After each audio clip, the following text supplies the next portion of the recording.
To Alice Drysdale Vickery, whose prophetic vision of liberated womanhood has been an inspiration.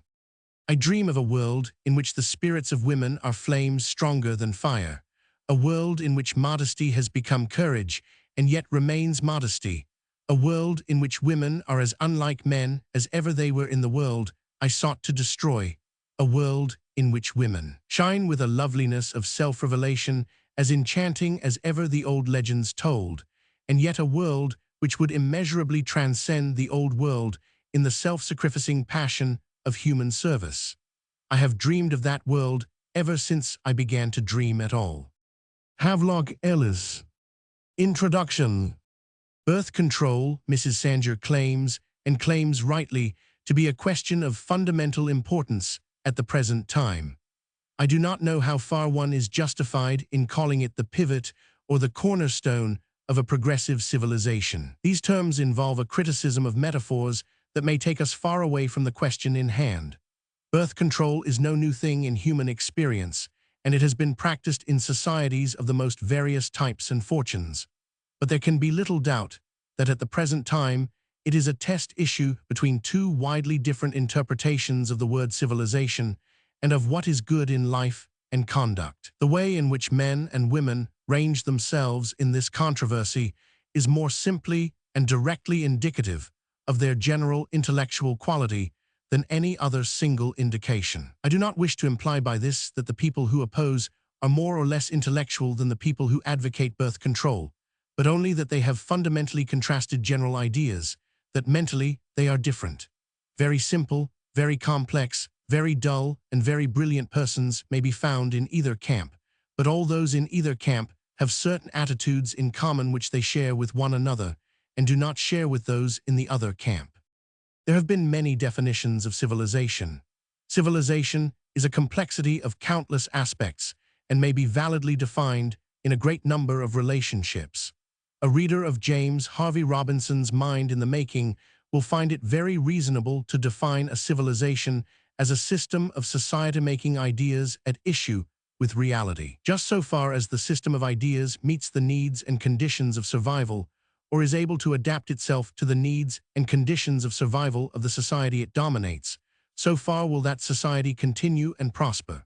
We are beginning to realize that in the past, and under different conditions from our own, societies have existed with systems of ideas, and with methods of thought very widely contrasting with what we should consider right and sane today. The extraordinary Neolithic civilizations of the American continent that flourished before the coming of the Europeans seem to have got along with concepts that involved pedantries and cruelties and a kind of systematic unreason, which find their closest parallels today in the art and writings of certain types of lunatic.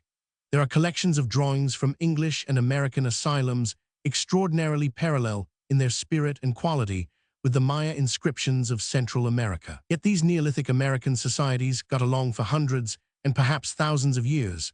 They respected seed time and harvest, they bred, and they maintained a grotesque and terrible order, and they produced quite beautiful works of art. Yet their surplus of population was disposed of by an organization of sacrificial slaughter unparalleled in the records of mankind.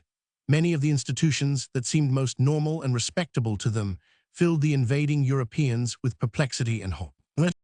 When we realize clearly this possibility of civilizations being based on very different sets of moral ideas and upon different intellectual methods, we are better able to appreciate the profound significance of the schism in our modern community, which gives us side by side honest and intelligent people who regard birth control as something essentially sweet, sane, clean, desirable, and necessary, and others equally honest and with as good a claim to intelligence who regard it as not merely unreasonable and unwholesome, but as intolerable and abominable. We are living not in a simple and complete civilization, but in a conflict of at least two civilizations, based on entirely different fundamental ideas, pursuing different methods, and with different aims and ends. I will call one of these civilizations our traditional or authoritative civilization.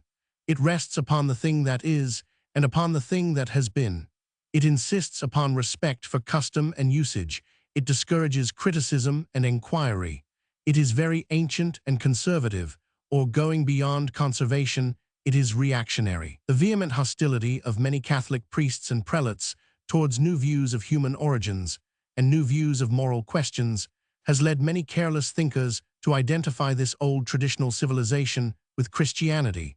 But that identification ignores the strongly revolutionary and initiatory spirit that has always animated Christianity and is untrue even to the realities of Orthodox Catholic teaching. The vituperation of individual Catholics must not be confused with the deliberate doctrines of the Church, which have, on the whole, been conspicuously cautious and balanced and sane in these matters. The ideas and practices of the old civilization are older and more widespread than and not identifiable with either Christian or Catholic culture, and it will be a great misfortune if the issues between the old civilization and the new are allowed to slip into the deep ruts of religious controversies that are only accidentally and intermittently parallel. Contrasted with the ancient civilization, with the traditional disposition, which accepts institutions and moral values as though they were a part of nature, we have what I may call with an evident bias in its favor the civilization of inquiry, of experimental knowledge, creative and progressive civilization. The first great outbreak of the spirit of this civilization was in Republican Greece. The martyrdom of Socrates, the fearless utopianism of Plato, the ambitious encyclopedism of Aristotle marked the dawn of a new courage and a new willfulness in human affairs. The fear of set limitations, of punitive and restrictive laws imposed by fate upon human life, was visibly fading in human minds. These names marked the first clear realization that, to a large extent, and possibly to an illimitable extent, man's moral and social life and his general destiny could be seized upon and controlled by man. Both must have knowledge, said the ancient civilization, and it says it still through a multitude of vigorous voices and harsh repressive acts. Let man learn his duty and obey, says the new civilization with ever-increasing confidence. Let man know and trust him. For long ages, the old civilization kept the new subordinate, apologetic, and ineffective, but for the last 2 centuries, the new has fought its way to a position of contentious equality. The two go on side by side, jostling upon 1,000 issues. The world changes, the conditions of life change rapidly through that development of organized science, which is the natural method of the new civilization. The old tradition demands that national loyalties and ancient belligerence should continue. The new has produced means of communication that break down the pens and separations of human life upon which nationalist emotion depends.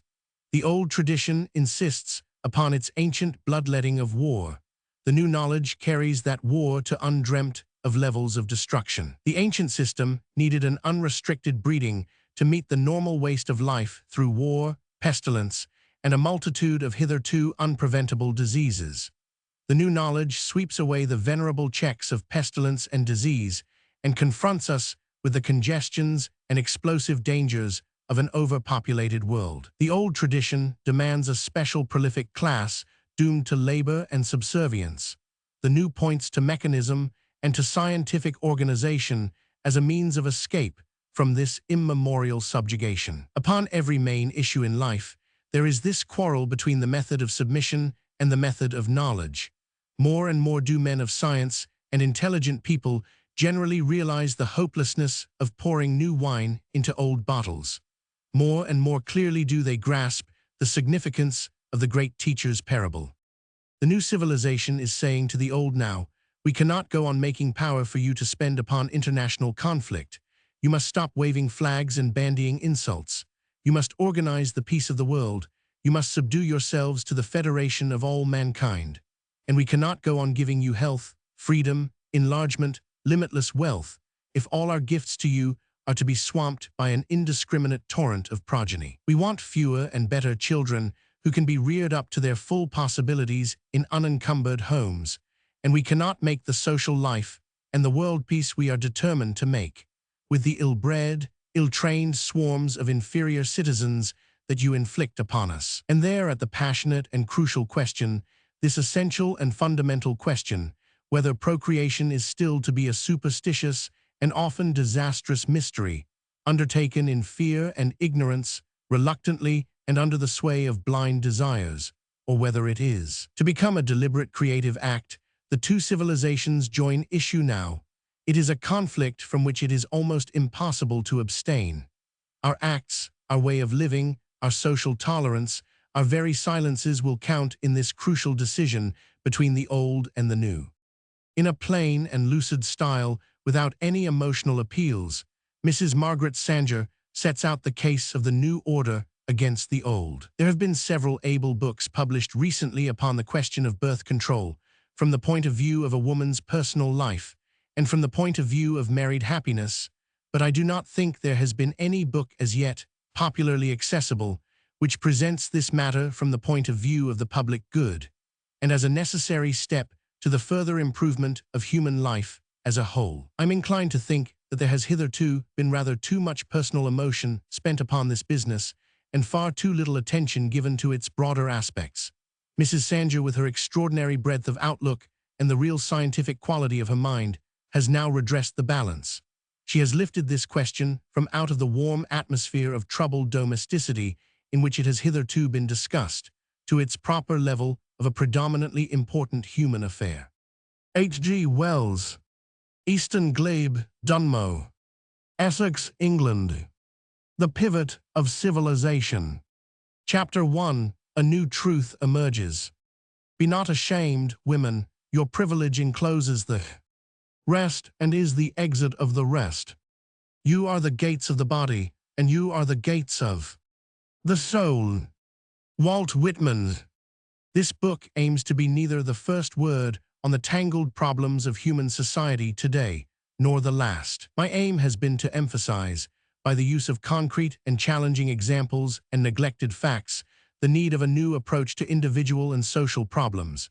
Its central challenge is that civilization, in any true sense of the word, is based upon the control and guidance of the great natural instinct of sex.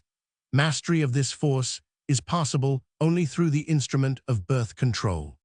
It may be objected that in the following pages I have rushed in where academic scholars have feared to tread, and that as an active propagandist I am lacking in the scholarship and documentary preparation to undertake such a stupendous task. My only defense is that, from my point of view at least, too many are already studying and investigating social problems from without, with a sort of Olympian detachment. And on the other hand, too few of those who are engaged in this endless war for human betterment have found the time to give to the world those truths not always hidden, but practically unquarried, which may be secured only after years of active service. Of late, we have been treated to accounts written by well-meaning ladies and gentlemen who have assumed clever disguises and have gone out to work for a week or a month among the proletariat. But can we thus learn anything new of the fundamental problems of working men, working women, working children? Something, perhaps, but not those great central problems of hunger and sex. We have been told that only those who themselves have suffered the pangs of starvation can truly understand hunger. You might come into the closest contact with a starving man, yet, if you were yourself well-fed, no amount of sympathy could give you actual insight into the psychology of his suffering. This suggests an objective and a subjective approach to all social problems. Whatever the weakness of the subjective, or, if you prefer, the feminine approach, it has at least the virtue that its conclusions are tested by experience. Observation of facts about you intimate subjective reaction to such facts, generate in your mind certain fundamental convictions, truths you can ignore no more than you can ignore such truths as come as the fruit of bitter but valuable personal experience.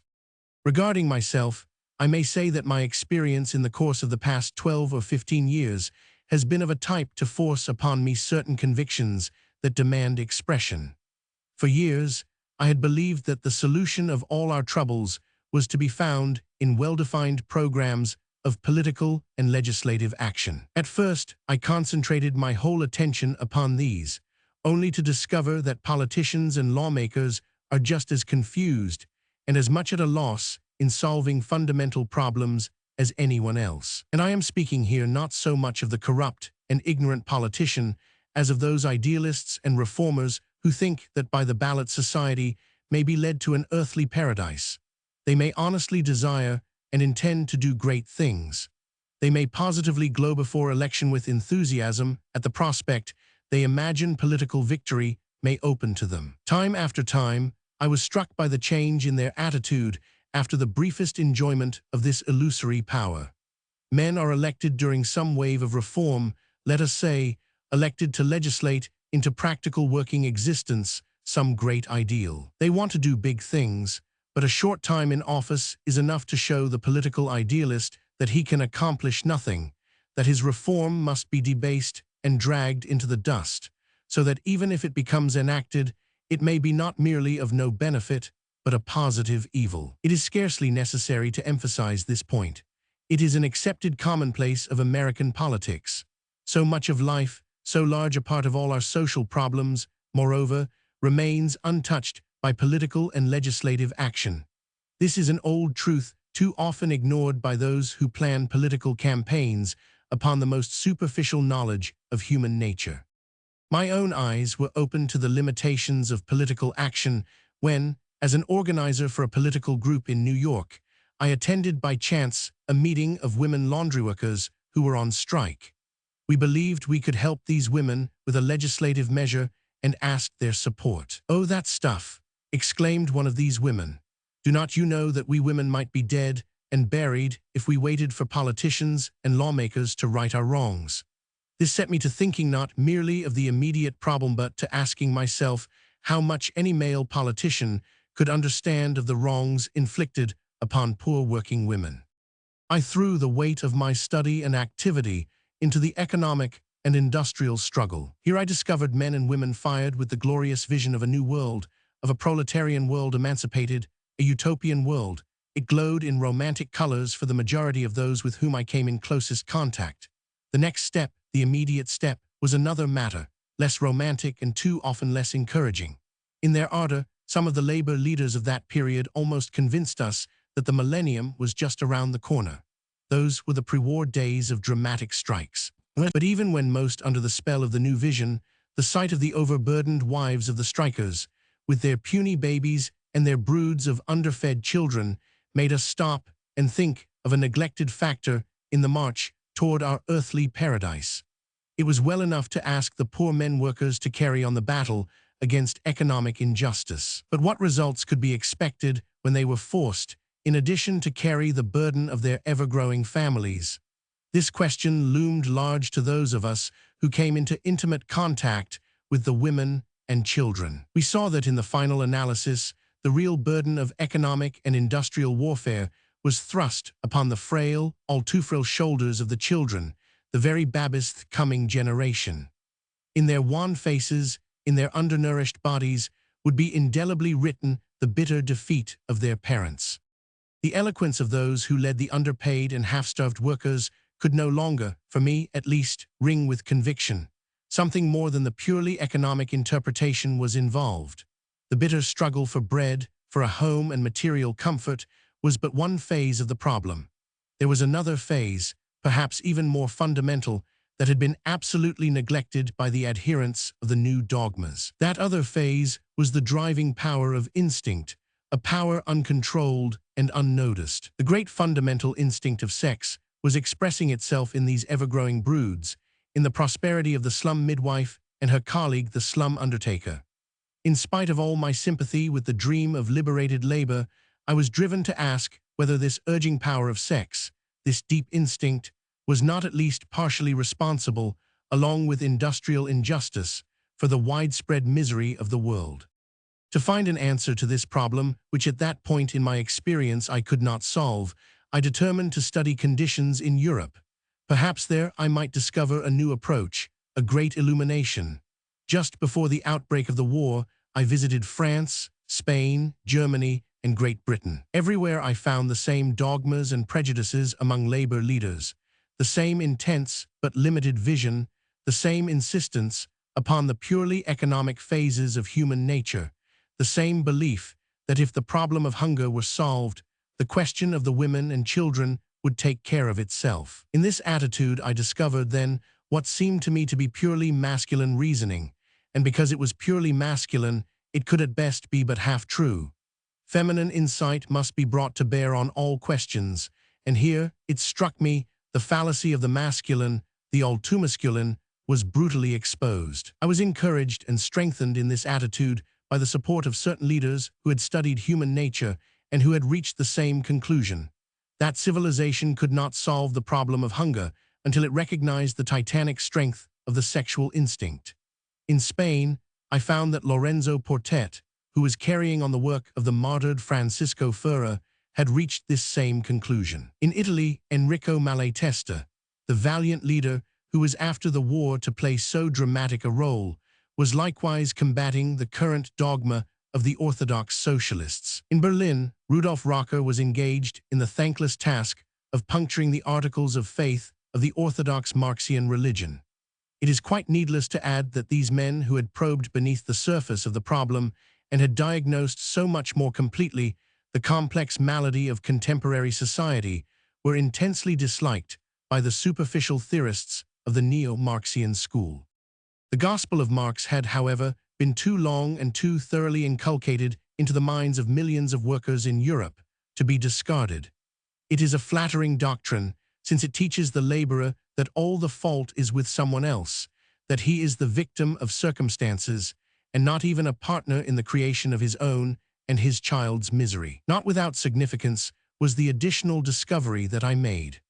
I found that the Marxian influence tended to lead workers to believe that, irrespective of the health of the poor mothers, the earning capacity of the wage-earning fathers, or the upbringing of the children, increase of the proletarian family was a benefit, not a detriment to the revolutionary movement. The greater the number of hungry mouths, the emptier the stomachs, the more quickly would the class war be precipitated. The greater the increase in population among the proletariat, the greater the incentive to revolution. This may not be sound Marxian theory, but it is the manner in which it is popularly accepted. It is the popular belief, wherever the Marxian influence is strong. This I found especially in England and Scotland. In speaking to groups of dockworkers on strike in Glasgow, and before the communist and cooperative guilds throughout England, I discovered a prevailing opposition to the recognition of sex as a factor in the perpetuation of poverty. The leaders and theorists were immovable in their opposition. But when once I succeeded in breaking through the surface opposition, the rank and file of the workers, I found that they were willing to recognize the power of this neglected factor in their lives. So central, so fundamental in the life of every man and woman is this problem that they need be taught no elaborate or imposing theory to explain their troubles. To approach their problems by the avenue of sex and reproduction is to reveal at once their fundamental relations to the whole economic and biological structure of society. Their interest is immediately and completely awakened. But always, as I soon discovered, the ideas and habits of thought of these submerged masses have been formed through the press, the church, through political institutions, all of which had built up a conspiracy of silence around a subject that is of no less vital importance than that of hunger. A great wall separates the masses from those imperative truths that must be known and flung wide if civilization is to be saved. As currently constituted, church, press, education seem today organized to exploit the ignorance and the prejudices of the masses, rather than to light their way to self-salvation. Such was the situation in 1914, when I returned to America, determined, since the exclusively masculine point of view had dominated too long, that the other half of the truth should be made known. The birth control movement was launched because it was in this form that the whole relation of woman and child, eternal emblem of the future of society, could be more effectively dramatized. The amazing growth of this movement dates from the moment when in my home a small group organized the first birth control league. Since then, we have been criticized for our choice of the term birth control to express the idea of modern scientific contraception. I have yet to hear any criticism of this term that is not based upon some false and hypocritical sense of modesty, or that does not arise out of a semi-prurient misunderstanding of its aim. On the other hand, nothing better expresses the idea of purposive, responsible, and self-directed guidance of the reproductive powers. Those critics who condemn birth control as a negative, destructive idea, concerned only with self-gratification, might profitably open the nearest dictionary for a definition of control. There they would discover that the verb control means to exercise a directing, guiding, or restraining influence, to direct, to regulate, to counteract. Control is guidance, direction, foresight. It implies intelligence, forethought, and responsibility. They will find in the Standard Dictionary a quotation from Lecky to the effect that the greatest of all evils in politics is power without control. In what phase of life is not power without control an evil? Birth control, therefore, means not merely the limitation of births, but the application of intelligent guidance over the reproductive power. It means the substitution of reason and intelligence for the blind play of instinct. The term birth control had the immense practical advantage of compressing into 2 short words the answer to the inarticulate demands of millions of men and women in all countries. At the time this slogan was formulated, I had not yet come to the complete realization of the great truth that had been thus crystallized. It was the response to the overwhelming, heartbreaking appeals that came by every male for aid and advice, which revealed a great truth that lay dormant, a truth that seemed to spring into full vitality almost overnight that could never again be crushed to earth. Nor could I then have realized the number and the power of the enemies who were to be aroused into activity by this idea. So completely was I dominated by this conviction of the efficacy of control that I could not until later realize the extent of the sacrifices that were to be exacted of me and of those who supported my campaign. The very idea of birth control resurrected the spirit of the witch hunters of Salem. Could they have usurped the power, they would have burned us at the stake. Lacking that power, they used the weapon of suppression and invoked medieval statutes to send us to jail. These tactics had an effect the very opposite to that intended. They demonstrated the vitality of the idea of birth control and acted as counter-irritant on the actively intelligent sections of the American community. Nor was the interest aroused confined merely to America. The neo-Malthusian movement in Great Britain, with its history of undaunted bravery, came to our support, and I had the comfort of knowing that the finest minds of England did not hesitate a moment in the expression of their sympathy and support.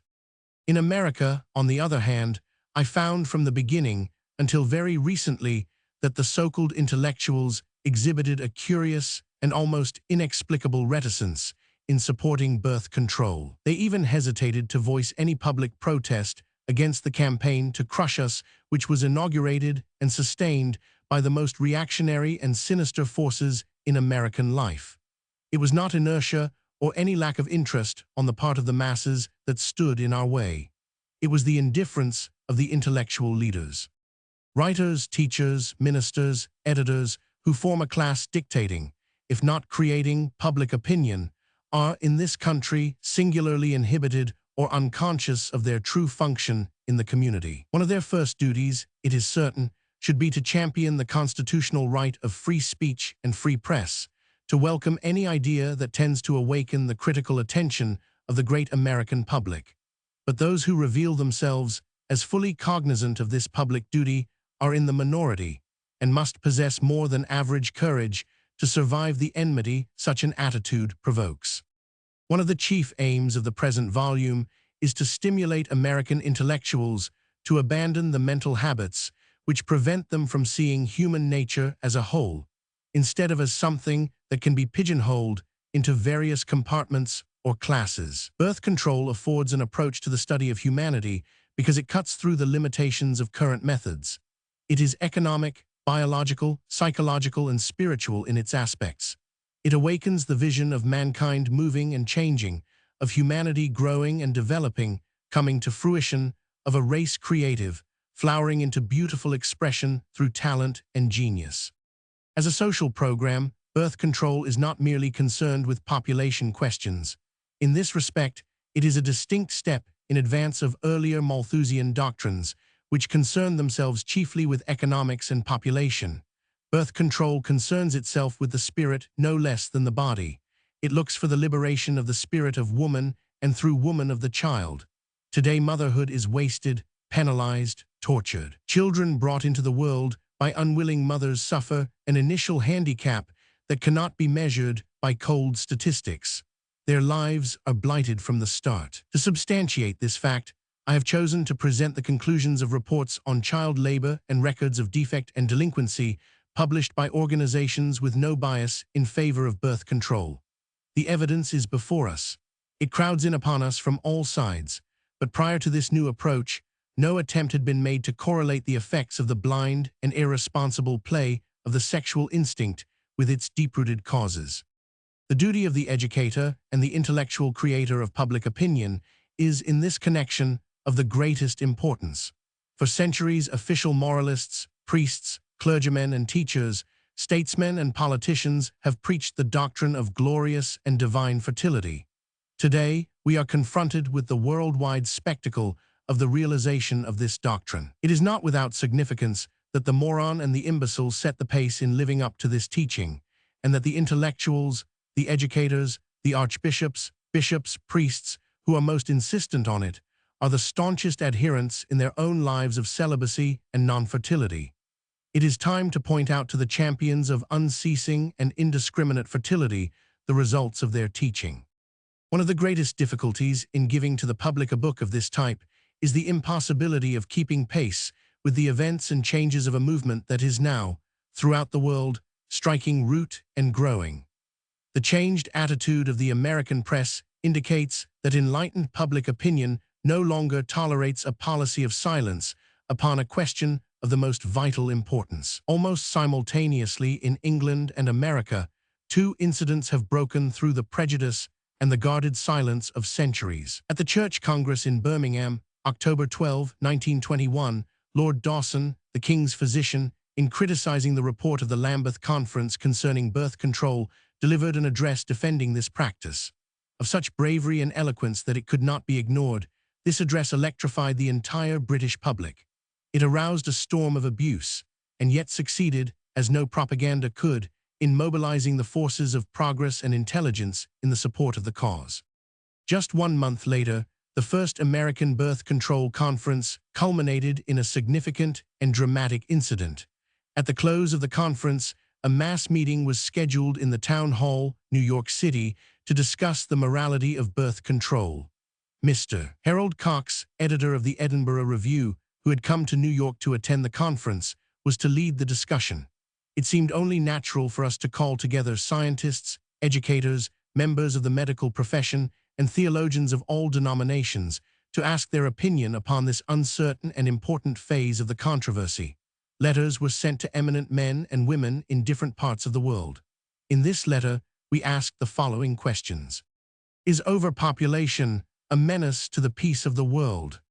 Would the legal dissemination of scientific birth control information through the medium of clinics by the medical profession be the most logical method of checking the problem of overpopulation?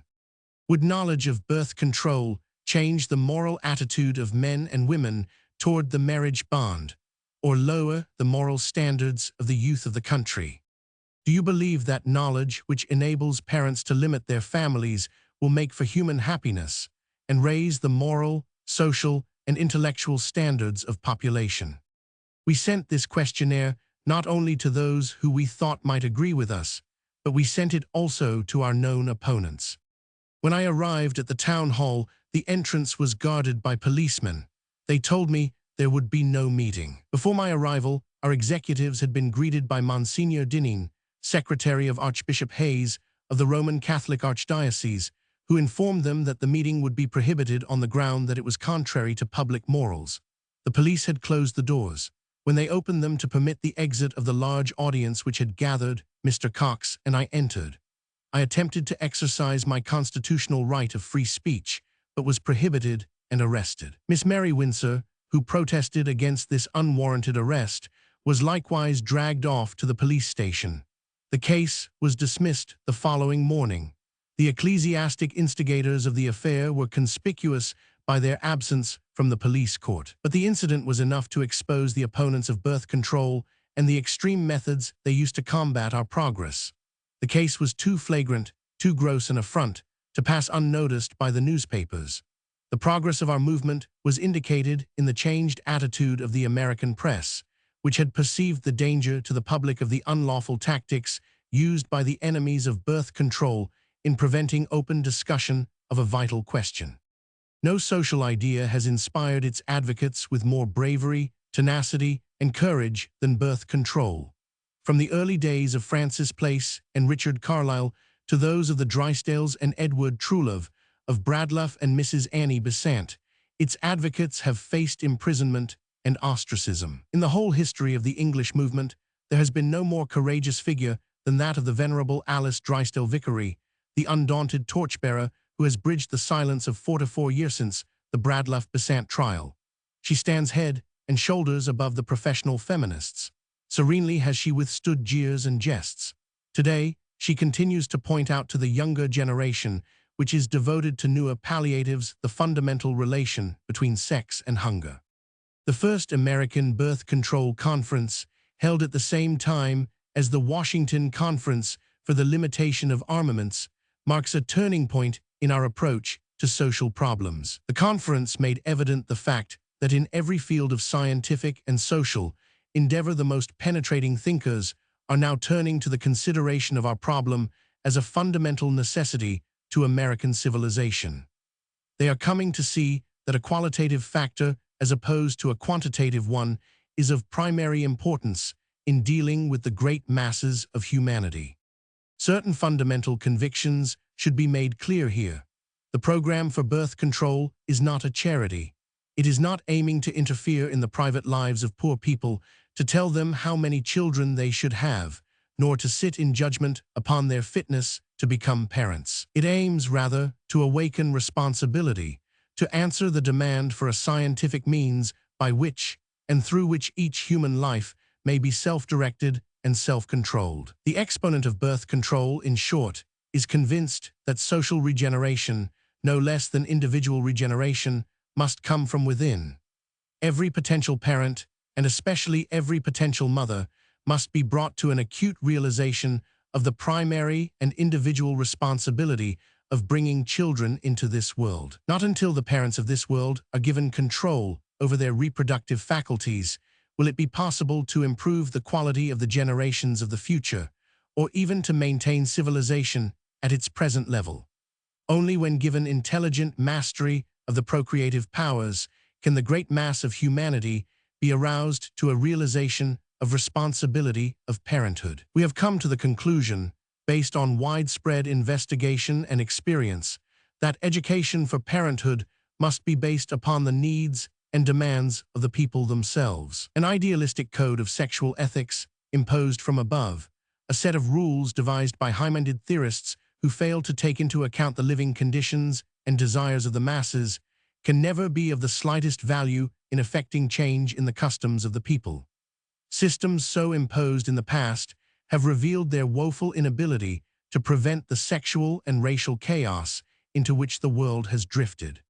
The universal demand for practical education in birth control is one of the most hopeful signs that the masses themselves today possess the divine spark of regeneration. It remains for the courageous and the enlightened to answer this demand, to kindle the spark, to direct a thorough education in sex hygiene based upon this intense interest. Birth control is thus the entering wedge for the educator. In answering the needs of these thousands upon thousands of submerged mothers, it is possible to use their interest as the foundation for education in prophylaxis, hygiene, and infant welfare. The potential mother can then be shown that maternity need not be slavery, but may be the most effective avenue to self-development and self-realization. Upon this basis, only may we improve the quality of the race. The lack of balance between the birth rate of the unfit and the fit, admittedly the greatest present menace to the civilization, can never be rectified by the inauguration of a cradle competition between these two classes. The example of the inferior classes, the fertility of the feeble-minded, the mentally defective, the poverty-stricken, should not be held up for emulation to the mentally and physically fit, and therefore less fertile, parents of the educated and well-to-do classes. On the contrary, the most urgent problem today is how to limit and discourage the overfertility of the mentally and physically defective. Possibly drastic and Spartan methods may be forced upon American society if it continues complacently to encourage the chance and chaotic breeding that has resulted from our stupid, cruel sentimentalism. To effect the salvation of the generations of the future, of the generations of toddler greatest need, first of all, is the ability to face the situation without flinching, to cooperate in the formation of a code of sexual ethics based upon a thorough biological and psychological understanding of human nature, and then to answer the questions and the needs of the people with all the intelligence and honesty at our command. If we can summon the bravery to do this, we shall best be serving the pivotal interests of civilization. To conclude this introduction, my initiation, as I have confessed, was primarily an emotional one. My interest in birth control was awakened by experience. Research and investigation have followed.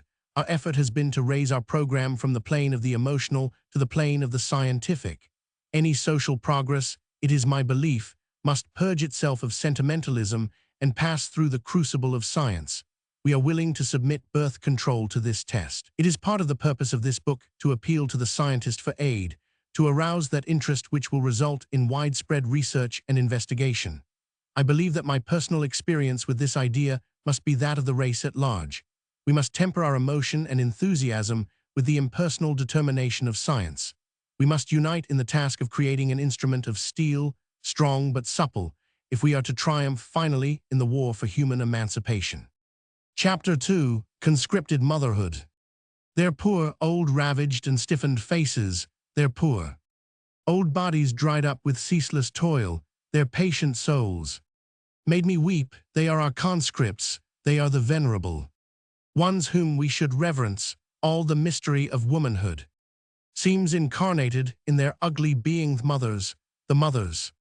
Ye are all ones. From the letters of William James.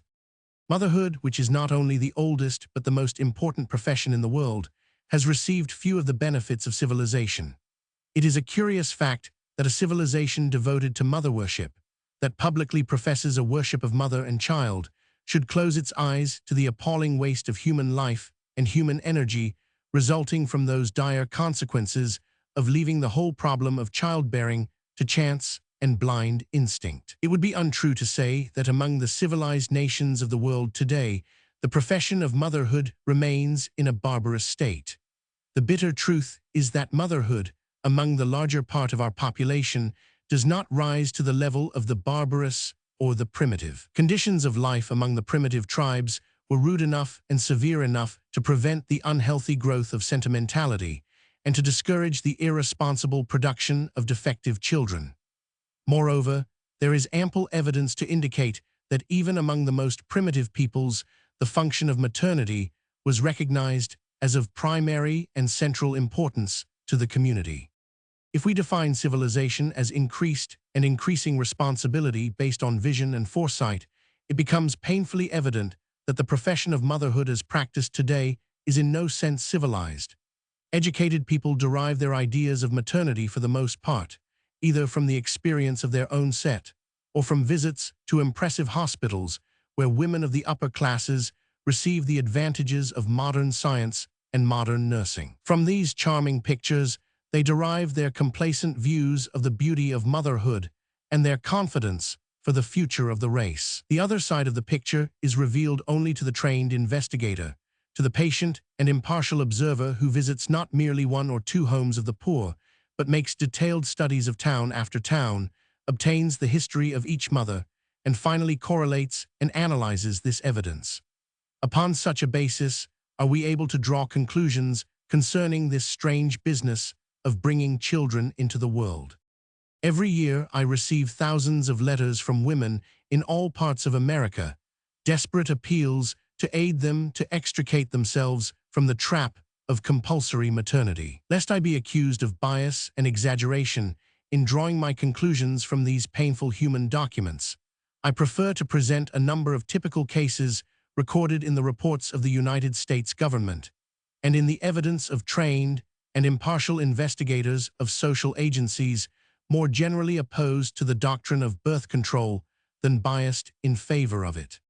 A perusal of the reports on infant mortality in widely varying industrial centers of the United States, published during the past decade by the Children's Bureau of the United States Department of Labor, forces us to a realization of the immediate need of detailed statistics concerning the practice and results of uncontrolled breeding. Some such effort as this has been made by the Galton Laboratory of National Eugenics in Great Britain. The Children's Bureau reports only incidentally present this impressive evidence. They fail to coordinate it. While there is always the danger of drawing giant conclusions from pygmy premises, here is overwhelming evidence concerning irresponsible parenthood that is ignored by governmental and social agencies. I have chosen a small number of typical cases from these reports. Though drawn from widely varying sources, they all emphasize the greatest crime of modern civilization, that of permitting motherhood to be left to blind chance, and to be mainly a function of the most abysmally ignorant and irresponsible classes of the community.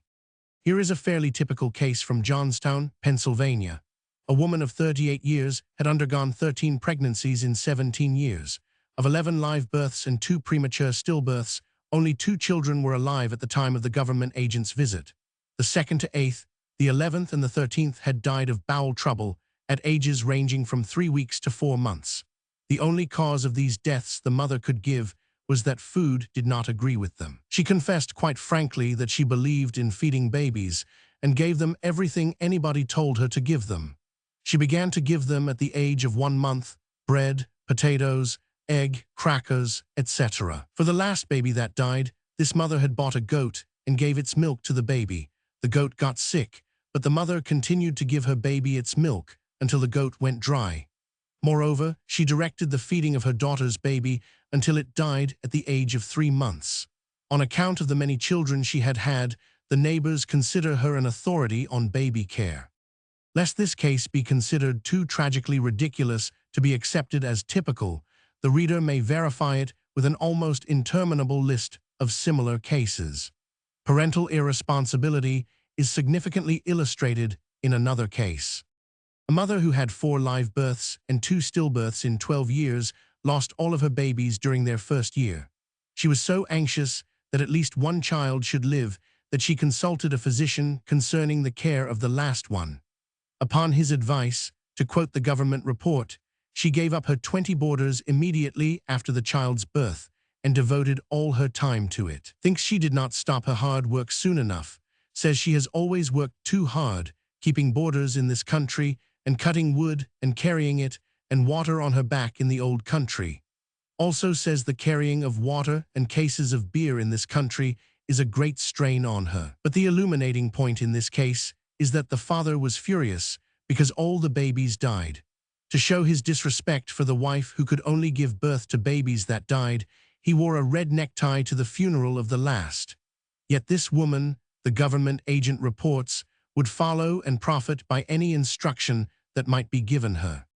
It is true that the cases reported from Johnstown, Pennsylvania, do not represent completely Americanized families. This lack does not prevent them, however, by their unceasing fertility from producing the Americans of tomorrow. Of the more immediate conditions surrounding childbirth, we are presented with this evidence, given by one woman concerning the birth of her last child. On 5 o'clock on Wednesday evening, she went to her sister's house to return a washboard after finishing a day's washing. The baby was born while she was there. Her sister was too young to aid her in any way. She was not accustomed to a midwife, she confessed. She cut the cord herself, washed the newborn baby at her sister's house, walked home, cooked supper for her boarders, and went to bed by 8 o'clock. The next day she got up and ironed. This tired her out, she said, so she stayed in bed for 2 whole days. She milked cows the day after the birth of the baby and sold the milk as well. Later in the week, when she became tired, she hired someone to do that portion of her work. This woman, we are further informed, kept cows, chickens, and lodgers and earned additional money by doing laundry and char work. At times her husband deserted her. His earnings amounted to 1 a day, while a 15-year-old son earned 1 in a coal mine. One searches in vain for some picture of sacred motherhood, as depicted in popular plays and motion pictures, something more normal and encouraging. Then one comes to the bitter realization that these, in very truth, are the normal cases, not the exceptions. The exceptions are apt to indicate, instead, the close relationship of this irresponsible and chance parenthood to the great social problems of feeble-mindedness, crime, and syphilis. Nor is this type of motherhood confined to newly arrived immigrant mothers. As a government report from Akron, Ohio, sufficiently indicates. In this city, the government agents discovered that more than 500 mothers were ignorant of the accepted principles of infant feeding, or if familiar with them, did not practice them. This ignorance or indifference was not confined to foreign-born mothers. A native mother reported that she gave her 2-week-old baby ice cream, and that before his 6th month, he was sitting at the table eating everything. This was in a town in which there were comparatively few cases of extreme poverty. The degradation of motherhood, the damnation of the next generation before it is born, is exposed in all its catastrophic misery in the reports of the National Consumers League. In her report of living conditions among nightworking mothers in 39 textile mills in Rhode Island, based on exhaustive studies, Mrs. Florence Kelly describes the normal life of these women. When the worker, cruelly tired from 10 hours' work, comes home in the early morning, she usually scrambles together breakfast for the family, eating little or nothing herself, and that hastily she tumbles into bed, not the immaculate bed in an airy bedroom with dark shades, but one still warm from its night occupants, in a stuffy little bedroom, darkened imperfectly if at all. After sleeping exhaustedly for an hour perhaps, she bestirs herself to get the children off to school, or care for insistent little ones, too young to appreciate that mother is tired out and must sleep. Perhaps later in the forenoon, she again drops into a fitful sleep, or she may have to wait until after dinner. There is the midday meal to get, and if her husband cannot come home, his dinner pail to pack with a hot lunch to be sent or carried to him. If he is not at home, the lunch is rather a makeshift. The midday meal is scarcely over before supper must be thought of.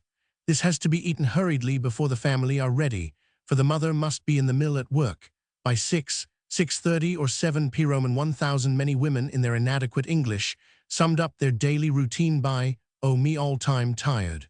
Too much work, too much baby, too little sleep." Only 16 of the 166 married women were without children, 32 had 3 or more, 20 had children 1 year old or under. There were 160 children under schoolage, below 6 years, and 246 of school age. A woman in ordinary circumstances, adds this impartial investigator, with a husband and 3 children, if she does her own work, feels that her hands are full. How these millworkers, many of them frail-looking and many with confessedly poor health, can ever do 2 jobs is a mystery, when they are seen in their homes dragging about, pale, hollow-eyed and listless, often needlessly sharp and impatient with the children. These children are not only not mothered, never cherished, they are nagged and buffeted. The mothers are not superwomen, and like all human beings, they have a certain amount of strength, and when that breaks, their nerves suffer. We are presented with a vivid picture of one of these slave mothers, a woman of 38 who looks at least 50 with her worn, furrowed face. Asked why she had been working at night for the past 2 years, she pointed to a 6-month-old baby she was carrying, to the 5 small children swarming about her, and answered laconically, "Too much children." She volunteered the information that there had been 2 more who had died. When asked why they had died, the poor mother shrugged her shoulders listlessly and replied, "Do not know." In addition to bearing and rearing these children, her work would sap the vitality of any ordinary person. She got home soon after 4 in the morning, cooked breakfast for the family, and ate hastily herself. At 4, she was in bed, staying there until 8, but part of that time was disturbed for the children were noisy, and the apartment was a tiny, dingy place in a basement. At 8, she started the 3 oldest boys to school and cleaned up the debris of breakfast and of supper the night before. At 12, she carried a hot lunch to her husband and had dinner ready for the 3 school children. In the afternoon, there were again dishes and cooking, and caring for 3 babies aged 5, 3 years, and 6 months. At 5, supper was ready for the family. The mother ate by herself and was off to work at 5:45.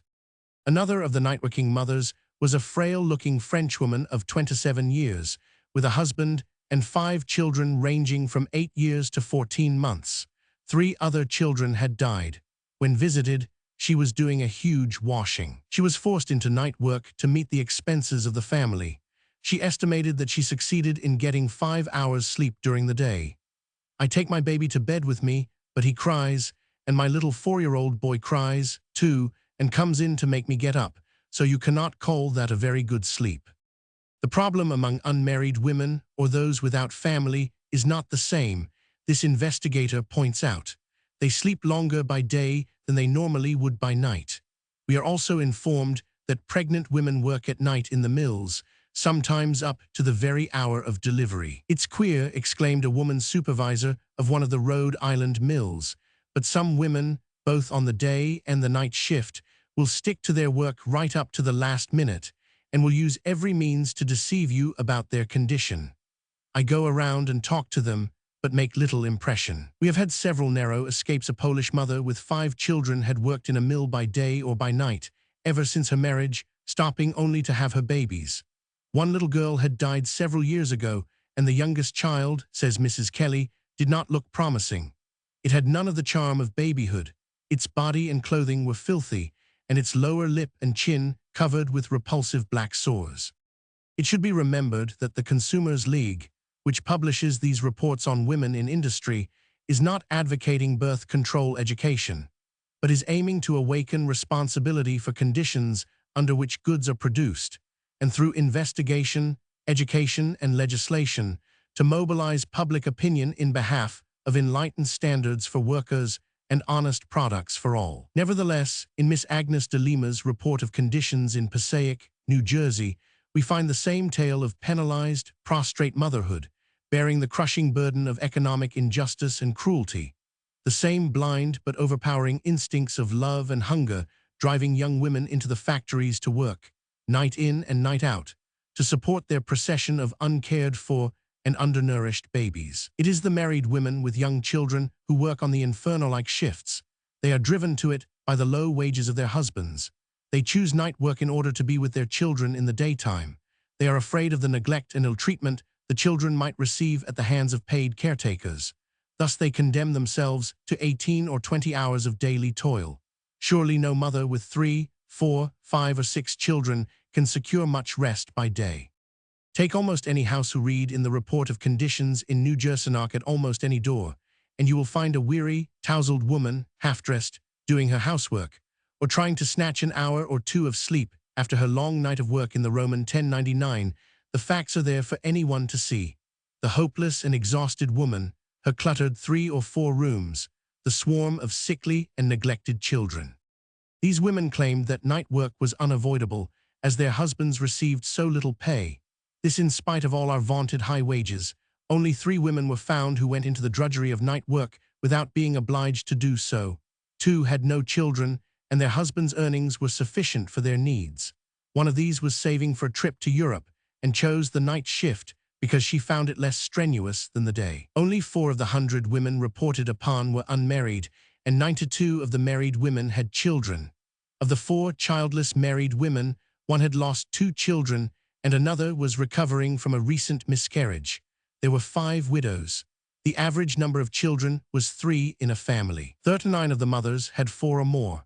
3 of them had 6 children, and 6 of them had 7 children apiece.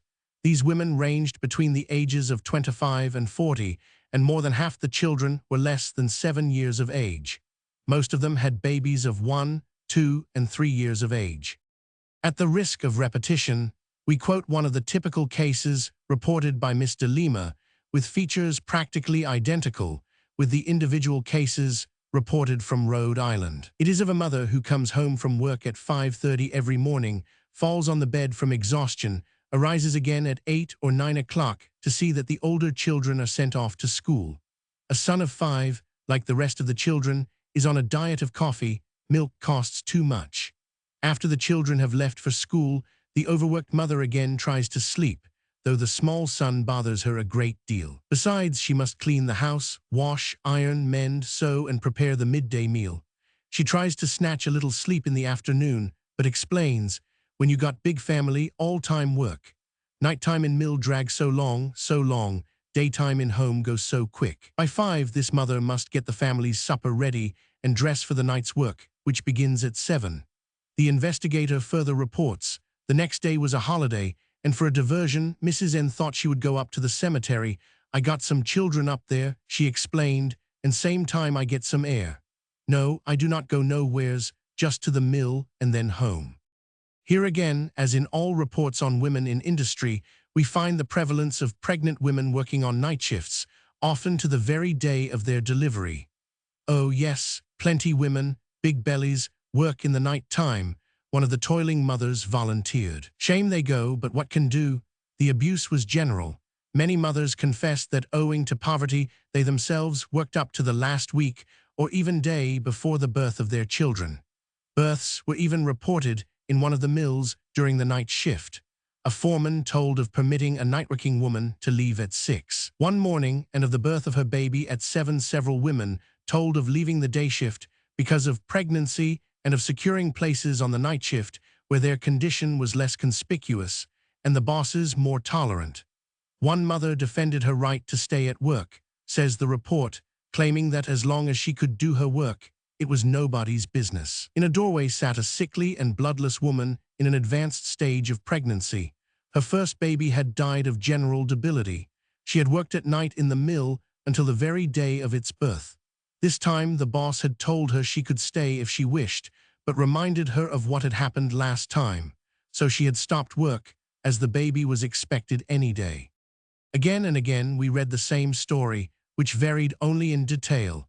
The mother in the 3 black rooms, the sagging porch overflowing with pale and sickly children, the overworked mother of 7, still nursing her youngest, who is 2 or 3 months old. Worn and haggard, with a skeleton-like child pulling at her breast, the woman tries to make the investigator understand. The grandmother helps to interpret. She never sleeps, explains the old woman. How can she with so many children? She works up to the last moment before her baby comes and returns to work as soon as they are 4 weeks old. Another apartment in the same house, another of those night-working mothers who had just stopped because she is pregnant.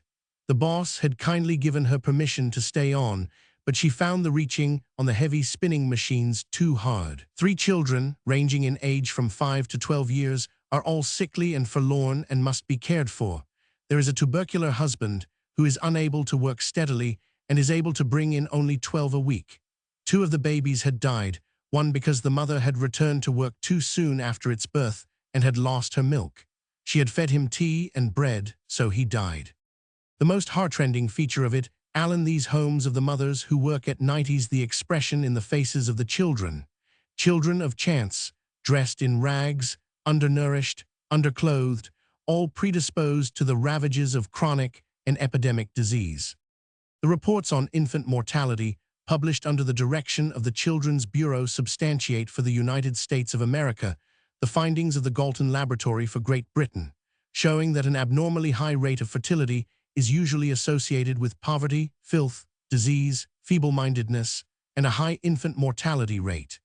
It is a commonplace truism that a high birth rate is accompanied by a high infant mortality rate. No longer is it necessary to dissociate cause and effect, to try to determine whether the high birth rate is the cause of the high infant mortality rate.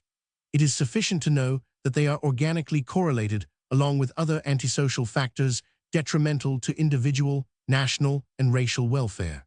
The figures presented by Hibbs likewise reveal a much higher infant mortality rate for the later-born children of large families. The statistics which show that the greatest number of children are born to parents whose earnings are the lowest, that the direst poverty is associated with uncontrolled fecundity, emphasize the character of the parenthood we are depending upon to create the race of the future. A distinguished American opponent of birth control some years ago spoke of the racial value of this high infant mortality rate among the unfit. He forgot, however, that the survival rate of the children born of these overworked and fatigued mothers may nevertheless be large enough, aided and abetted by philanthropies and charities, to form the greater part of the population of tomorrow. As Dr. Carl Pearson has stated, degenerate stocks under present social conditions are not short-lived. They live to have more than the normal size of family. Reports of charitable organizations, the famous 100 neediest cases presented every year by the New York Times to arouse the sentimental generosity of its readers. Statistics of public and private hospitals, charities and corrections, analyses of pauperism in town and country all tell the same tale of uncontrolled and irresponsible fecundity. The facts, the figures, the appalling truth are there for all to read. It is only in the remedy proposed, the effective solution, that investigators and students of the problem disagree. Confronted with the startling and disgraceful conditions of affairs indicated by the fact that 250,000 babies die every year in the United States before they are 1 year old, and that no less than 23,000 women die in childbirth, a large number of experts and enthusiasts have placed their hopes in maternity-benefit measures. Such measures sharply illustrate the superficial and fragmentary manner in which the whole problem of motherhood is studied today. It seeks a laissez-faire policy of parenthood or marriage with an indiscriminating paternalism concerning maternity. It is as though the government were to say, increase and multiply, we shall assume the responsibility of keeping your babies alive. Even granting that the administration of these measures might be made effective and effectual, which is more than doubtful, we see that they are based upon a complete ignorance or disregard of the most important fact in the situation, that of indiscriminate and irresponsible fecundity. They tacitly assume that all parenthood is desirable, that all children should be born, and that infant mortality can be controlled by external aid. In the great world problem of creating the men and women of tomorrow, it is not merely a question of sustaining the lives of all children, irrespective of their hereditary and physical qualities, to the point where they, in turn, may reproduce their kind. Advocates of birth control offer and accept no such superficial solution. This philosophy is based upon a clearer vision and a more profound comprehension of human life, of immediate relief for the crushed and enslaved motherhood of the world through state aid. No better criticism has been made than that of Havelock Ellis. To the theoretical philanthropist, eager to reform the world on paper, nothing seems simpler than to cure the present evils of childrearing by setting up state nurseries, which are at once to relieve mothers of everything connected with the men of the future, beyond the pleasure rafe, such it happens to pay off conceiving them, and the trouble of bearing them, and at the same time to rear them up independently of the home in a wholesome, economical, and scientific manner. Nothing seems simpler, but from the fundamental psychological point of view, nothing is falser a state which admits that the individuals composing it are incompetent to perform their most sacred and intimate functions, and takes it upon itself to perform them itself instead, attempts a task that would be undesirable, even if it were possible of achievement. It may be replied that maternity benefit measures aim merely to aid mothers more adequately to fulfill their biological and social functions. But from the point of view of birth control, that will never be possible until the crushing exigencies of overcrowding are removed, overcrowding of pregnancies as well as of homes. As long as the mother remains the passive victim of blind instinct, instead of the conscious, responsible instrument of the life force, controlling and directing its expression, there can be no solution to the intricate and complex problems that confront the whole world today. This is, of course, impossible as long as women are driven into the factories, on night as well as day shifts, as long as children and girls and young women are driven into industries to labor that is physically deteriorating as a preparation for the supreme function of maternity. The philosophy of birth control insists that motherhood, no less than any other human function, must undergo scientific study, must be voluntarily directed and controlled with intelligence and foresight. As long as we countenance what H.G. Wells has well termed the monstrous absurdity of women discharging their supreme social function, bearing and rearing children in their spare time, as it were, while they earn their living by contributing some half-mechanical element to some trivial industrial product, any attempt to furnish maternal education is bound to fall on stony ground. Children brought into the world as the chance consequences of the blind play of uncontrolled instinct become likewise the helpless victims of their environment. It is because children are cheaply conceived that the infant mortality rate is high. But the greatest evil, perhaps the greatest crime, of our so-called civilization of today is not to be gauged by the infant mortality rate. In truth, unfortunate babies who depart during their first 12 months are more fortunate in many respects than those who survive to undergo punishment for their parents' cruel ignorance and complacent fecundity. If motherhood is wasted under the present regime of glorious fertility, Childhood is not merely wasted, but actually destroyed. Let us look at this matter from the point of view of the children who survive. Mortality series. Number 3, pp. 81, 82, 83, 84. Social and industrial conditions. Russell Sage Foundation, New York, 1916. Infant mortality. Series number 11. Chapter 3, Children Troop Down from Heaven. Failure of emotional, sentimental, and so-called idealistic efforts based on hysterical enthusiasm to improve social conditions is nowhere better exemplified than in the undervaluation of child life. A few years ago, the scandal of children under 14 working in cotton mills was exposed. There was muckraking and agitation. A wave of moral indignation swept over America. There arose a loud cry for immediate action. Then, having more or less successfully settled this particular matter, the American people heaved a sigh of relief, settled back, and complacently congratulated itself that the problem of child labor had been settled once and for all. Conditions are worse today than before. Not only is there child labor in practically every state in the Union, but we are now forced to realize the evils that result from child labor, of child laborers now grown into manhood and womanhood. But we wish here to point out a neglected aspect of this problem. Child labor shows us how cheaply we value childhood, and moreover, it shows us that cheap childhood is the inevitable result of chance parenthood. Child labor is organically bound up with the problem of uncontrolled breeding and the large family. The selective draft of 1917, which was designed to choose for military service only those fulfilling definite requirements of physical and mental fitness, showed some of the results of child labor. It established the fact that the majority of American children never got beyond the 6th grade because they were forced to leave school at that time. Our over-advertised compulsory education does not compel and does not educate.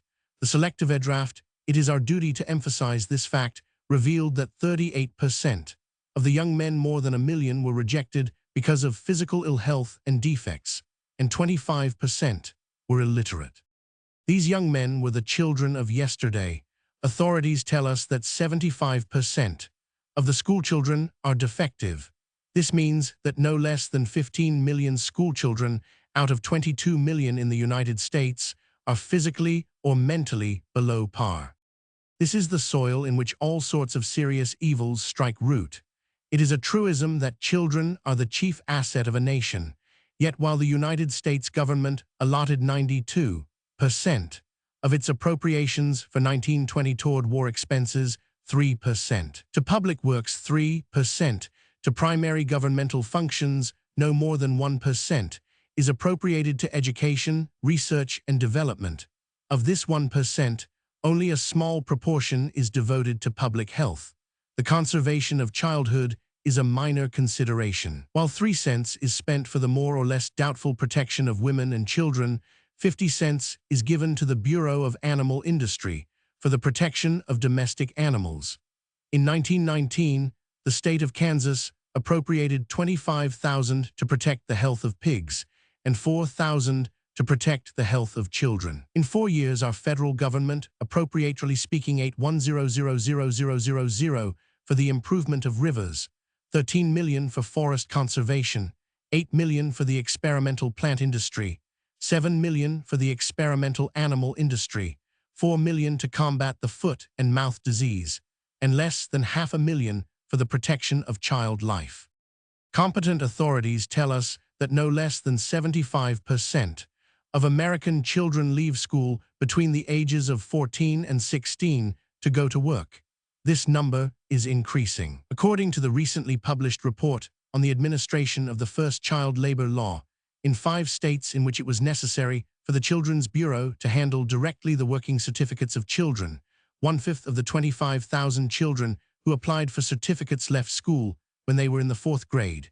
Nearly 1/10 of them had never attended school at all or had not gone beyond the 1st grade, and only 1/25 had gone as far as the 8th grade. But their educational equipment was even more limited than the grade they attended would indicate. Of the children applying to go to work, 1803 had not advanced further than the 1st grade even when they had gone to school at all.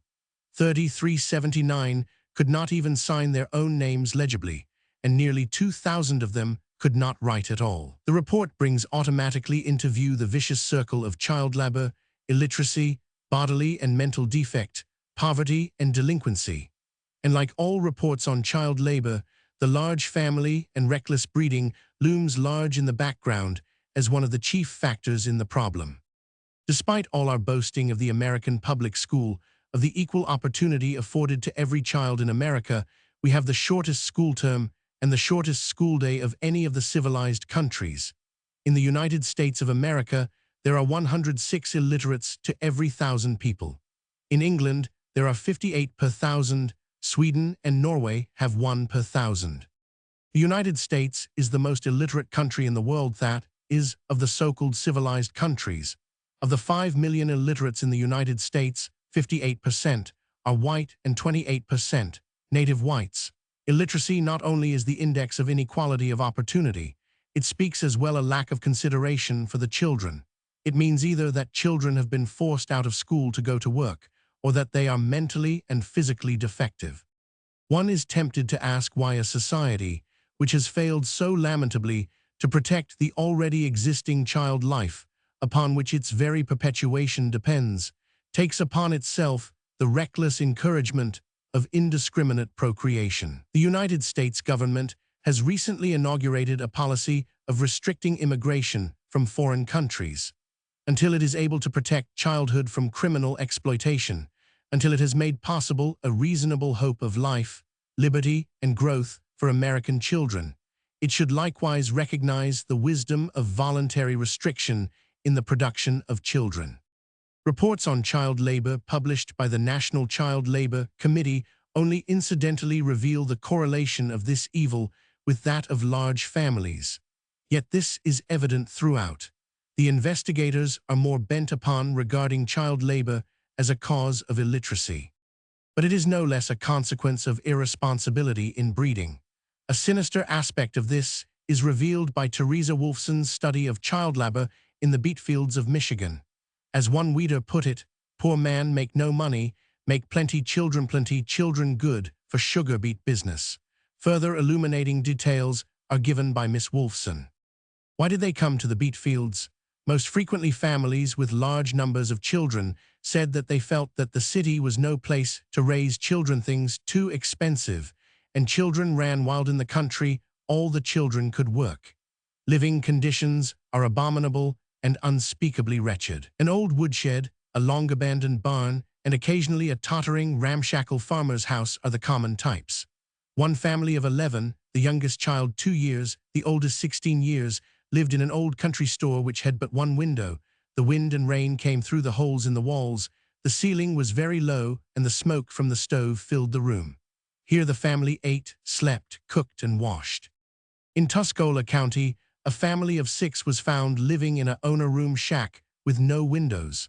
Light and ventilation was secured through the open doors. Little Charles, 8 years of age, was left at home to take care of Dan, Annie, and Pete, whose ages were 5 years, 4 years, and 3 months, respectively. In addition, he cooked the noonday meal and brought it to his parents in the field. The filth and choking odors of the shack made it almost unbearable, yet the baby was sleeping in a heap of rags piled up in a corner. Social philosophers of a certain school advocate the return to the land. It is only in the overcrowded city, they claim, that the evils resulting from the large family are possible.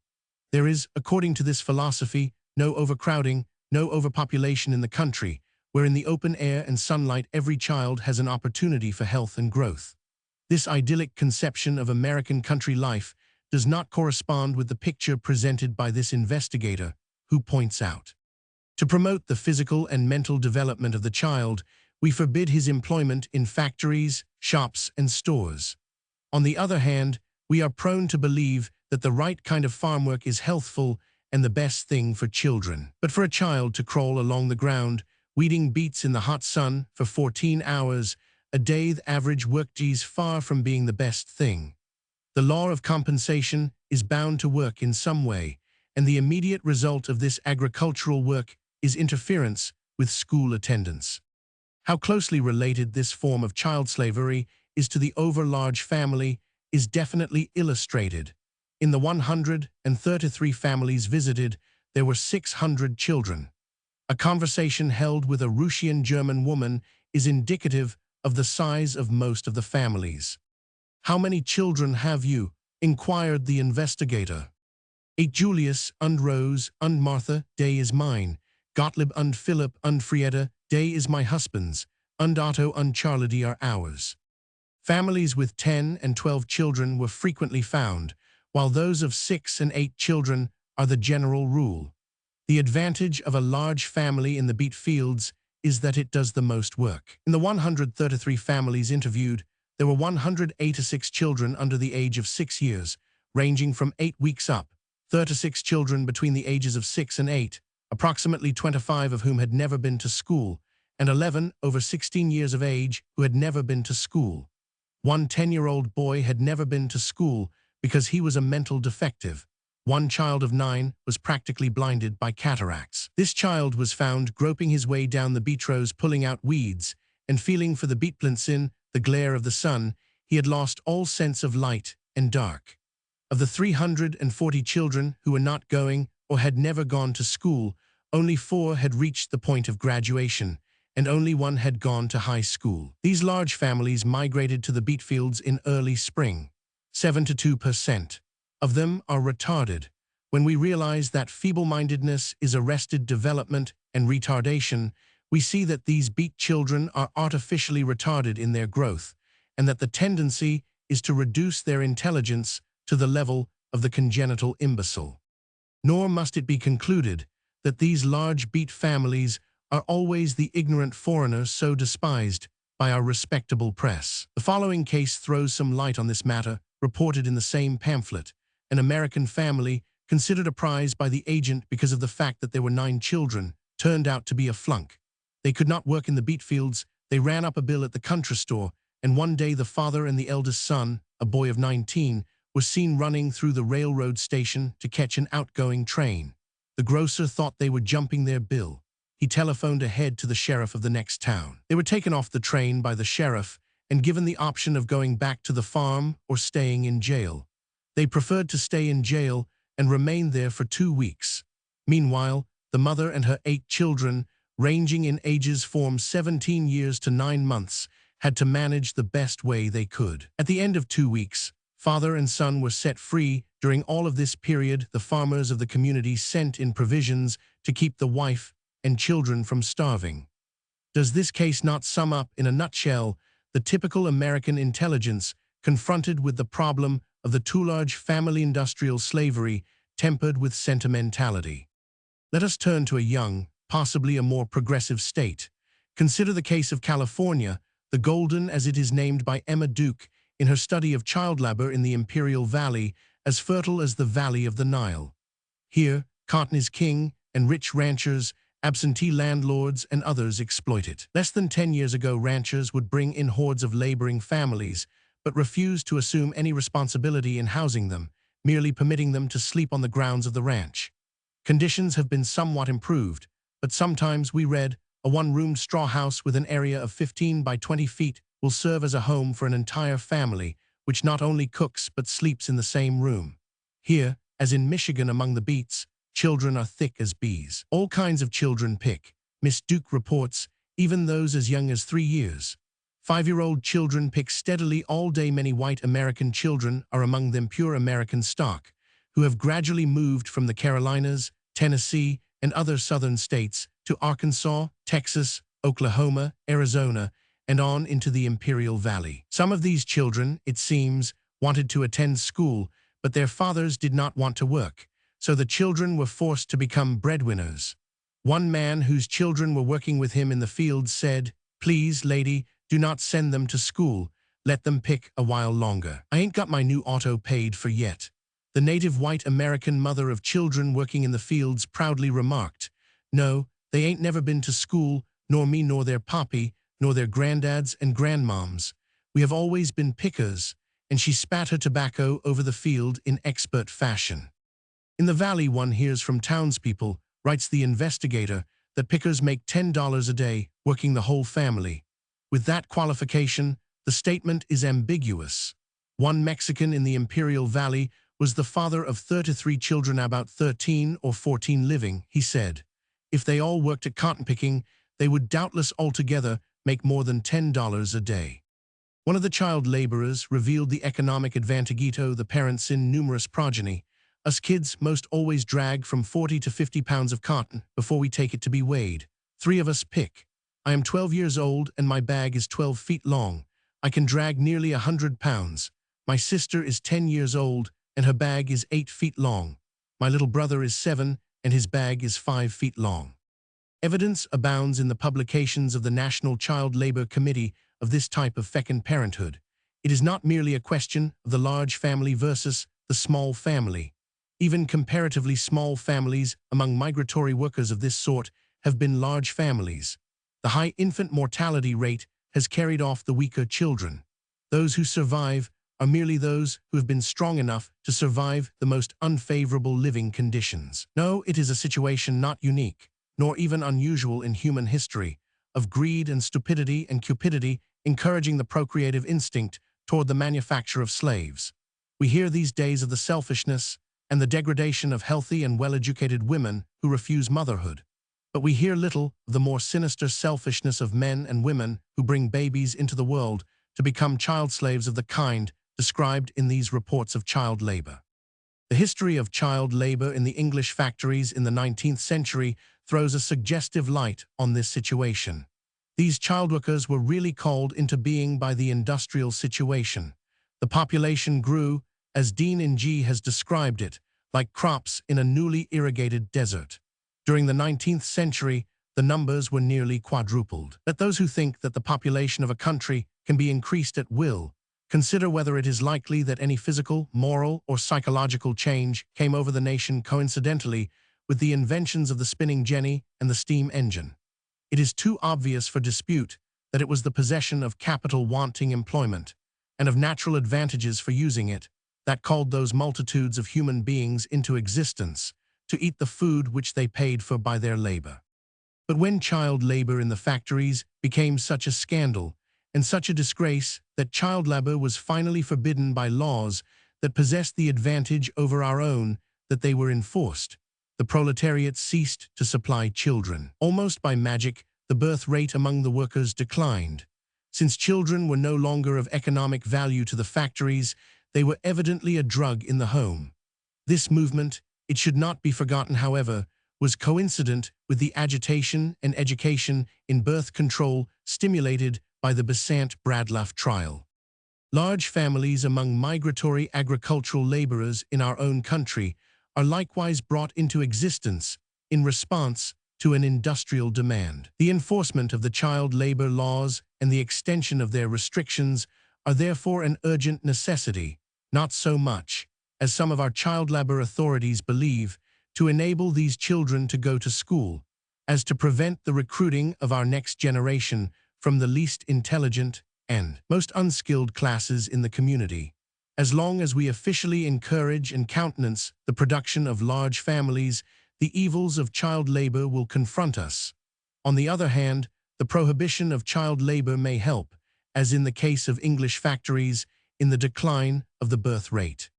Uncontrolled breeding and child labor go hand in hand. And today, when we are confronted with the evils of the latter in the form of widespread illiteracy and defect, we should seek causes more deeply rooted than the enslavement of children. The cost to society is incalculable, as the National Child Labor Committee points out. It is not only through the lowered power, the stunting and the moral degeneration of its individual members, but in actual expense through the necessary provision for the human junk created by premature employment in poorhouses, hospitals, police and courts, jails, and by charitable organizations. Today we are paying for the folly of the overproduction and its consequences in permanent injury to plastic childhood off yesterday. Tomorrow, we shall be forced to pay for our ruthless disregard of our surplus children of today. The child laborer of 1 or 2 decades ago has become the shifting laborer of today, stunted, underfed, illiterate, unskilled, unorganized, and unorganizable. He is the last person to be hired and the first to be fired. Boys and girls under 14 years of age are no longer permitted to work in factories, mills, canneries, and establishments whose products are to be shipped out of the particular state, and children under 16 can no longer work in mines and quarries. But this affects only 1/4 of our army of child labor work in local industries, stores, and farms. Homework in dark and unsanitary tenements is still permitted. Children work in homes on artificial flowers, finishing shoddy garments, sowing their very life's blood and that of the race into tawdry clothes and gewgaws that are the most unanswerable comments upon our vaunted civilization. And today, we must not forget, the child laborer of yesterday is becoming the father or the mother of the child laborer of tomorrow. Any nation that works its women is damned, once wrote Woods Hutchinson. The nation that works its children, one is tempted to add, is committing suicide. Loudmouthed defenders of American democracy pay no attention to the strange fact that, although the average education among all American adults is only the 6th grade, every one of these adults has an equal power at the polls. The American nation, with all its worship of efficiency and thrift, complacently forgets that every child defective in body, education, or character is a charge upon the community.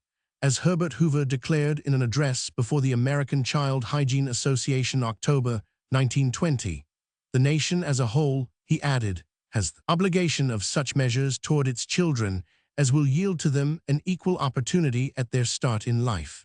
If we could grapple with the whole child situation for one generation, our public health, our economic efficiency, the moral character, sanity, and stability of our people would advance 3 generations in one. The great irrefutable fact that is ignored or neglected is that the American nation officially places a low value upon the lives of its children. The brutal truth is that children are cheap. When overproduction in this field is curtailed by voluntary restriction, when the birth rate among the working classes takes a sharp decline, the value of children will rise. Then only will the infant mortality rate decline and child labor vanish. Investigations of child labor emphasize its evils by pointing out that these children are kept out of school and that they miss the advantages of American public school education.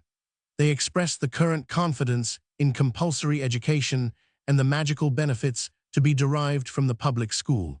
But we need to qualify our faith in education, and particularly our faith in the American public school. Educators are just beginning to wake up to the dangers inherent in the attempt to teach the brightest child and the mentally defective child at the same time.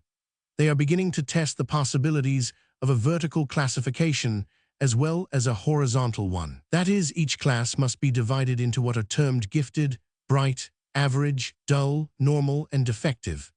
In the past, the helter-skelter crowding and overcrowding together of all classes of children of approximately the same age produced only a dull leveling to mediocrity. An investigation of 40 schools in New York City, typical of hundreds of others, reveals deplorable conditions of overcrowding and lack of sanitation. The worst conditions are to be found in locations the most densely populated. Thus of public school number 51, located almost in the center of the notorious Hell's Kitchen section, we read, "The play space which is provided is a mockery of the worst kind. The basement playroom is dark, damp, poorly lighted, poorly ventilated, foul-smelling, unclean, and wholly unfit for children for purposes of play. The drain pipes from the roof have decayed to such a degree that in some instances as little as a quarter of the pipe remains. On rainy days, water enters the classrooms, hallways, corridors, and is thrown against windows because the pipes have rotted away. The narrow stairways and halls are similar to those of jails and dungeons of a century ago. The classrooms are poorly lighted, inadequately equipped, and in some cases so small that the desks of pupils and teachers occupy almost all of the floor space." Another school, located a short distance from Fifth Avenue, the wealthiest street in the world, is described as an old shell of a structure, erected decades ago as a modern school building. Nearly 2,000 children are crowded into classrooms, having a total seating capacity of scarcely 1,000. Narrow doorways, intricate hallways, and antiquated stairways, dark and precipitous, keep ever alive the danger of disaster from fire or panic. Only the eternal vigilance of exceptional supervision has served to lessen the fear of such a catastrophe. Artificial light is necessary, even on the brightest days, in many of the classrooms. In most of the classrooms, it is always necessary when the sky is slightly overcast. There is no ventilating system. In the crowded East Side section, conditions are reported to be no better. The Public Education Association's report on public school No. 130 points out that the site at the corner of Hester and Baxter Streets was purchased by the city years ago as a school site, but that there has been so much tweedledeeing and tweedleduming that the new building, which is to replace the old, has not even yet been planned. Meanwhile, year after year, thousands of children are compelled to study daily in dark and dingy classrooms. Artificial light is continually necessary, declares the report. The ventilation is extremely poor. The fire hazard is naturally great. There are no restrooms whatever for the teachers. Other schools in the neighborhood reveal conditions even worse. In two of them, for example, in accordance with the requirements of the syllabus in hygiene in the schools, the vision of the children is regularly tested. In a recent test of this character, it was found in Public School 108, the rate of defective vision in the various grades ranged from 50 to 64%. In Public School 106, the rate ranged from 43 to 94%. The conditions, we are assured, are no exceptions to the rule of public schools in New York, where the fatal effects of overcrowding in education may be observed in their most sinister but significant aspects. The forgotten fact in this case is that efforts for universal and compulsory education cannot keep pace with the overproduction of children. Even at the best, leaving out of consideration the public school system as the inevitable prey and plundering ground of the cheap politician and job hunter, present methods of wholesale and syndicated education are not suited to compete with the unceasing, unthinking, untiring procreative powers of our swarming, spawning populations. Into such schools, as described in the recent reports of the Public Education Association, no intelligent parent would dare send his child.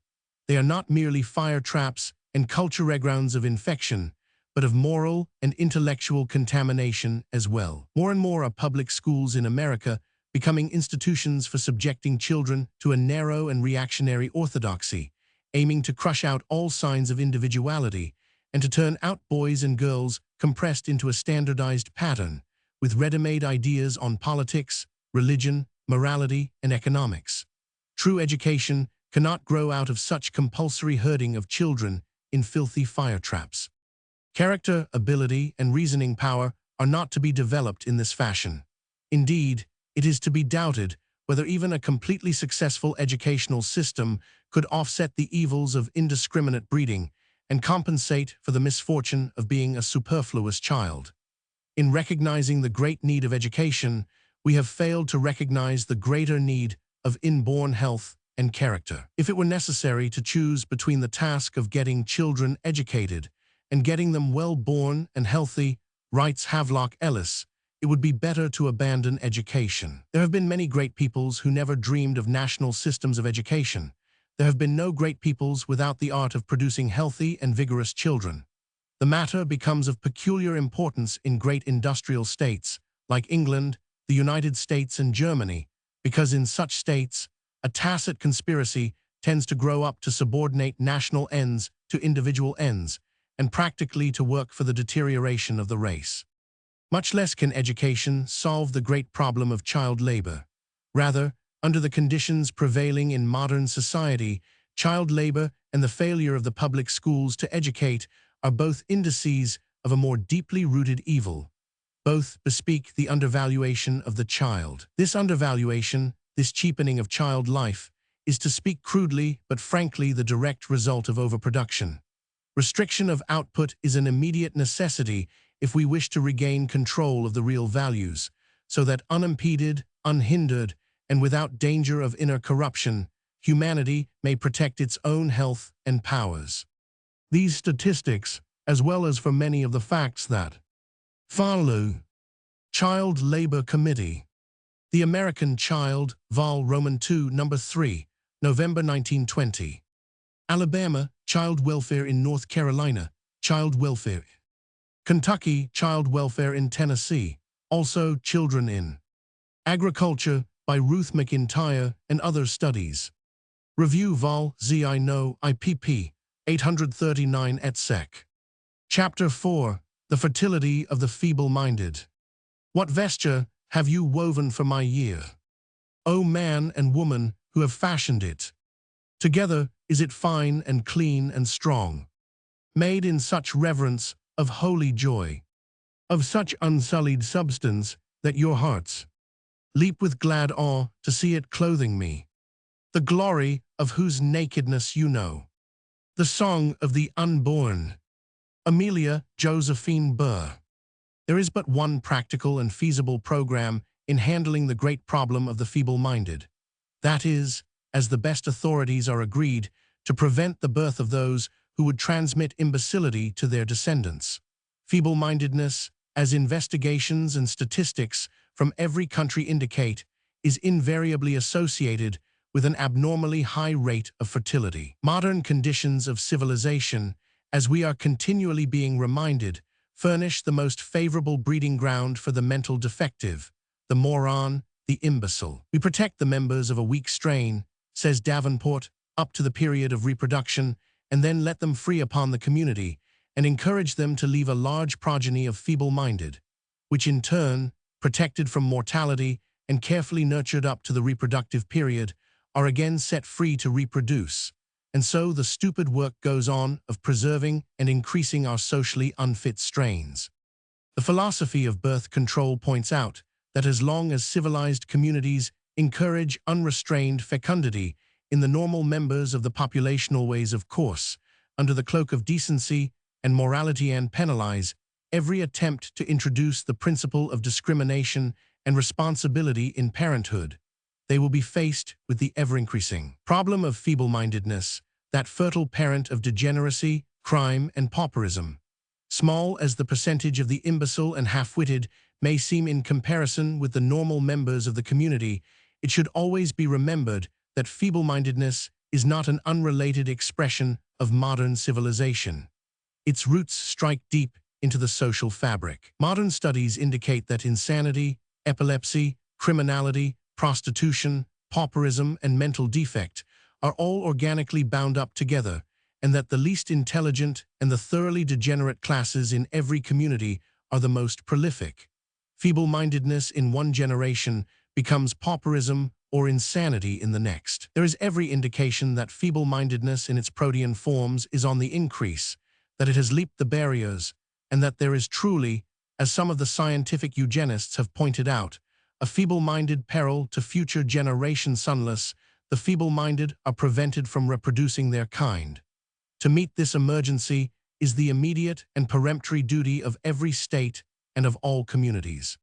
The curious situation has come about that while our statesmen are busy upon their propaganda of repopulation and are encouraging the production of large families, they are ignoring the exigent problem of the elimination of the feeble-minded. In this, however, the politicians are at one with the traditions of a civilization which, with its charities and philanthropies, has propped up the defective and degenerate and relieved them of the burdens borne by the healthy sections of the community, thus enabling them more easily and more numerously to propagate their kind.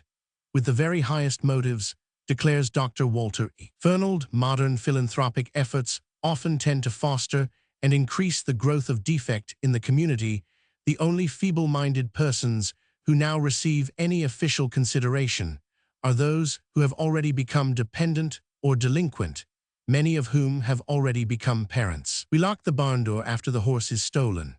We now have state commissions for controlling the gypsy moth and the boll weevil, the foot-and-mouth disease, and for protecting the shellfish and wild game, but we have no commission which even attempts to modify or to control the vast moral and economic forces represented by the feeble-minded persons at large in the community.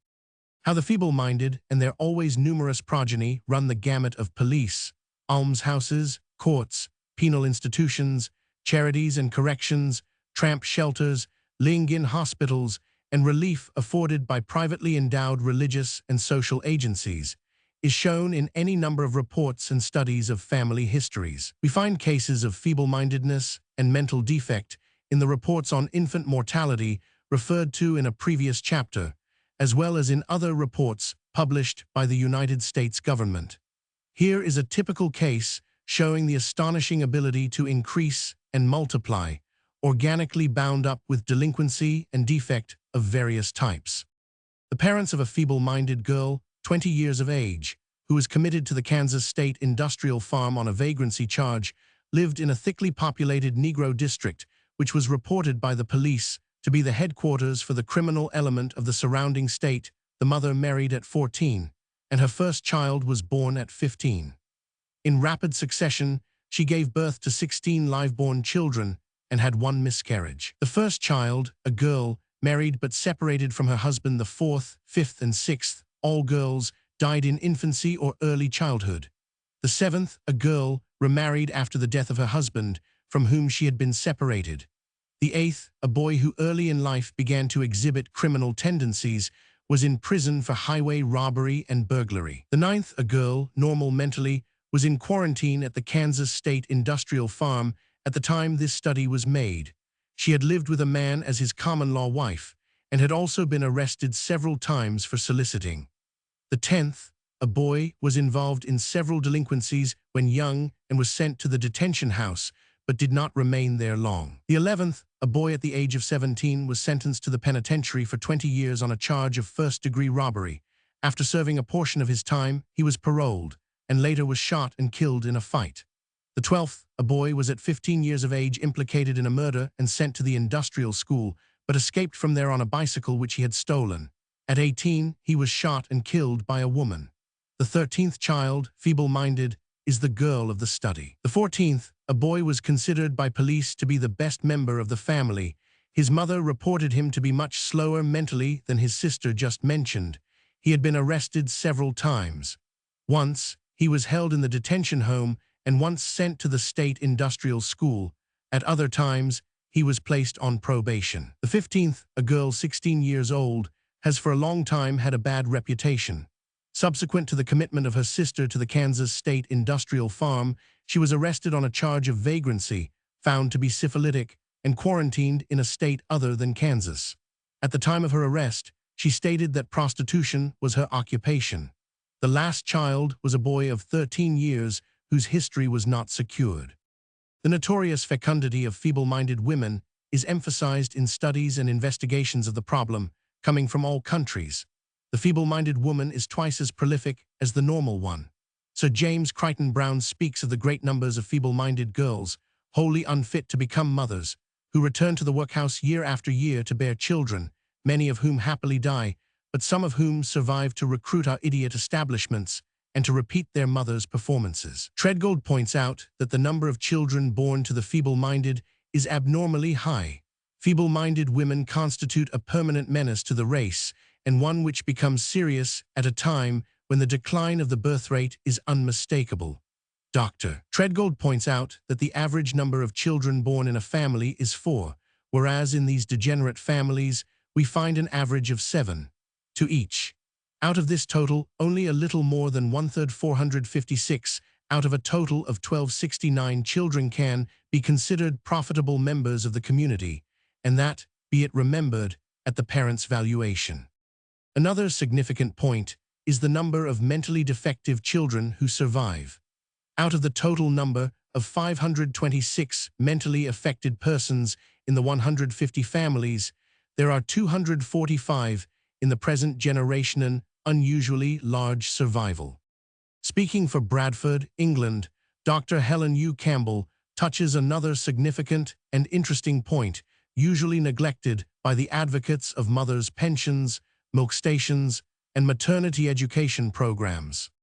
We are also confronted with the problem of the actually mentally deficient, of the more or less feeble-minded, and the deranged, epileptic, or otherwise mentally abnormal mother, writes this authority. The bad mothering of these cases is quite unimprovable at an infant welfare center, and a very definite, if not relatively very large percentage of our infants are suffering severely as a result of dependence upon such mothering. Thus, we are brought face to face with another problem of infant mortality. Are we to check the infant mortality rate among the feeble-minded and aid the unfortunate offspring to grow up, a menace to the civilized community even when not actually certifiable, as mentally defective or not obviously imbecile. Other figures and studies indicate the close relationship between feeble-mindedness and the spread of venereal scourges. We are informed that in Michigan, 75% of the prostitute class is infected with some form of venereal disease, and that 75% of the infected are mentally defective, morons, imbeciles, or borderline cases most dangerous to the community at large. At least 25% of the inmates of our prisons, according to Dr. Fernald, are mentally defective and belong either to the feeble-minded or to the defective delinquent class. Nearly 50% of the girls sent to reformatories are mental defectives.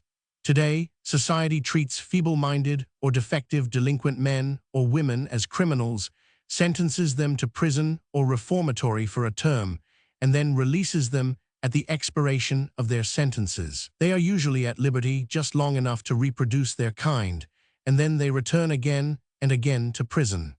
The truth of this statement is evident from the extremely large proportion in institutions of neglected and dependent children, who are the feeble-minded offspring of such feeble-minded parents.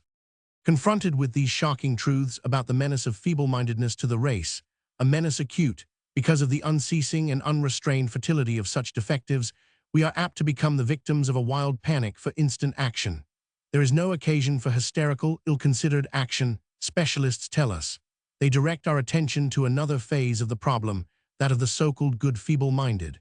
We are informed that imbecility in itself is not synonymous with badness. If it is fostered in a suitable environment, it may express itself in terms of good citizenship and useful occupation. It may thus be transmuted into a docile, tractable, and peaceable element of the community. The moron and the feeble-minded, thus protected, so we are assured, may even marry some brighter member of the community and thus lessen the chances of procreating another generation of imbeciles. We read further that some of our doctors believe that in our social scale there is a place for the good feeble-minded. In such a reckless and thoughtless differentiation between the bad and the good feeble-minded, we find new evidence of the conventional middle-class bias that also finds expression among some of the eugenists. We do not object to feeble-mindedness simply because it leads to immorality and criminality, nor can we approve of it when it expresses itself in docility, submissiveness, and obedience. We object because both are burdens and dangers to the intelligence of the community. As a matter of fact, there is sufficient evidence to lead us to believe that the so-called borderline cases are a greater menace than the out-and-out defective delinquents who can be supervised, controlled, and prevented from procreating their kind. The advent of the Binet-Simon and similar psychological tests indicates that the mental defective who is glib and plausible, bright-looking and attractive, but with a mental vision of 7, 8, or 9 years, may not merely lower the whole level of intelligence in a school or in a society, but may be encouraged by church and state to increase and multiply until he dominates and gives the prevailing color culturally speaking to an entire community. The presence in the public schools of the mentally defective children of men and women who should never have been parents is a problem that is becoming more and more difficult and is one of the chief reasons for lower educational standards. As one of the greatest living authorities on the subject, Dr. A. Treadgold has pointed out, this has created a destructive conflict of purpose. In the case of children with a low intellectual capacity, much of the education at present provided is for all practical purposes a complete waste of time, money, and patience. On the other hand, for children of high intellectual capacity, our present system does not go far enough. I believe that much innate potentiality remains undeveloped, even amongst the working classes, owing to the absence of opportunity for higher education, to the disadvantage of the nation. In consequence of these fundamental differences, the catchword equality of opportunity is meaningless and mere claptrap in the absence of any equality to respond to such opportunity. What is wanted is not equality of opportunity, but education adapted to individual potentiality. And if the time and money now spent in the fruitless attempt to make silk purses out of sows' ears were devoted to the higher education of children of good natural capacity, it would contribute enormously to national efficiency. In a much more complex manner, than has been recognized even by students of this problem. The destiny and the progress of civilization and of human expression has been hindered and held back by this burden of the imbecile and the moron. While we may admire the patience and the deep human sympathy with which the great specialists in feeble-mindedness have expressed the hope of drying up the sources of this evil or of rendering it harmless, we should not permit sympathy or sentimentality to blind us to the fact that health and vitality and human growth likewise need cultivation. A laissez-faire policy, writes one investigator, simply allows the social sore to spread. And a quasi-laissez-faire policy, wherein we allow the defective to commit crime and then interfere and imprison him, wherein we grant the defective the personal liberty to do as he pleases, until he pleases to descend to a plane of living below the animal level, and try to care for a few of his descendants who are so helpless that they can no longer exercise that personal liberty to do as they please. Such a policy increases and multiplies the dangers of the overfertile feeble-minded.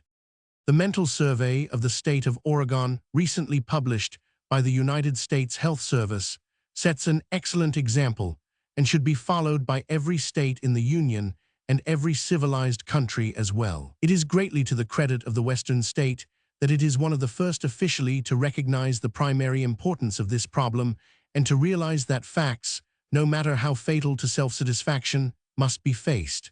This survey, authorized by the state legislature and carried out by the University of Oregon in collaboration with Dr. 150 Carlisle of the Public Health Service, aided by a large number of volunteers, shows that only a small percentage of mental defectives and morons are in the care of institutions.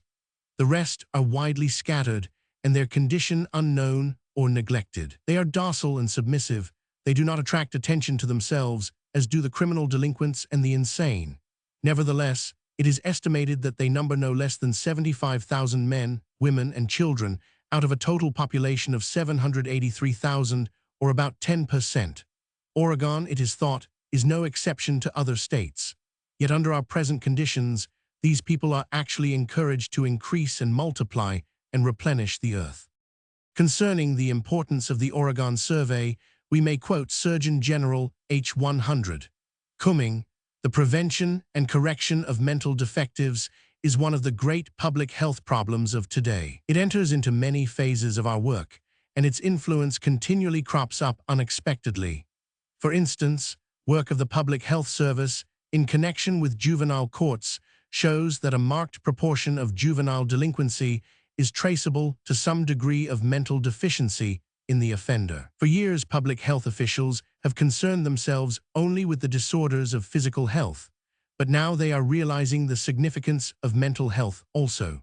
The work in Oregon constitutes the first statewide survey which even begins to disclose the enormous drain on a state caused by mental defects. One of the objects of the work was to obtain for the people of Oregon an idea of the problem that confronted them and the heavy annual loss, both economic and industrial, that it entailed.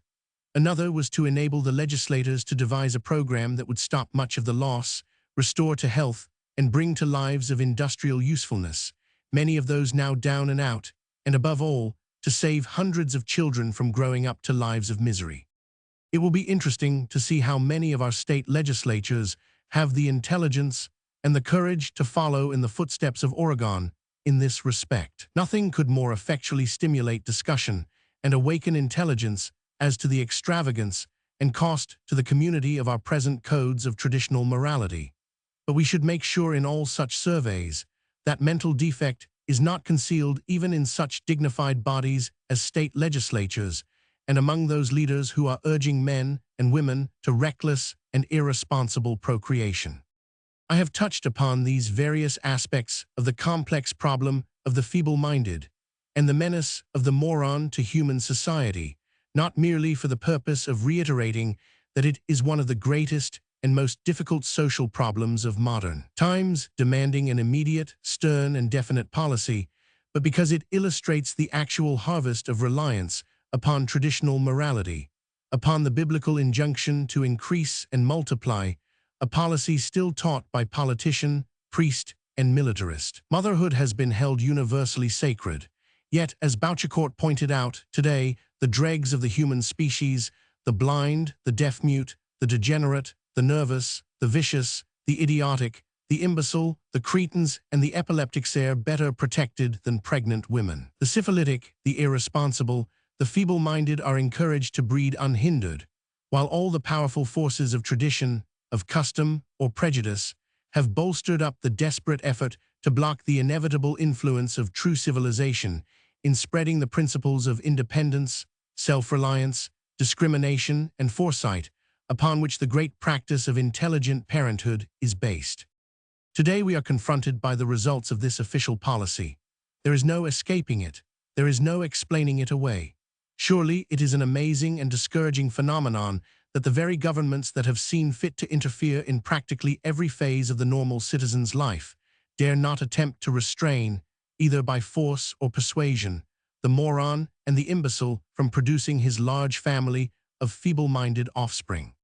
In my own experience, I recall vividly the case of a feeble-minded girl who every year, for a long period, received the expert attention of a great specialist in one of the best-known maternity hospitals of New York City. The great obstetrician, for the benefit of interns and medical students, performed each year a cesarean operation upon this unfortunate creature to bring into the world her defective, and in one case at least, her syphilitic infant.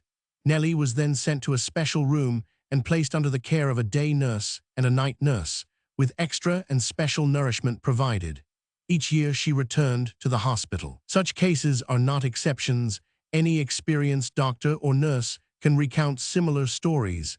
In the interest of medical science, this practice may be justified. I am not criticizing it from that point of view. I realize, as well as the most conservative moralist, that humanity requires that healthy members of the race should make certain sacrifices to preserve from death those unfortunates who are born with hereditary taints. But there is a point at which philanthropy may become positively dysgenic, when charity is converted into injustice to the self-supporting citizen, into positive injury to the future of the race. Such a point, it seems obvious, is reached when the incurably defective are permitted to procreate and thus increase their numbers. The problem of the dependent, delinquent, and defective elements in modern society, we must repeat, cannot be minimized because of their alleged small numerical proportion to the rest of the population. The proportion seems small only because we accustom ourselves to the habit of looking upon feeble-mindedness as a separate and distinct calamity to the race, as a chance phenomenon unrelated to the sexual and biological customs not only condoned, but even encouraged by our so-called civilization. The actual dangers can only be fully realized when we have acquired definite information concerning the financial and cultural cost of these classes to the community, when we become fully cognizant of the burden of the imbecile upon the whole human race, when we see the funds that should be available for human development, for scientific, artistic, and philosophically research, being diverted annually by hundreds of millions of dollars to the care and segregation of men, women, and children who never should have been born. The advocate of birth control realizes, as well as all intelligent thinkers, the dangers of interfering with personal liberty. Our whole philosophy is, in fact, based upon the fundamental assumption that man is a self-conscious, self-governing creature, that he should not be treated as a domestic animal, that he must be left free, at least within certain wide limits, to follow his own wishes in the matter of mating and in the procreation of children. Nor do we believe that the community could or should send to the lethal chamber the defective progeny resulting from irresponsible and unintelligent breeding. But modern society, which has respected the personal liberty of the individual only in regard to the unrestricted and irresponsible bringing into the world of filth and poverty, an overcrowding procession of infants foredoomed to death or hereditable disease, is now confronted with the problem of protecting itself and its future generations against the inevitable consequences of this long-practiced policy of laissez-faire. The emergency problem of segregation and sterilization must be faced immediately. Every feeble-minded girl or woman of the hereditary type, especially of the moron class, should be segregated during the reproductive period. Otherwise, she is almost certain to bear imbecile children, who in turn are just as certain to breed other defectives. The male defectives are no less dangerous. Segregation carried out for 1 or 2 generations would give us only partial control of the problem. Moreover, when we realize that each feeble-minded person is a potential source of an endless progeny of defect, we prefer the policy of immediate sterilization, of making sure that parenthood is absolutely prohibited to the feeble-minded. This, I say, is an emergency measure. But how are we to prevent the repetition in the future of a new harvest of imbecility, the recurrence of new generations of morons and defectives, as the logical and inevitable consequence of the universal application of the traditional and widely approved command to increase and multiply? At the present moment, we are offered 3 distinct and more or less mutually exclusive policies by which civilization may hope to protect itself and the generations of the future from the allied dangers of imbecility, defect, and delinquency. No one can understand the necessity for birth control education without a complete comprehension of the dangers, the inadequacies, or the limitations of the present attempts at control, or the proposed programs for social reconstruction and racial regeneration. It is, therefore, necessary to interpret and criticize the 3 programs offered to meet our emergency. These may be briefly summarized as follows. Studies of Delinquents, reprint number 598, pp. 64-65. Report of the Royal Commission on the Cure and Control of the Feeble-Minded, London, P.S. King's Son. The year ending October 31st, 1919. Social Aspect of Feeble-Mindedness, by A. 100, Rogers and Maud A. Merrill, Boston. Chapter 5, The Cruelty of Charity.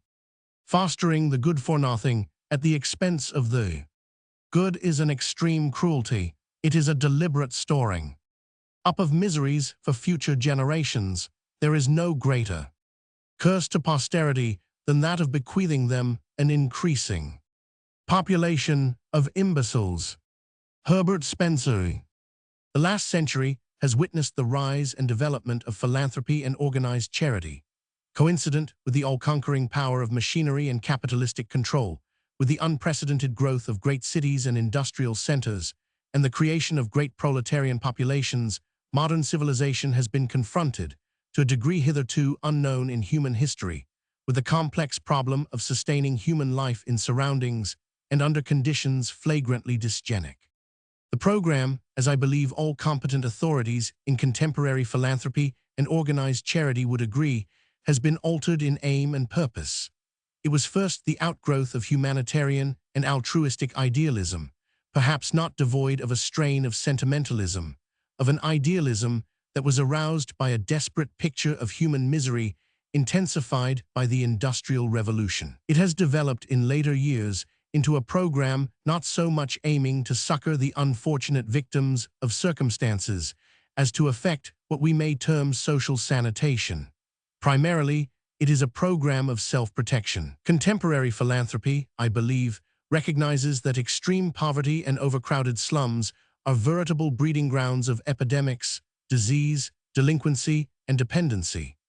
Its aim, therefore, is to prevent the individual family from sinking to that abject condition in which it will become a much heavier burden upon society. There is no need here to criticize the obvious limitations of organized charities in meeting the desperate problem of destitution.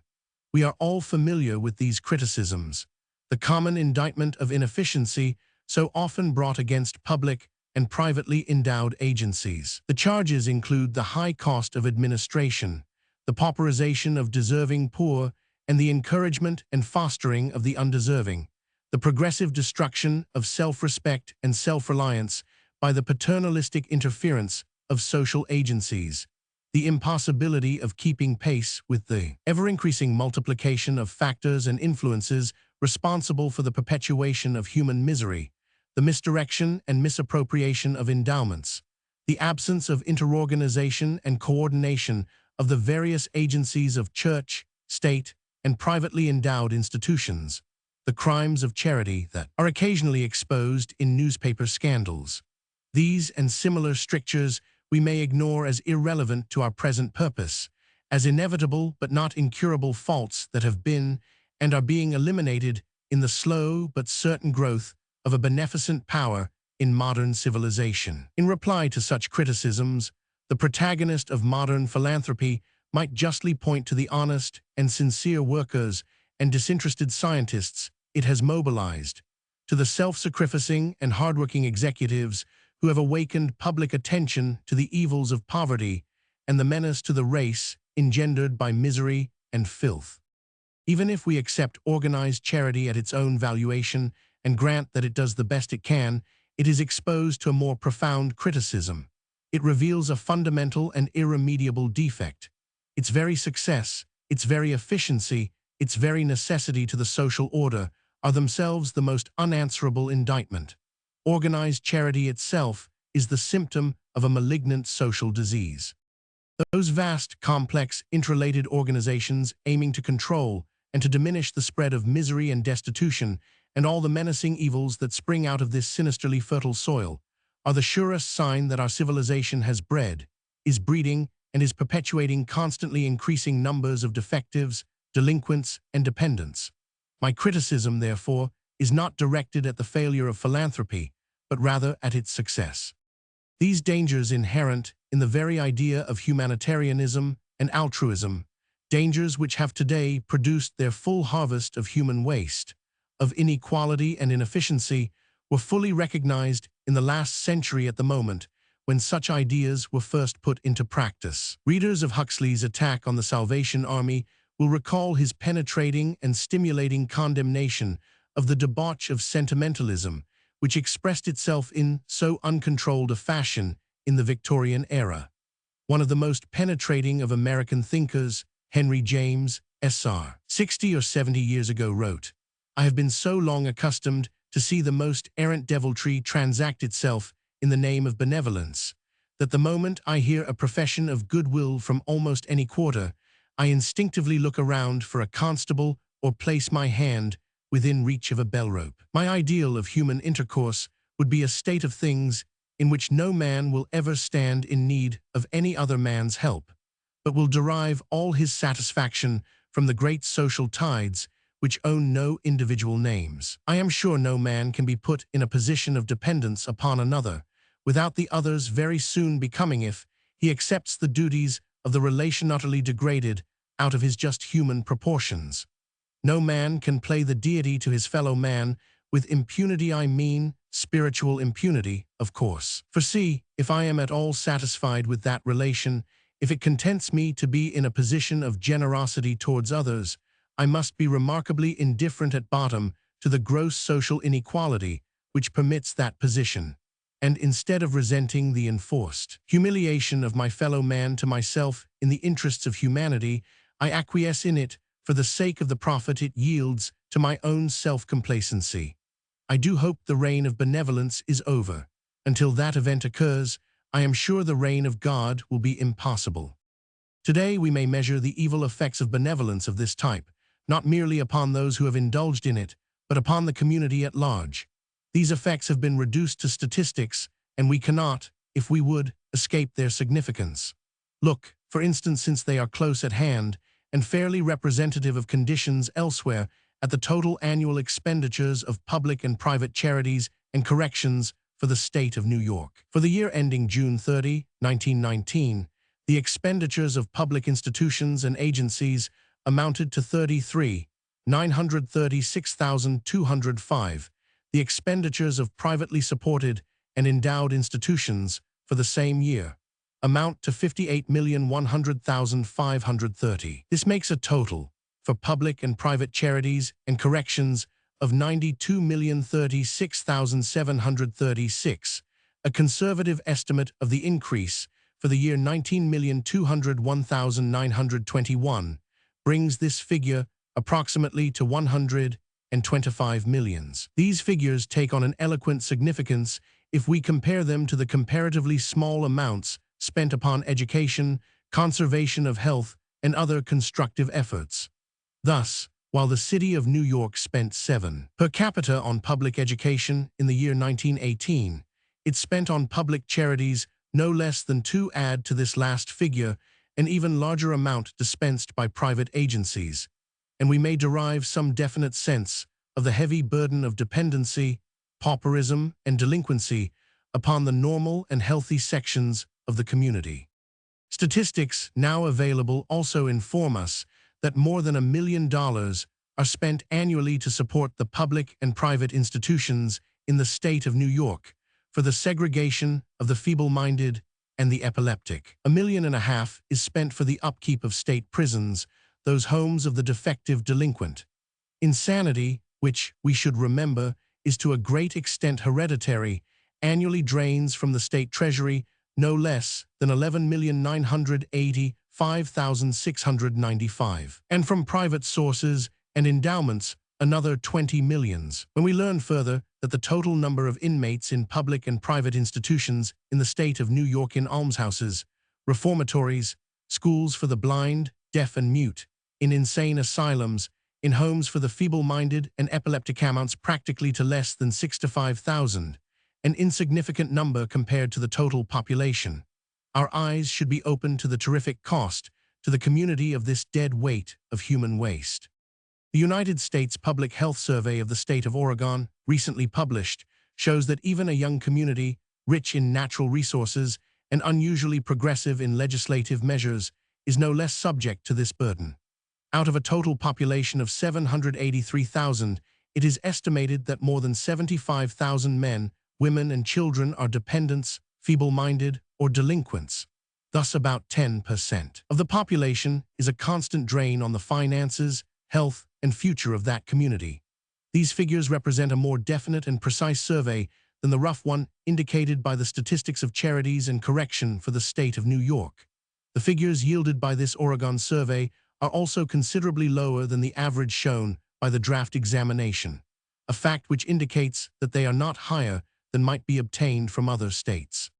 Organized charity is thus confronted with the problem of feeble-mindedness and mental defect. But just as the state has so far neglected the problem of mental defect until this takes the form of criminal delinquency, so the tendency of our philanthropic and charitable agencies has been to pay no attention to the problem until it has expressed itself in terms of pauperism and delinquency.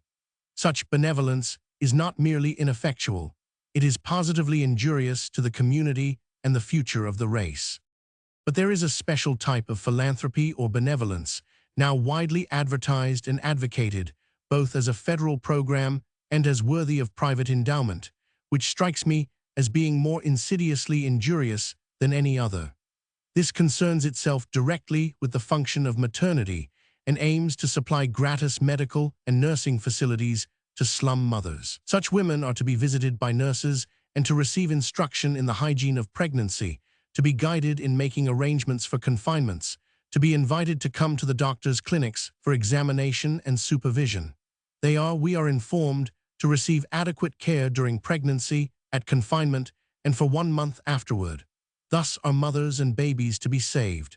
Childbearing is to be made safe. The work of the maternity centers in the various American cities in which they have already been established, and in which they are supported by private contributions and endowment, it is hardly necessary to point out, is carried on among the poor and more docile sections of the city, among mothers least able, through poverty and ignorance, to afford the care and attention necessary for successful maternity. Now, as the findings of Treadgold and Carl Pearson and the British eugenists so conclusively show, and as the infant mortality reports so thoroughly substantiate, a high rate of fecundity is always associated with the direst poverty, irresponsibility, mental defect, feeble-mindedness, and other transmissible taints. The effect of maternity endowments and maternity centers supported by private philanthropy would have, perhaps already have had, exactly the most dysgenic tendency.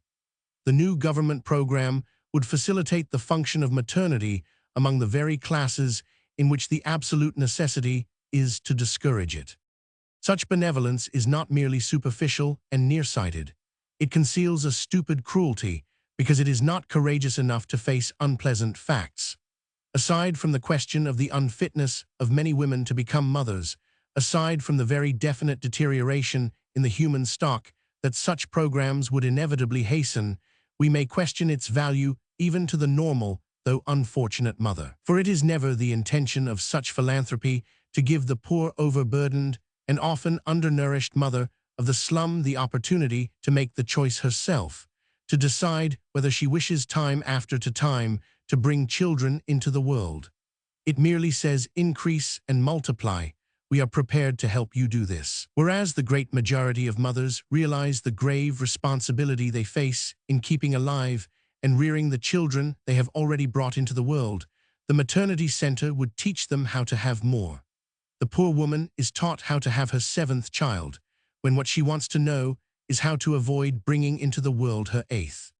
Such philanthropy, as Dean Ng has so unanswerably pointed out, is kind only to be cruel, and unwittingly promotes precisely the results most deprecated. It encourages the healthier and more normal sections of the world to shoulder the burden of unthinking and indiscriminate fecundity of others, which brings with it, as I think the reader must agree, a dead weight of human waste. Instead of decreasing and aiming to eliminate the stocks that are most detrimental to the future of the race and the world, it tends to render them to a menacing degree dominant.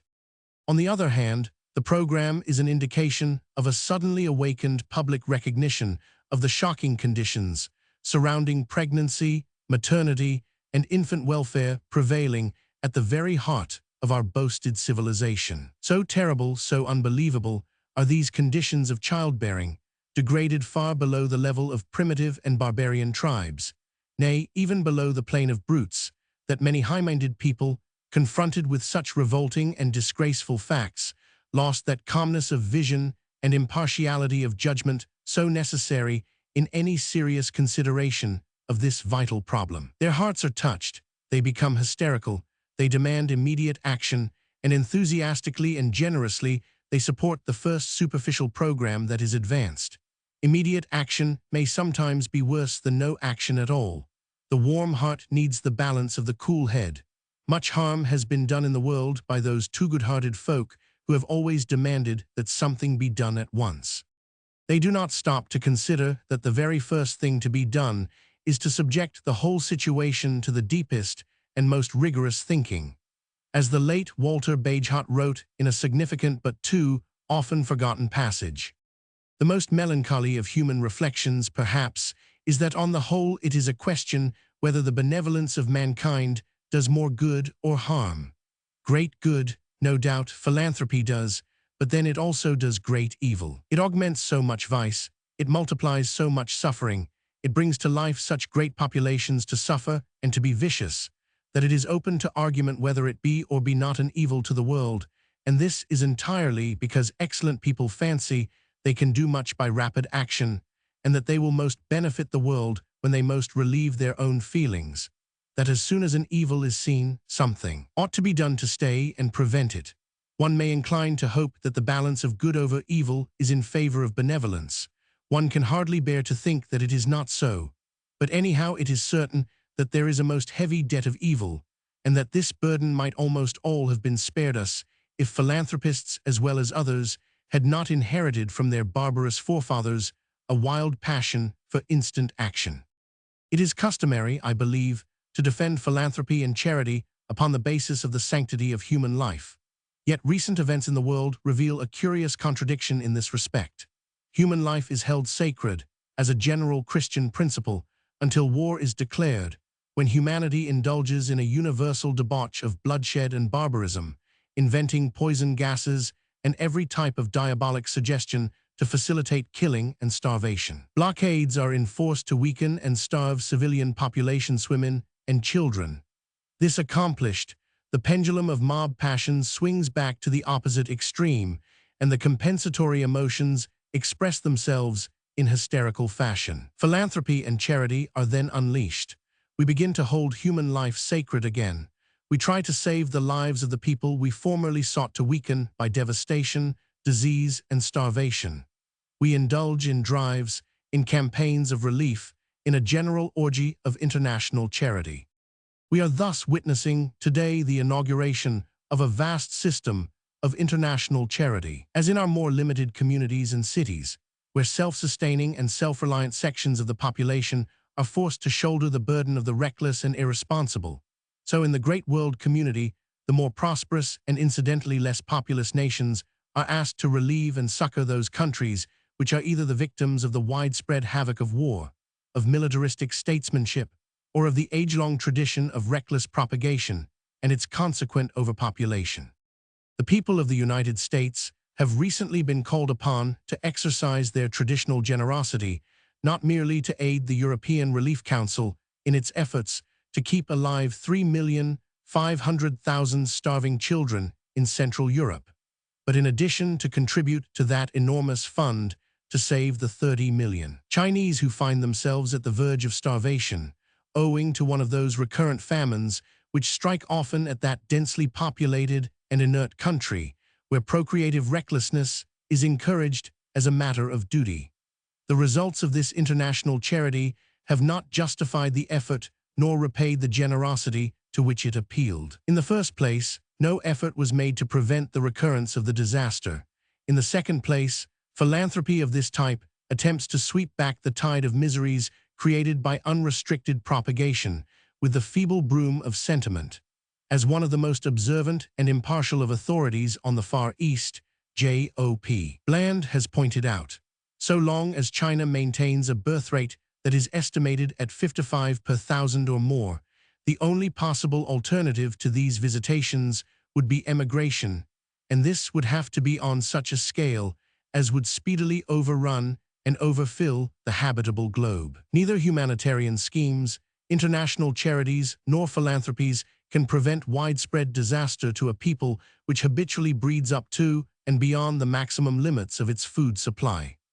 Upon this point, it is interesting to add, Mr. Frank A. Vanderlip has likewise pointed out the inefficacy and misdirection of this type of international charity. Mr. Bland further points out, the problem presented is one with which neither humanitarian nor religious zeal can ever cope, so long as we fail to recognize and attack the fundamental cause of these calamities. As a matter of sober fact, the benevolent activities of our missionary societies to reduce the death rate by the prevention of infanticide and the checking of disease actually serve in the end to aggravate the pressure of population upon its food supply and to increase the severity of the inevitably resultant catastrophe. What is needed for the prevention, or at least the mitigation of these scourges, is an organized educational propaganda directed first against polygamy and the marriage of minors and the unfit, and next towards such a limitation of the birth rate as shall approximate the standard of civilized countries. But so long as bishops and well-meaning philanthropists in England and America continue to praise and encourage the glorious fertility of the East, there can be but little hope of minimizing the penalties of the ruthless struggle for existence in China, and nature's law will therefore continue to work out its own pitiless solution, weeding out every year millions of predestined weaklings. This rapid survey is enough, I hope, to indicate the manifold inadequacies inherent in present policies of philanthropy and charity. The most serious charge that can be brought against modern benevolence is that it encourages the perpetuation of defectives, delinquents, and dependents. These are the most dangerous elements in the world community, the most devastating curse on human progress and expression. Philanthropy is a gesture characteristic of modern business lavishing upon the unfit the profits extorted from the community at large. Looked at impartially, this compensatory generosity is in its final effect probably more dangerous, more dysgenic, more blighting than the initial practice of profiteering and the social injustice which makes some too rich and others too poor. Chapter 6. Neglected Factors of the World Problem. War has thrust upon us a new internationalism. Today the world is united by starvation, disease, and misery. We are enjoying the ironic internationalism of hatred. The victors are forced to shoulder the burden of the vanquished. International philanthropies and charities are organized. The great flux of immigration and emigration has recommenced. Prosperity is a myth, and the rich are called upon to support huge philanthropies in the futile attempt to sweep back the tide of famine and misery. In the face of this new internationalism, this tangled unity of the world, all proposed political and economic programs reveal a woeful common bankruptcy. They are fragmentary and superficial. None of them go to the root of this unprecedented world problem. Politicians offer political solutions, like the League of Nations or the limitation of navies. Militarists offer new schemes of competitive armament. Marxians offer the Third Internationale and Industrial Revolution. Sentimentalists offer charity and philanthropy. Coordination or correlation is lacking, and matters go steadily from bad to worse. The first essential in the solution of any problem is the recognition and statement of the factors involved. Now, in this complex problem which today confronts us, no attempt has been made to state the primary facts. The statesman believes they are all political. Militarists believe they are all military and naval. Economists, including under the term the various schools for socialists, believe they are industrial and financial. Churchmen look upon them as religious and ethical. What is lacking is the recognition of that fundamental factor which reflects and coordinates these essential but incomplete phases of the problem, the factor of reproduction. For in all problems affecting the welfare of a biological species, and particularly in all problems of human welfare, two fundamental forces work against each other. There is hunger as the driving force of all our economic, industrial, and commercial organizations, and there is the reproductive impulse in continual conflict with our economic, political settlements, race adjustments, and the like. Official moralists, statesmen, politicians, philanthropists, and economists display an astounding disregard of this second disorganizing factor. They treat the world of men as if it were purely a hunger world, instead of a hunger-sex world. Yet there is no phase of human society, no question of politics, economics, or industry that is not tied up in almost equal measure with the expression of both of these primordial impulses. You cannot sweep back overpowering dynamic instincts by catchwords. You can neglect and thwart sex only at your peril. You cannot solve the problem of hunger and ignore the problem of sex. They are bound up together. While the gravest attention is paid to the problem of hunger and food, that of sex is neglected. Politicians and scientists are ready and willing to speak of such things as a high birth rate, infant mortality, the dangers of immigration or overpopulation. But with few exceptions, they cannot bring themselves to speak of birth control until they shall have broken through the traditional inhibitions concerning the discussion of sexual matters, until they recognize the force of the sexual instinct, and until they recognize birth control as the pivotal factor in the problem confronting the world today. Our statesmen must continue to work in the dark. Political palliatives will be mocked by actuality. Economic nostrums are blown willy-nilly in the unending battle of human instincts. A brief survey of the past 3 or 4 centuries of Western civilization suggests the urgent need of a new science to help humanity in the struggle with the vast problem of today's disorder and danger. That problem, as we envisage it, is fundamentally a sexual problem. Ethical, political, and economic avenues of approach are insufficient. We must create a new instrument, a new technique to make any adequate solution possible.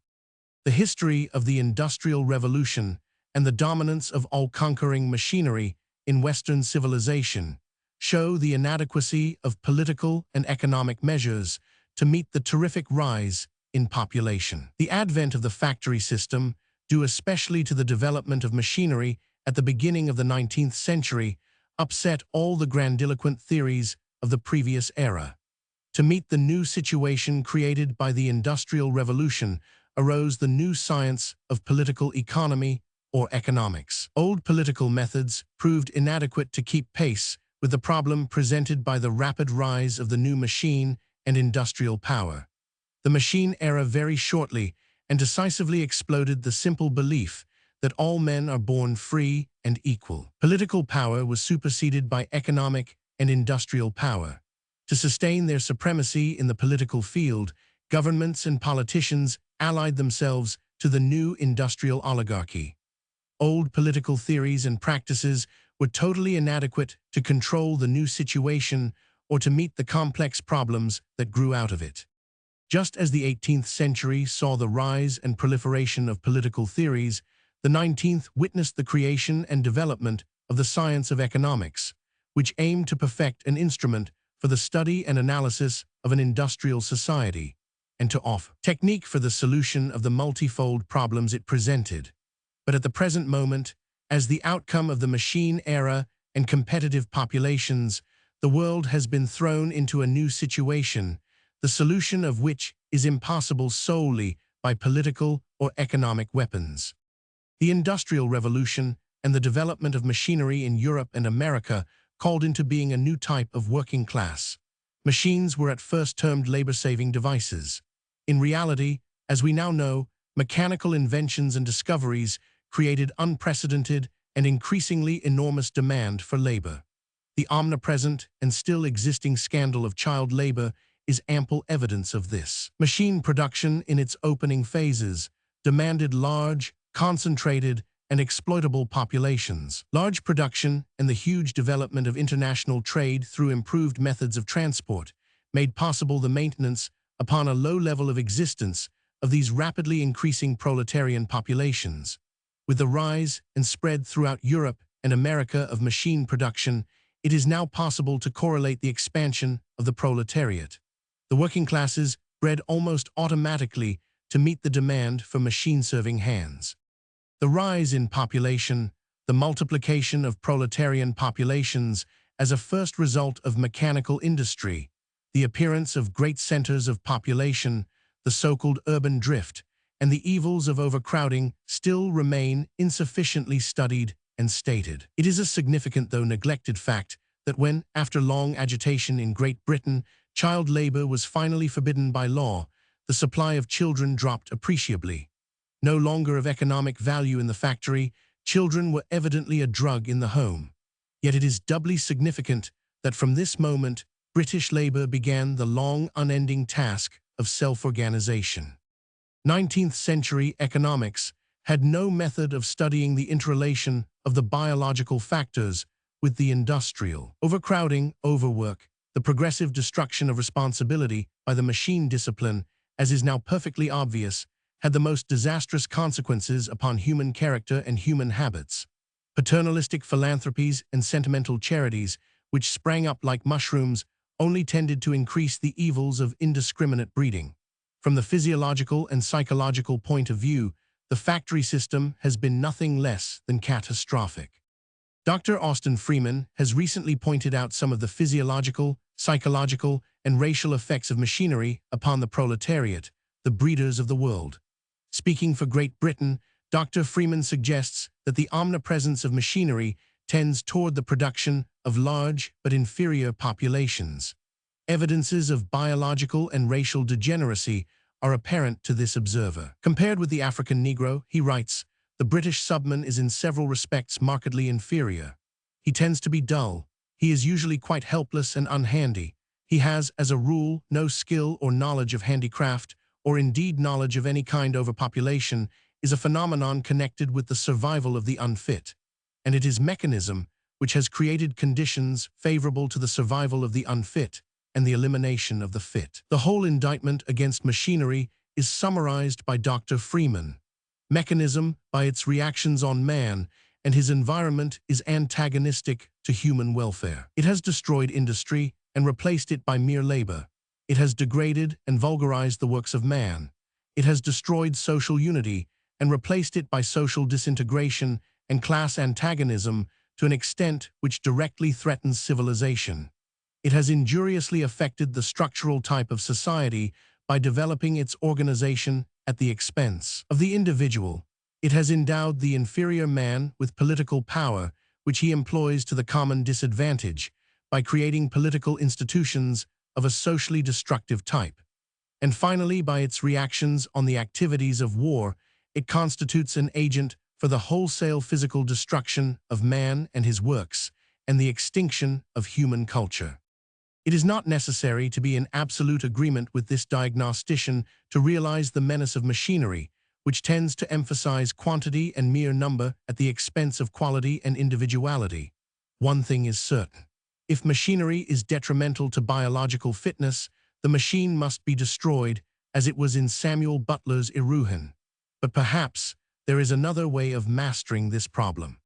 Altruism, humanitarianism, and philanthropy have aided and abetted machinery in the destruction of responsibility and self-reliance among the least desirable elements of the proletariat. In contrast with the previous epoch of discovery of the New World, of exploration and colonization, when a centrifugal influence was at work upon the populations of Europe, the advent of machinery has brought with it a counteracting centripetal effect. The result has been the accumulation of large urban populations, the increase of irresponsibility, and ever-widening margin of biological waste. Just as 18th-century politics and political theories were unable to keep pace with the economic and capitalistic aggressions of the 19th century, so also we find, if we look closely enough, that 19th-century economics is inadequate to lead the world out of the catastrophic situation into which it has been thrown by the debacle of the World War. Economists are coming to recognize that the purely economic interpretation of contemporary events is insufficient.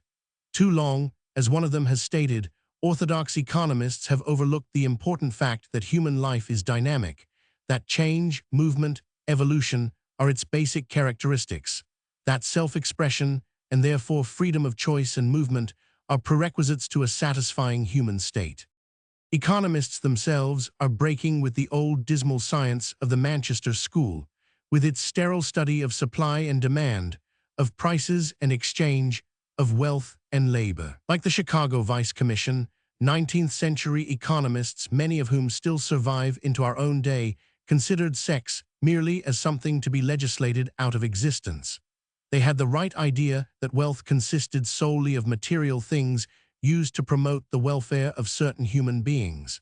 Their idea of capital was somewhat confused. They apparently decided that capital was merely that part of capital used to produce profit. Prices, exchanges, commercial statistics, and financial operations comprised the subject matter of these older economists. It would have been considered unscientific to take into account the human factors involved. They might study the wear and tear and depreciation of machinery, but the depreciation or destruction of the human race did not concern them. Under wealth, they never included the vast, wasted treasury of human life and human expression. Economists today are awake to the imperative duty of dealing with the whole of human nature, with the relation of men, women, and children to their environment, physical and psychic, as well as social, of dealing with all those factors which contribute to human sustenance, happiness, and welfare. The economist, at length, investigates human motives. Economics outgrows the outworn metaphysical preconceptions of 19th-century theory. Today, we witness the creation of a new welfare or social economics, based on a fuller and more complete knowledge of the human race, upon a recognition of sex as well as of hunger, in brief, of physiological instincts and psychological demands. The newer economists are beginning to recognize that their science heretofore failed to take into account the most vital factors in modern industriate, failed to foresee the inevitable consequences of compulsory motherhood, the catastrophic effects of child labor upon racial health, the overwhelming importance of national vitality and well-being, the international ramifications of the population problem, the relation of indiscriminate breeding to feeble-mindedness and industrial inefficiency. It speculated too little or not at all on human motives. Human nature riots through the traditional economic structure, as Carlton Parker pointed out, with ridicule and destruction. The old-fashioned economist looked on helpless and aghast. Inevitably, we are driven to the conclusion that the exhaustively economic interpretation of contemporary history is inadequate to meet the present situation. In his suggestive book, The Acquisitive Society, R.H. Tawney arrives at the conclusion that obsession by economic issues is as local and transitory as it is repulsive and disturbing. To future generations, it will appear as pitiable as the obsession of the 17th century by religious quarrels appears today.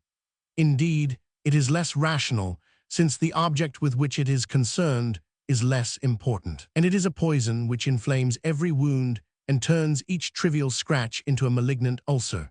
Society will not solve the particular problems of industry until that poison is expelled, and it has learned to see industry in its proper perspective. If it is to do that, it must rearrange the scale of values. It must regard economic interests as one element in life, not as the whole of life.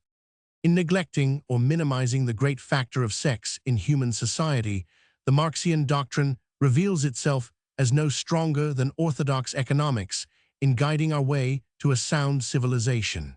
It works within the same intellectual limitations. Much as we are indebted to the Marxians for pointing out the injustice of modern industrialism, we should never close our eyes to the obvious limitations of their own economic interpretation of history. While we must recognize the great historical value of Marx, it is now evident that his vision of the class struggle, of the bitter, irreconcilable warfare between the capitalist and working classes, was based not upon historical analysis, but upon an unconscious dramatization of a superficial aspect of capitalistic regime.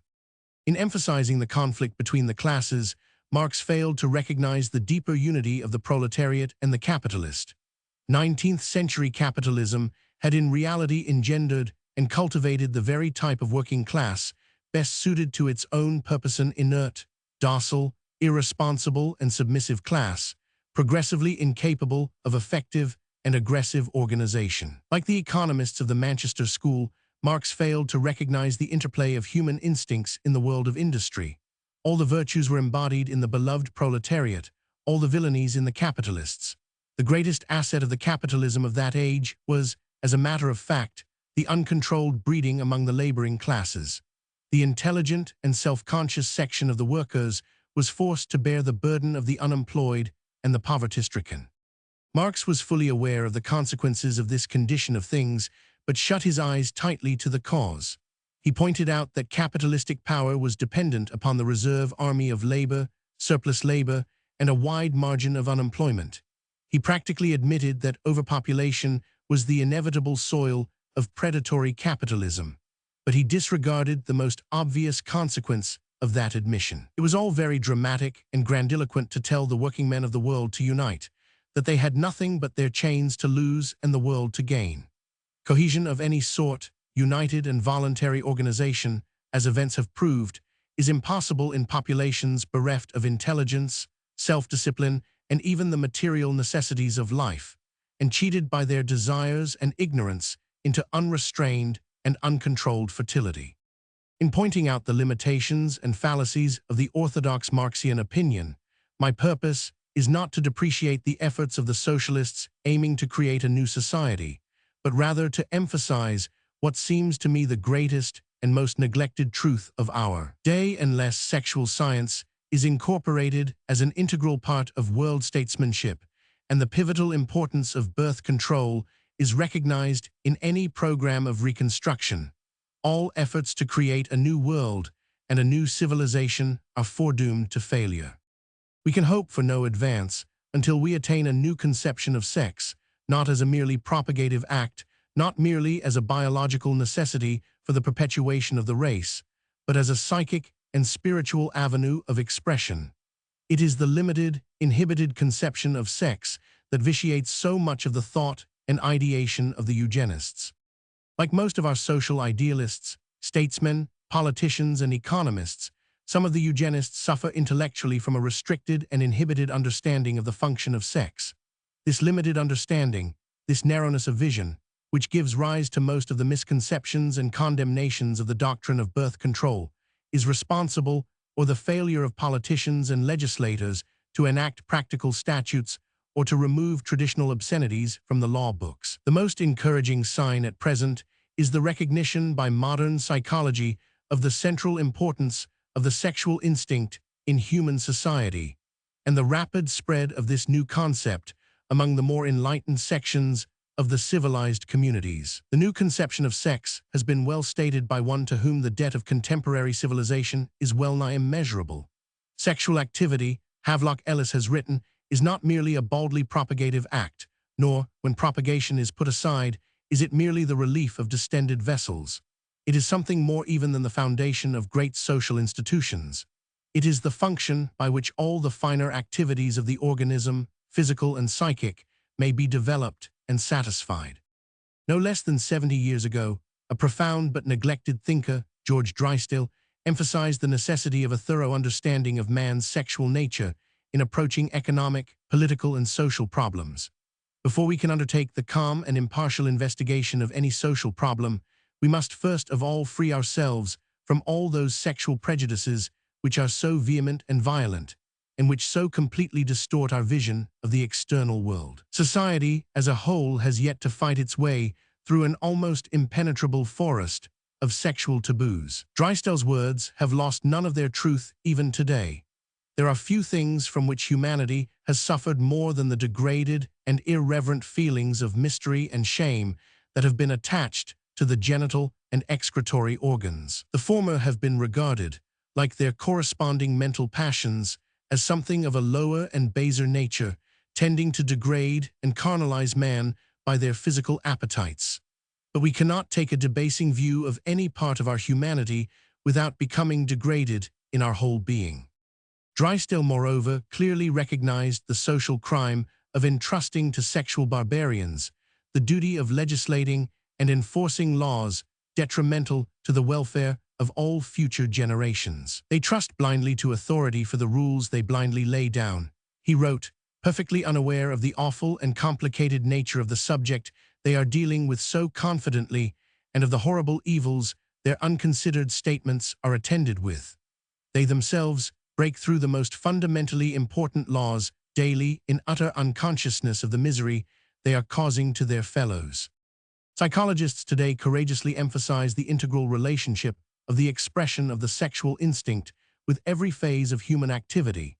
Until we recognize this central fact, we cannot understand the implications and the sinister significance of superficial attempts to apply rosewater remedies to social evils, by the enactment of restrictive and superficial legislation, by wholesale philanthropies and charities, by publicly burying our heads in the sands of sentimentality. Self-appointed censors, grossly immoral moralists, makeshift legislators, all face a heavy responsibility for the miseries, diseases, and social evils they perpetuate or intensify by enforcing the primitive taboos of aboriginal customs, traditions, and outworn laws, which at every step hinder the education of the people in the scientific knowledge of their sexual nature.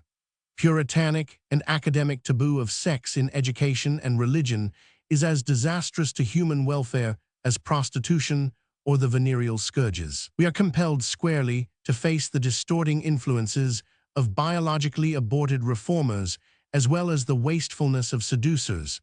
Dr. Edward A. Kempf recently declared, "Man arose from the ape and inherited his passions, which he can only refine but dare not attempt to castrate unless he would destroy the fountains of energy that maintain civilization and make life worth living, and the world worth beautifying. We do not have a problem that is to be solved by making repressive laws and executing them. Nothing will be more disastrous.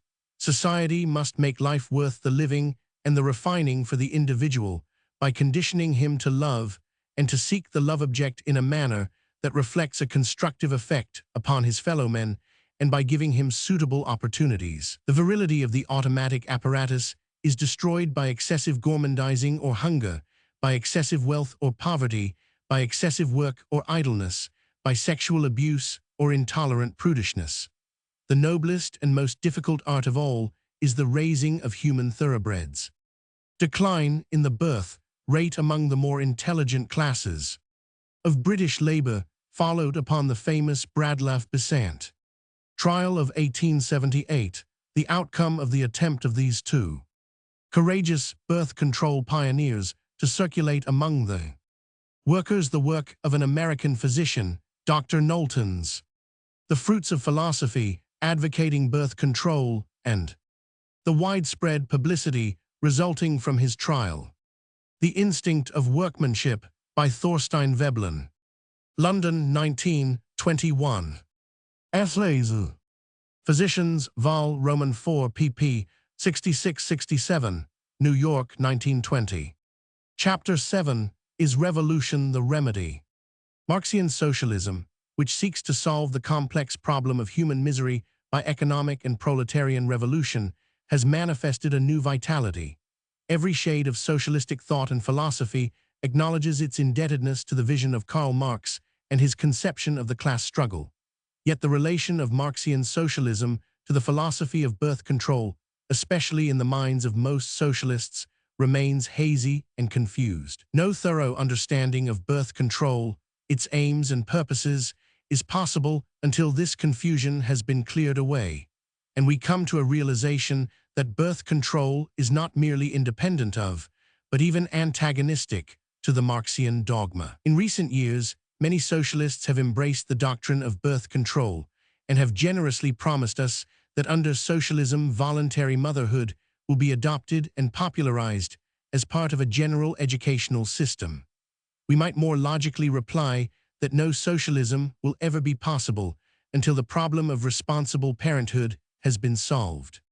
Many socialists today remain ignorant of the inherent conflict between the idea of birth control and the philosophy of Marx. The earlier Marxians, including Karl Marx himself, expressed the bitterest antagonism to Malthusian and neo-Malthusian theories. A remarkable feature of early Marxian propaganda has been the almost complete unanimity with which the implications of the Malthusian doctrine have been derided, denounced, and repudiated. Any defense of the so-called law of population was enough to stamp one, in the eyes of the orthodox Marxians, as a tool of the capitalistic class, seeking to dampen the ardor of those who expressed the belief that men might create a better world for themselves. Malthus, they claimed, was actuated by selfish class motives. He was not merely a hidebound aristocrat, but a pessimist who was trying to kill all hope of human progress. By Marx, Engels, Bebel, Karl Kautsky, and all the celebrated leaders and interpreters of Marx's great Bible of the working class, down to the martyred Rosa Luxemburg and Karl Liebknecht, birth control has been looked upon as a subtle Machiavellian sophistry created for the purpose of placing the blame for human misery elsewhere than at the door of the capitalist class. Upon this point, the orthodox Marxian mind has been universally and sternly uncompromising. Marxian vituperation of Malthus and his followers is illuminating. It reveals not the weakness of the thinker attacked, but of the aggressor. This is nowhere more evident than in Marx's Capital itself. In that monumental effort, it is impossible to discover any adequate refutation or even calm discussion of the dangers of irresponsible parenthood and reckless breeding. Any suspicion that this recklessness and irresponsibility is even remotely related to the miseries of the proletariat. Poor Malthus is there relegated to the humble level of a footnote. If the reader reminds me of Malthus, whose essay on population appeared in 1798, Marx remarks somewhat tartly, I remind him that this work in its first form is nothing more than a schoolboyish, superficial plagiary of Defoe, Sir James Stewart, Townsend, Franklin, Wallace, etc., and does not contain a single sentence thought out by himself. The great sensation this pamphlet caused was due solely to party interest. The French Revolution had passionate defenders in the United Kingdom. The principles of population was quoted with jubilance by the English oligarchy as the great destroyer of all hankerings after human development. The only attempt that Marx makes here toward answering the theory of Malthus is to declare that most of the population theory teachers were merely Protestant parsons.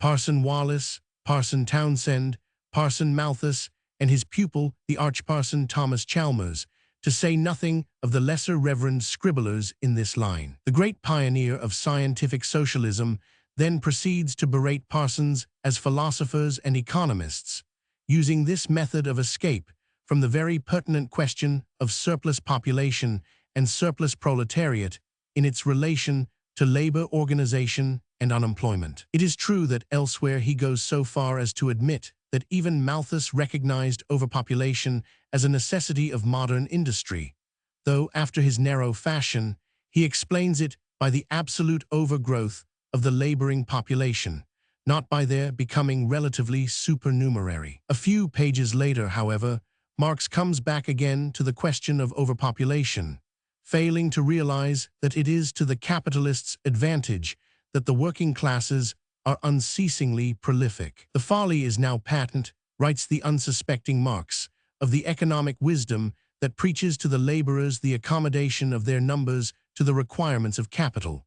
The mechanism of capitalist production and accumulation constantly affects this adjustment. The first work of this adaptation is the creation of a relatively surplus population or industrial reserve army. Its last work is the misery of constantly extending strata of the army of labor, and the dead weight of pauperism. A little later, he ventures again in the direction of Malthusianism, so far as to admit that the accumulation of wealth at one pole is at the same time the accumulation of misery, agony of toil, slavery, ignorance, brutality, and mental degradation at the opposite pole. Nevertheless, there is no indication that Marx permitted himself to see that the proletariat accommodates its numbers to the requirements of capital precisely by breeding a large, docile, submissive, and easily exploitable population. Had the purpose of Marx been impartial and scientific, this trifling difference might easily have been overcome and the dangers of reckless breeding insisted upon. But beneath all this wordy pretension and economic jargon, we detect another aim. That is the unconscious dramatization of human society into the class conflict. Nothing was overlooked that might sharpen and accentuate this conflict. Marx depicted a great melodramatic conflict in which all the virtues were embodied in the proletariat and all the villainies in the capitalist. In the end, as always in such dramas, virtue was to be rewarded and villainy punished. The working class was the temporary victim of a subtle but thorough conspiracy of tyranny and repression. Capitalists, intellectuals, and the bourgeoisie were all in on this diabolic conspiracy, all thoroughly familiar with the plot, which Marx was so sure he had uncovered. In the last act was to occur that catastrophic revolution, with the final transformation scene of the socialist millennium. Presented in scientific phraseology, with all the authority of economic terms, capital appeared at the psychological moment. The heaven of the traditional theology had been shattered by Darwinian science, and here, dressed up in all the authority of the new science, appeared a new theology, the promise of a new heaven, an earthly paradise, with an impressive scale of rewards for the faithful and ignominious punishments for the capitalists. Critics have often been puzzled by the tremendous vitality of this work. Its predictions have never, despite the claims of the faithful, been fulfilled. Instead of diminishing, the spirit of nationalism has been intensified tenfold. In nearly every respect, Marx's predictions concerning the evolution of historical and economic forces have been contradicted by events, culminating in the Great War. Most of his followers, the revolutionary socialists, were swept into the whirlpool of nationalistic militarism. Nevertheless, this Bible of the working classes still enjoys a tremendous authority as a scientific work. By some, it is regarded as an economic treatise, by others as a philosophy of history, by others as a collection of sociological laws, and finally by others as a moral and political book of reference. Criticized, refuted, repudiated, and demolished by specialists, it nevertheless exerts its influences and retains its mysterious vitality. We must seek the explanation of this secret elsewhere. Modern psychology has taught us that human nature has a tendency to place the cause of its own deficiencies and weaknesses outside of itself, to attribute to some external agency, to some enemy or group of enemies, the blame for its own misery. In his great work, Marx unconsciously strengthens and encourages this tendency.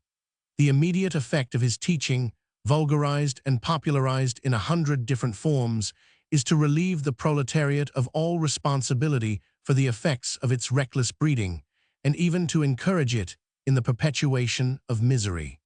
The inherent truth in the Marxian teachings was, moreover, immediately subordinated to their emotional and religious appeal. A book that could so influence European thought could not be without merit. But in the process of becoming the Bible of the working classes, capital suffered the fate of all such Bibles. The spirit of ecclesiastical dogmatism was transfused into the religion of revolutionary socialism. This dogmatic religious quality has been noted by many of the most observant critics of socialism. Marx was too readily accepted as the father of the church, and capital as the sacred gospel of the social revolution. All questions of tactics, of propaganda, of class warfare, of political policy were to be solved by apt quotations from the good book. New thoughts, new schemes, new programs, based upon tested fact and experience, the outgrowth of newer discoveries concerning the nature of men, upon the recognition of the mistakes of the master, could only be approved or admitted according as they could or could not be tested by some bit of text quoted from Marx. His followers assumed that Karl Marx had completed the philosophy of socialism and that the duty of the proletariat thenceforth was not to think for itself, but merely to mobilize itself under competent Marxian leaders for the realization of his ideas. From the day of this apotheosis of Marx until our own, the orthodox socialist of any shade is of the belief that the first essential for social salvation lies in unquestioning belief in the dogmas of Marx. The curious and persistent antagonism to birth control that began with Marx and continues to our own day can be explained only as the utter refusal or inability to consider humanity in its physiological and psychological aspects. These aspects, apparently, having no place in the economic interpretation of history. It has remained for George Bernard Shaw, a socialist with a keener spiritual insight than the ordinary Marxist, to point out the disastrous consequences of rapid multiplication which are obvious to the small cultivator, the peasant proprietor, the lowest farmhand himself, but which seem to arouse the orthodox, intellectual Marxian to inordinate fury. But indeed, the more you degrade the workers, Shaw once wrote, robbing them of all artistic enjoyment and all chance of respect and admiration from their fellows, the more you throw them back, reckless, upon the one pleasure and the one human tie left to them, gratification of their instinct for producing fresh supplies of men. You will applaud this instinct as divine until at last the excessive supply becomes a nuisance. There comes a plague of men, and you suddenly discover that the instinct is diabolic and set up a cry of overpopulation. But your slaves are beyond caring for your cries. They breed like rabbits, and their poverty breeds filth, ugliness, dishonesty, disease, obscenity, drunkenness. Lack of insight into fundamental truths of human nature is evident throughout the writings of the Marxians. The Marxian socialists, according to Kautsky, defended women in industry. It was right for woman to work in factories in order to preserve her equality with man. Man must not support woman, declared the great French socialist Guesde, because that would make her the proletariat of man. Bebel, the great authority on woman, famous for his erudition, having critically studied the problem of population, suggested as a remedy for too excessive fecundity, the consumption of a certain lard soup, reputed to have an antigenerative effect upon the agricultural population of Upper Bavaria. Such are the results of the literal and uncritical acceptance of Marx's static and mechanical conception of human society, a society perfectly automatic, in which competition is always operating at maximum efficiency, one vast and unending conspiracy against the blameless proletariat. This lack of insight of the orthodox Marxians, long represented by the German Social Democrats, is nowhere better illustrated than in Dr. Robinson's account of a mass meeting of the Social Democrat Party to organize public opinion against the doctrine of birth control among the poor. Another meeting had taken place the week before, at which several eminent socialist women, among them Rosa Luxemburg and Clara Zetkin, spoke very strongly against limitation of offspring among the poor. In fact, the title of the discussion was Gegen den Geburtsstreik, against the birth strike. The interest of the audience was intense. One could see that with them it was not merely a dialectic question, as it was with their leaders, but a matter of life and death. I came to attend a meeting against the limitation of offspring. It soon proved to be a meeting very decidedly for the limitation of offspring, for every speaker who spoke in favor of the artificial prevention of conception or undesired pregnancies was greeted with vociferous, long-lasting applause, while those who tried to persuade the people that a limited number of children is not a proletarian weapon and would not improve their lot were so hissed that they had difficulty going on. The speakers who were against the idea soon felt that their audience was against them.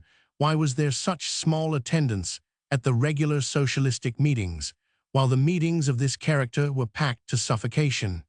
It did not apparently penetrate the leaders' heads that the reason was a simple one. Those meetings were evidently of no interest to them, while those which dealt with the limitation of offspring were of personal, vital, present interest. What particularly pained the anti-limitationists was the ease and equanimity with which they advised the poor women to keep on bearing children. The woman herself was not taken into consideration, as if she was not a human being but a machine. What are her sufferings, her labor pains, her inability to read, to attend meetings, to have a taste of life? What does she amount to? The proletariat needs fighters. Go on, females, and breed like animals. Maybe of the thousands you bear, a few will become party members. The militant organization of the Marxian socialists suggests that their campaign must assume the tactics of militarism of the familiar type. As represented by militaristic governments, militarism, like socialism, has always encouraged the proletariat to increase and multiply. Imperial Germany was the outstanding and awful example of this attitude. Before the war, the fall in the birth rate was viewed by the Junker Party with the gravest misgivings. Bernhardi and the protagonists of Deutschlandüberalls condemned it in the strongest terms. The Marxians unconsciously repeat the words of the government representative, Krohn, who, in a debate on the subject in the Prussian Diet, February 1916, asserted, "Unfortunately, this view has gained followers amongst the German women. These women, in refusing to rear strong and able children to continue the race, drag into the dust. That which is the highest end of women motherhood. It is to be hoped that the willingness to bear sacrifices will lead to a change for the better. We need an increase in human beings to guard against the attacks of envious neighbors, as well as to fulfill our cultural mission. Our whole economic development depends on increase of our people." Today we are fully aware of how Imperial Germany fulfilled that cultural mission of hers. Nor can we overlook the fact that the countries with a smaller birth rate survived the ordeal. Even from the traditional militaristic standpoint, strength does not reside in numbers, though the Caesars, the Napoleons, and the Kaisers of the world have always believed that large exploitable populations were necessary for their own individual power. If Marxian dictatorship means the dictatorship of a small minority wielding power in the interest of the proletariat, a high birth rate may be necessary, though we may here recall the answer of the lamented Dr. Alfred Fried to the German imperialists.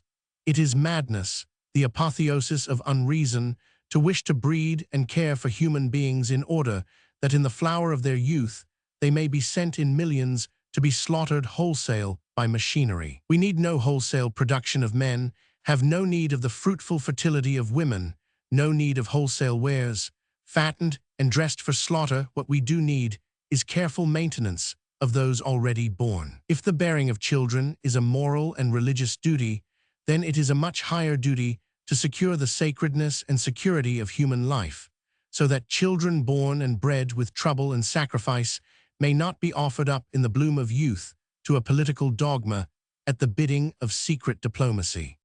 Marxism has developed a patriotism of its own, if indeed it has not yet been completely crystallized into a religion.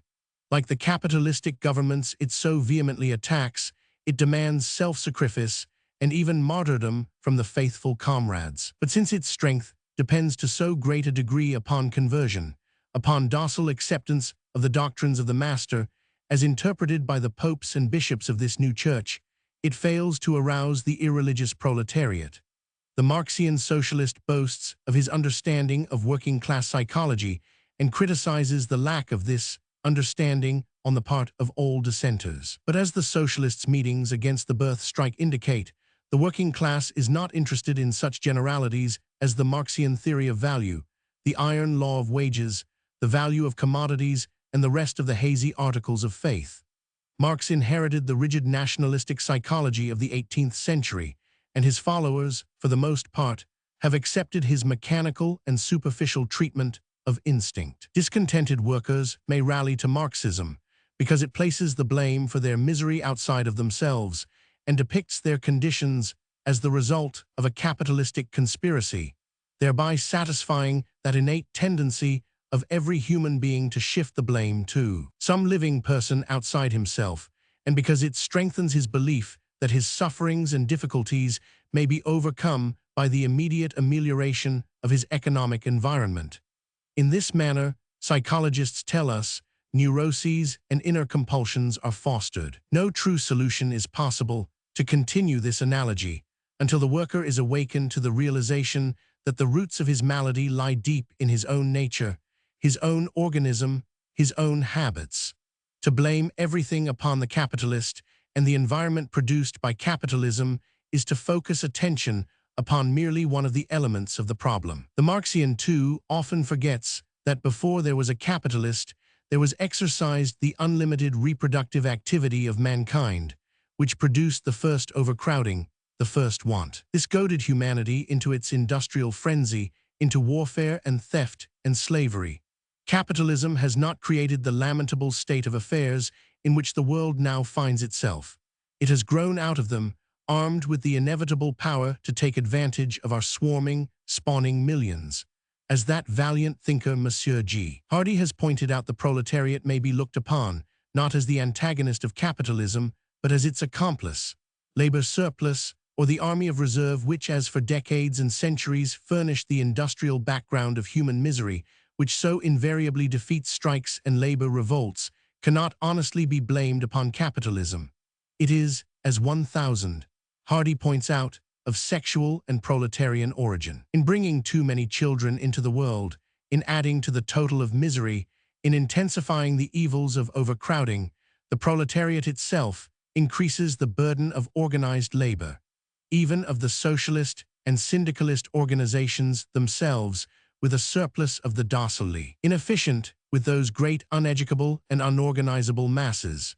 With surprisingly few exceptions, Marxians of all countries have docilely followed their master in rejecting, with bitterness and vindictiveness that is difficult to explain, the principles and teachings of birth control.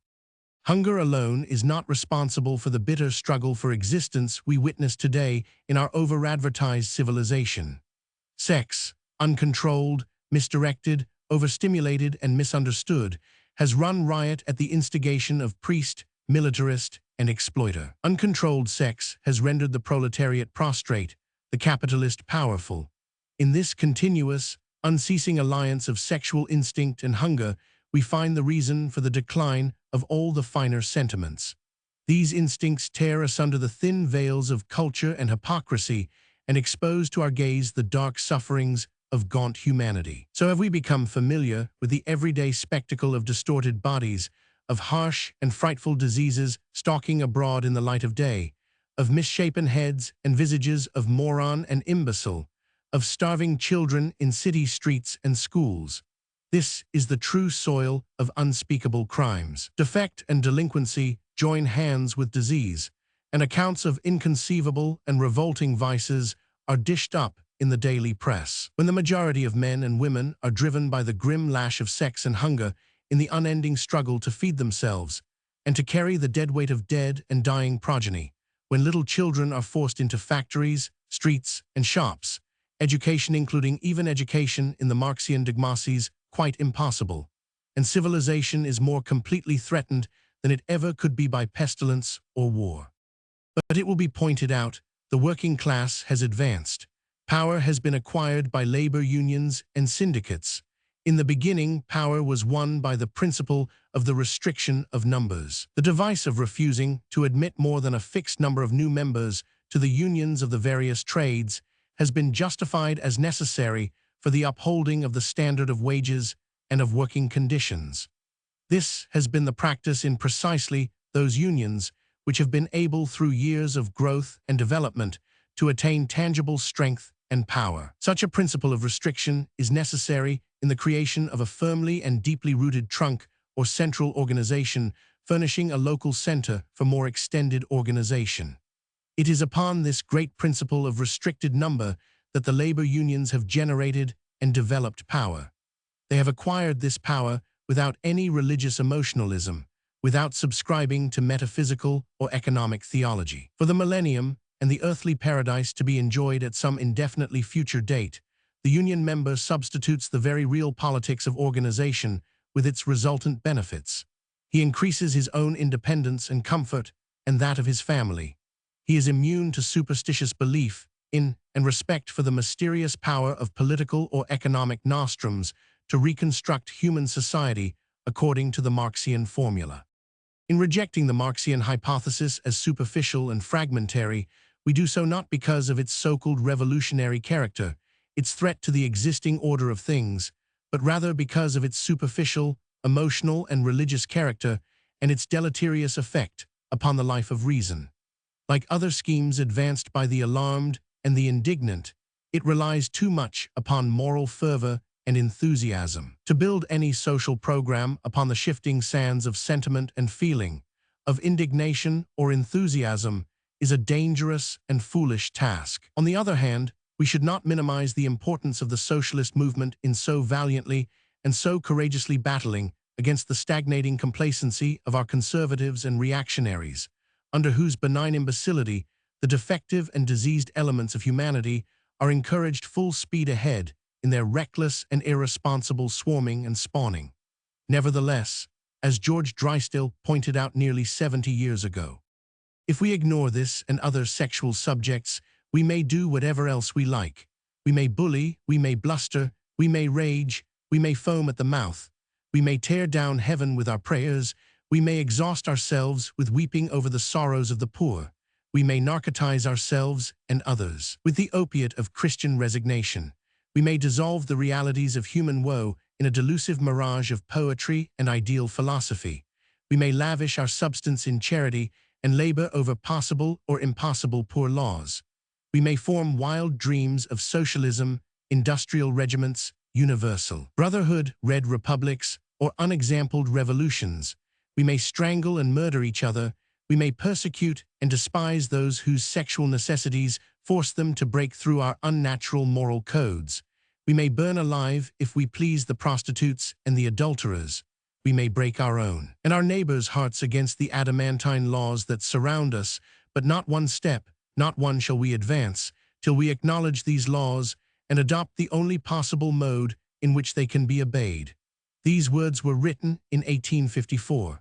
Recent events have accentuated their stinging truth.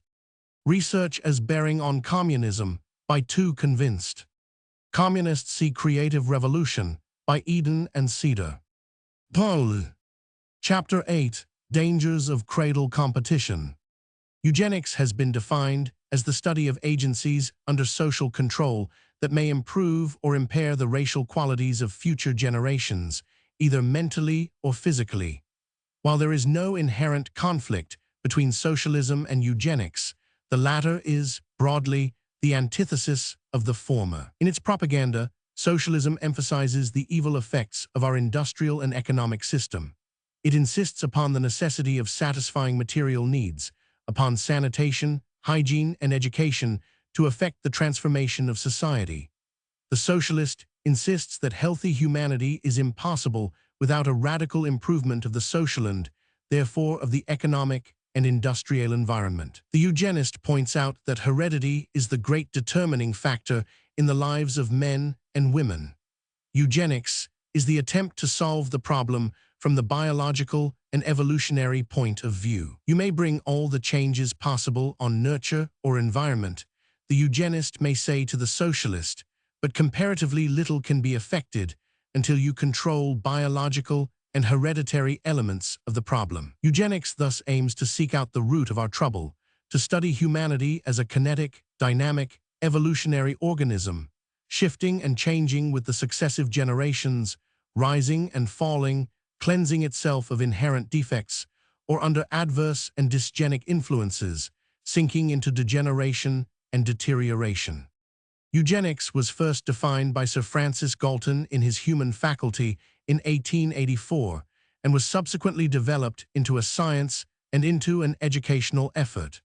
Galton's ideal was the rational breeding of human beings. The aim of eugenics, as defined by its founder, is to bring as many influences as can be reasonably employed, to cause the useful classes of the community to contribute more than their proportion to the next generation. Eugenics thus concerns itself with all influences that improve the inborn qualities of a race, also with those that develop them to the utmost advantage. It is, in short, the attempt to bring reason and intelligence to bear upon heredity. But Galton, in spite of the immense value of this approach and his great stimulation to criticism, was completely unable to formulate a definite and practical working program. He hoped at length to introduce eugenics into the national conscience. Like a new religion, I see no impossibility in eugenics becoming a religious dogma among mankind. but its details must first be worked out sedulously in the study. Overzeal leading to hasty action would do harm by holding out expectations of a new golden age, which will certainly be falsified and cause the science to be discredited. The first and main point is to secure the general intellectual acceptance of eugenics as a hopeful and most important study. Then, let its principles work into the heart of the nation, who will gradually give practical effect to them in ways that we may not wholly foresee.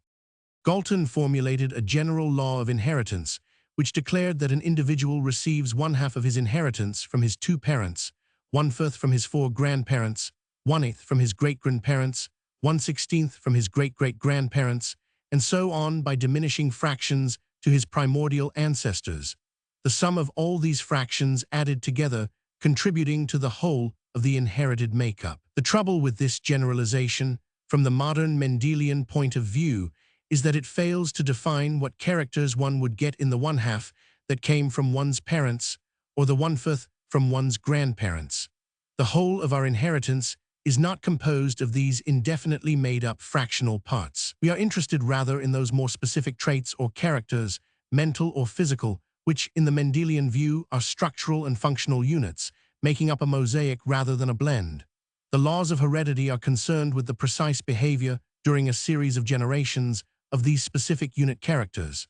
This behavior, as the study of genetics shows, may be determined in lesser organisms by experiment. Once determined, they are subject to prophecy. The problem of human heredity is now seen to be infinitely more complex than imagined by Galton and his followers, and the optimistic hope of elevating eugenics to the level of a religion is a futile one. Most of the eugenists, including Professor Karl Pearson and his colleagues of the Eugenics Laboratory of the University of London and of the Biometric Laboratory in University College, have retained the age-old point of view of nature versus nurture and have attempted to show the predominating influence of heredity as opposed to environment. This may be true, but demonstrated and repeated in investigation after investigation, it nevertheless remains fruitless and unprofitable from the practical point of view. We should not minimize the great outstanding service of eugenics for critical and diagnostic investigations. It demonstrates, not in terms of glittering generalization, but in statistical studies of investigations reduced to measurement and number, that uncontrolled fertility is universally correlated with disease, poverty, overcrowding, and the transmission of hereditable taints. Professor Pearson and his associates show us that if fertility be correlated with antisocial hereditary characters, a population will inevitably degenerate. This degeneration has already begun. Eugenists demonstrate that 2/3 of our manhood of military age are physically too unfit to shoulder a rifle, that the feeble-minded, the syphilitic, the irresponsible, and the defective breed unhindered, that women are driven into factories and shops on day shift and night shift, that children, frail carriers of the torch, life are put to work at an early age, that society at large is breeding an ever-increasing army of undersized, stunted, and dehumanized slaves, that the vicious circle of mental and physical defect, delinquency, and beggary is encouraged by the unseeing and unthinking sentimentality of our age to populate asylum, hospital, and prison.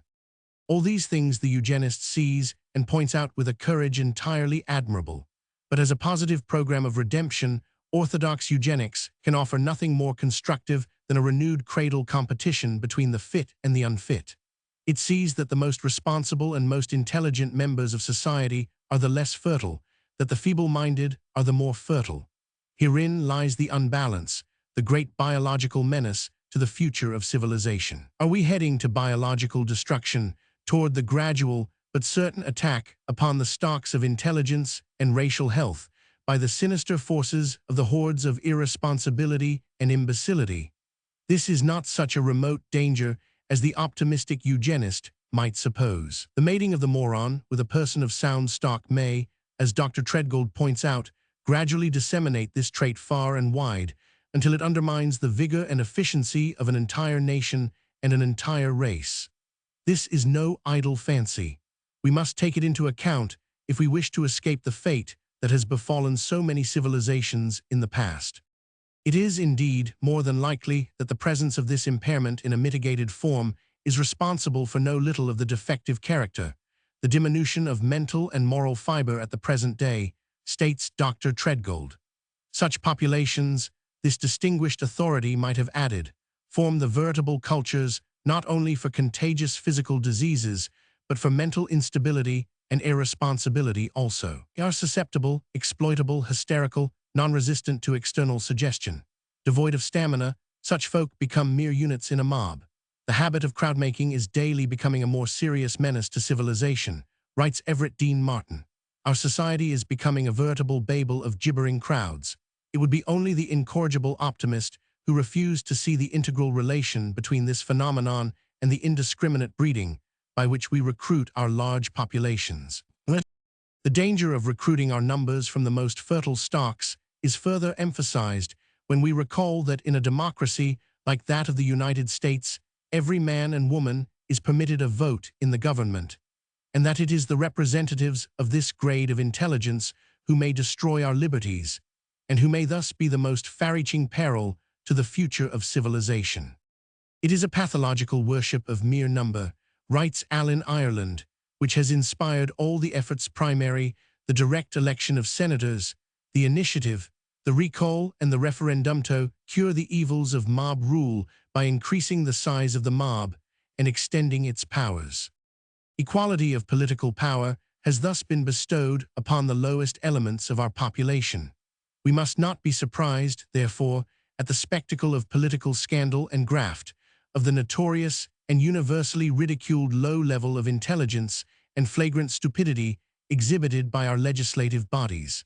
The congressional record mirrors our political imbecility. All of these dangers and menaces are acutely realized by the eugenists.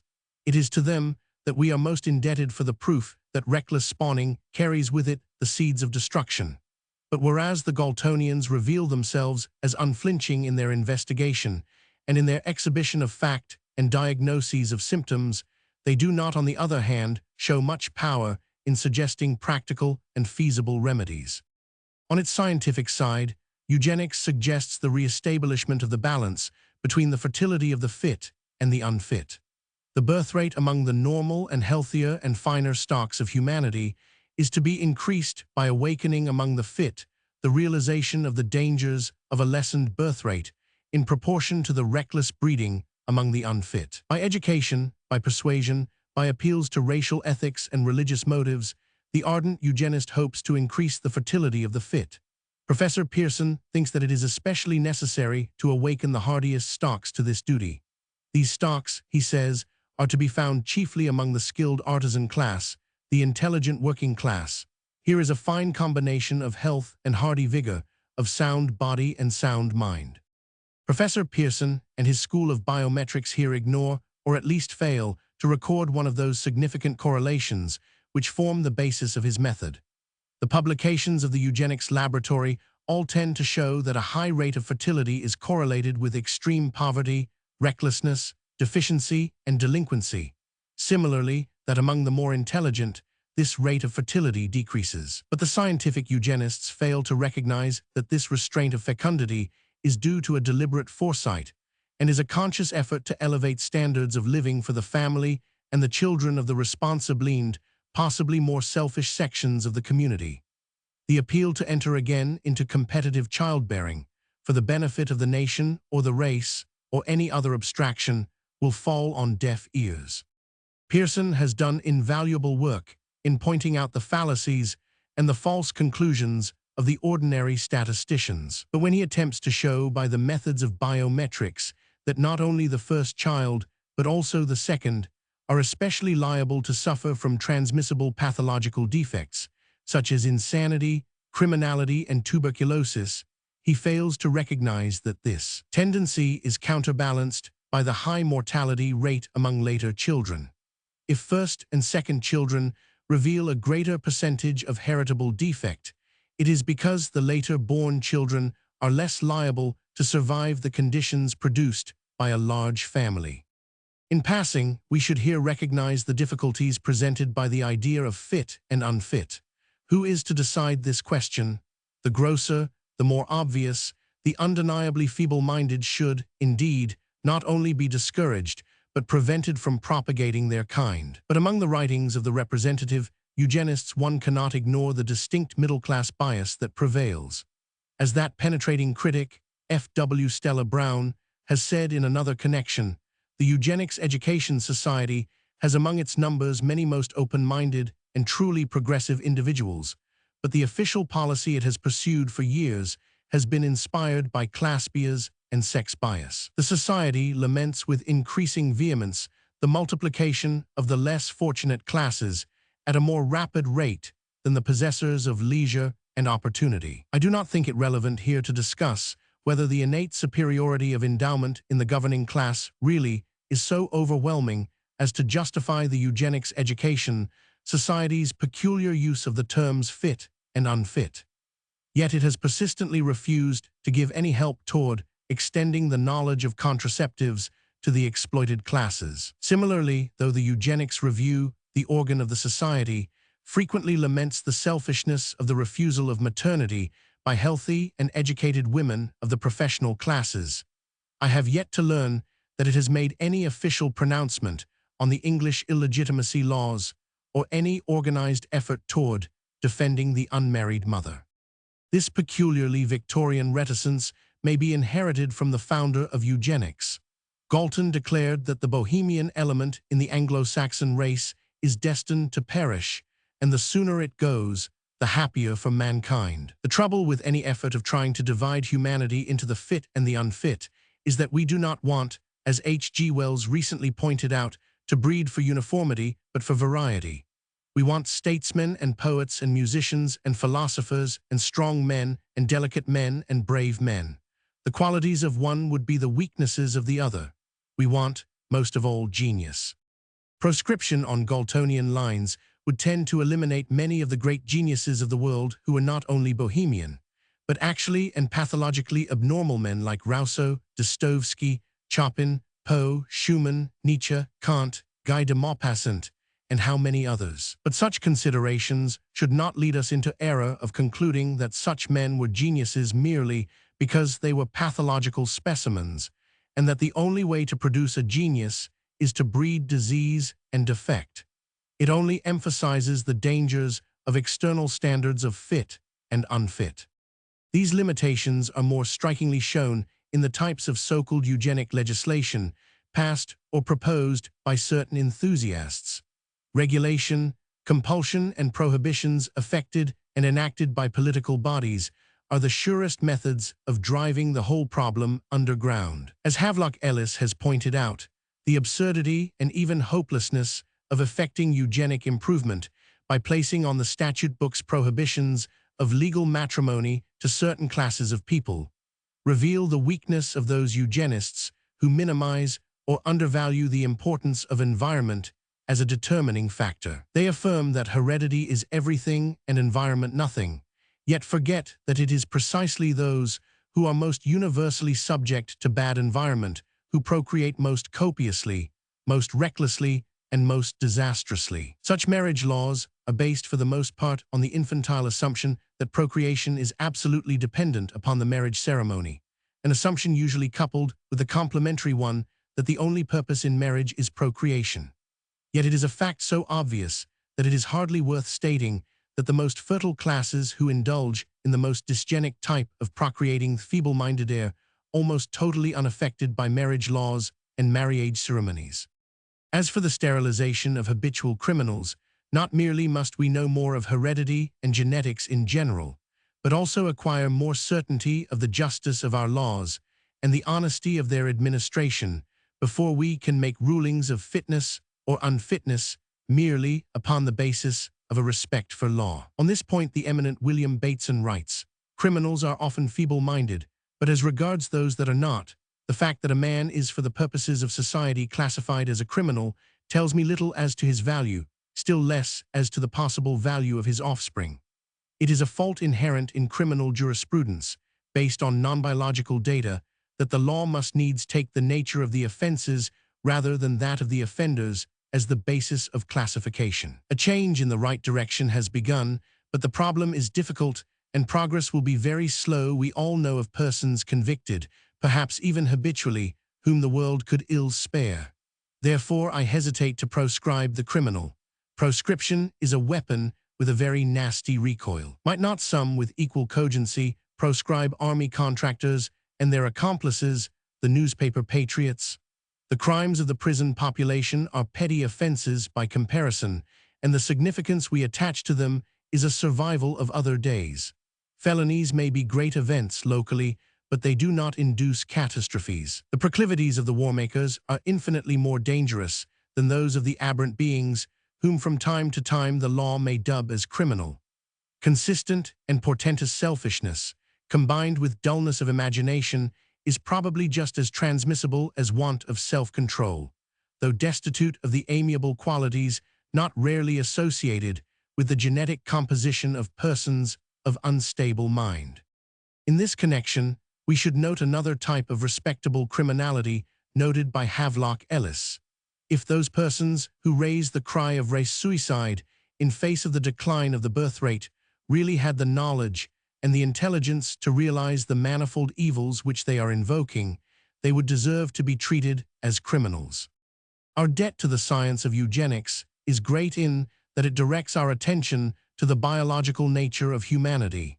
Yet there is too great a tendency among the thinkers of this school to restrict their ideas of sex to its expression as a purely procreative function. Compulsory legislation, which would make the inevitably futile attempt to prohibit one of the most beneficent and necessary of human expressions, or regulate it into the channels of preconceived philosophies, would reduce us to the unpleasant days predicted by William Blake, when priests in black gowns will be walking their rounds and binding with briars our joys and desires.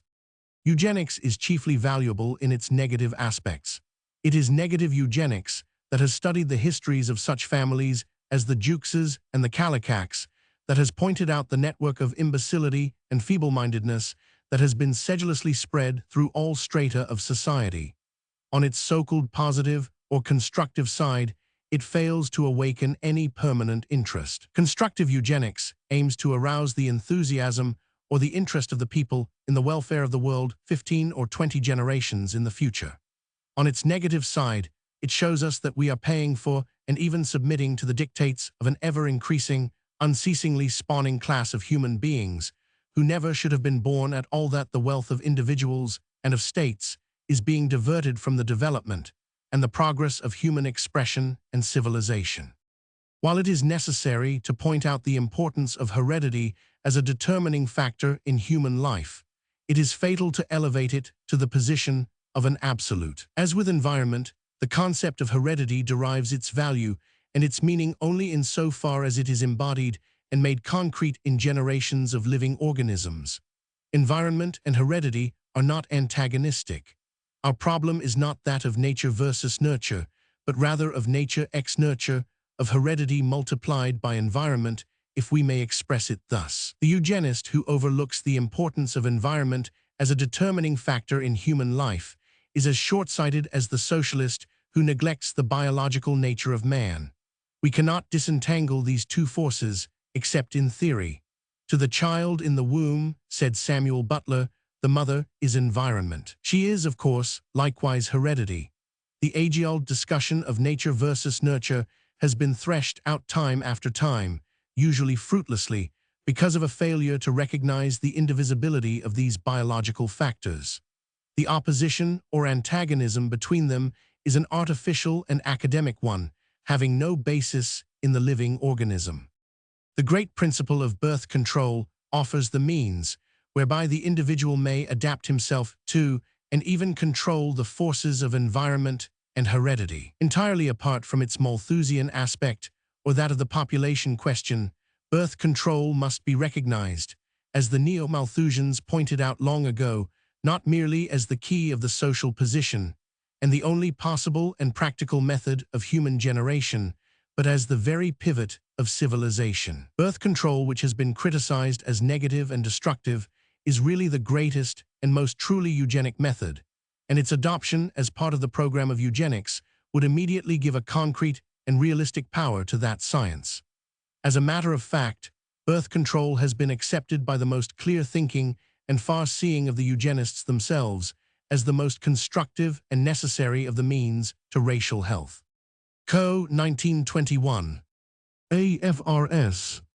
Thompson, Dr. Havelock Ellis, Professor William Bateson, Major Leonard Darwin, and Miss Nora March. Chapter 9. A Moral Necessity. I went to the Garden of Love and saw what I never had seen.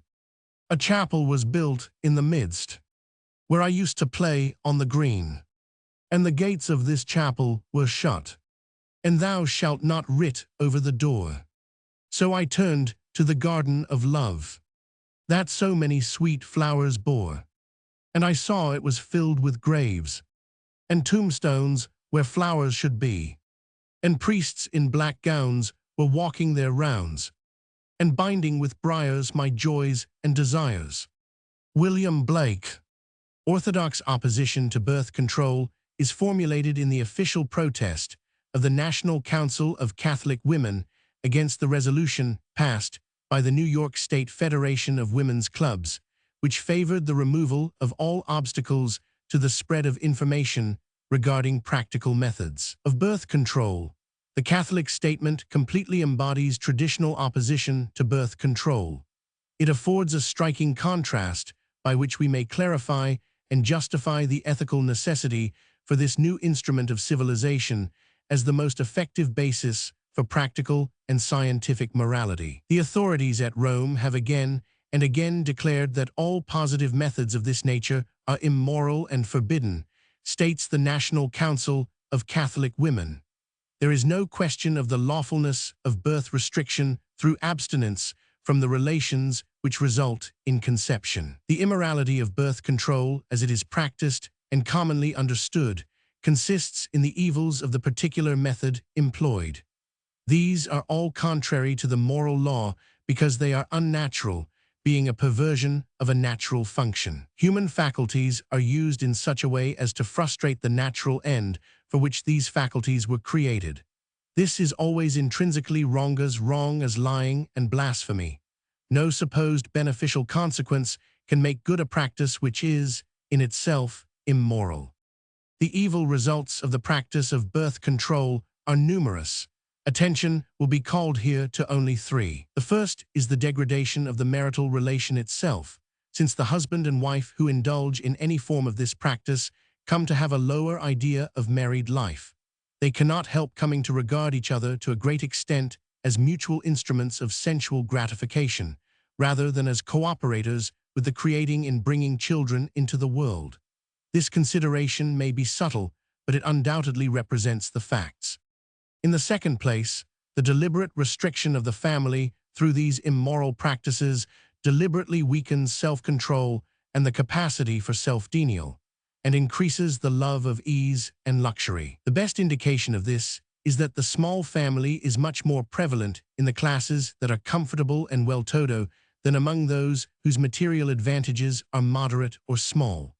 The theory of the advocates of birth control is that those parents who are comfortably situated should have a large number of children sick, while the poor should restrict their offspring to a much smaller number. This theory does not work, for the reason that each married couple have their own idea of what constitutes unreasonable hardship in the matter of bearing and rearing children. A large proportion of the parents who are addicted to birth control practices are sufficiently provided with worldly goods to be free from apprehension on the economic side.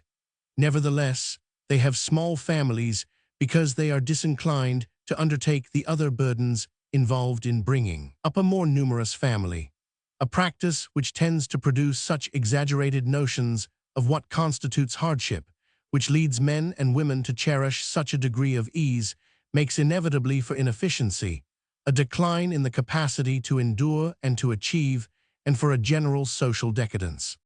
Finally, birth control leads sooner or later to a decline in population. The case of France is instanced. But it is essentially the moral question that alarms the Catholic women, for the statement concludes, the further effect of such proposed legislation will inevitably be a lowering both of public and private morals. What the fathers of this country termed indecent and forbade the males to carry, will, if such legislation is carried through, be legally decent. The purveyors of sexual license and immorality will have the opportunity to send almost anything they care to right through the males on the plea that it is sex information. Not only the married, but also the unmarried will be thus affected, the ideals of the young contaminated and lowered.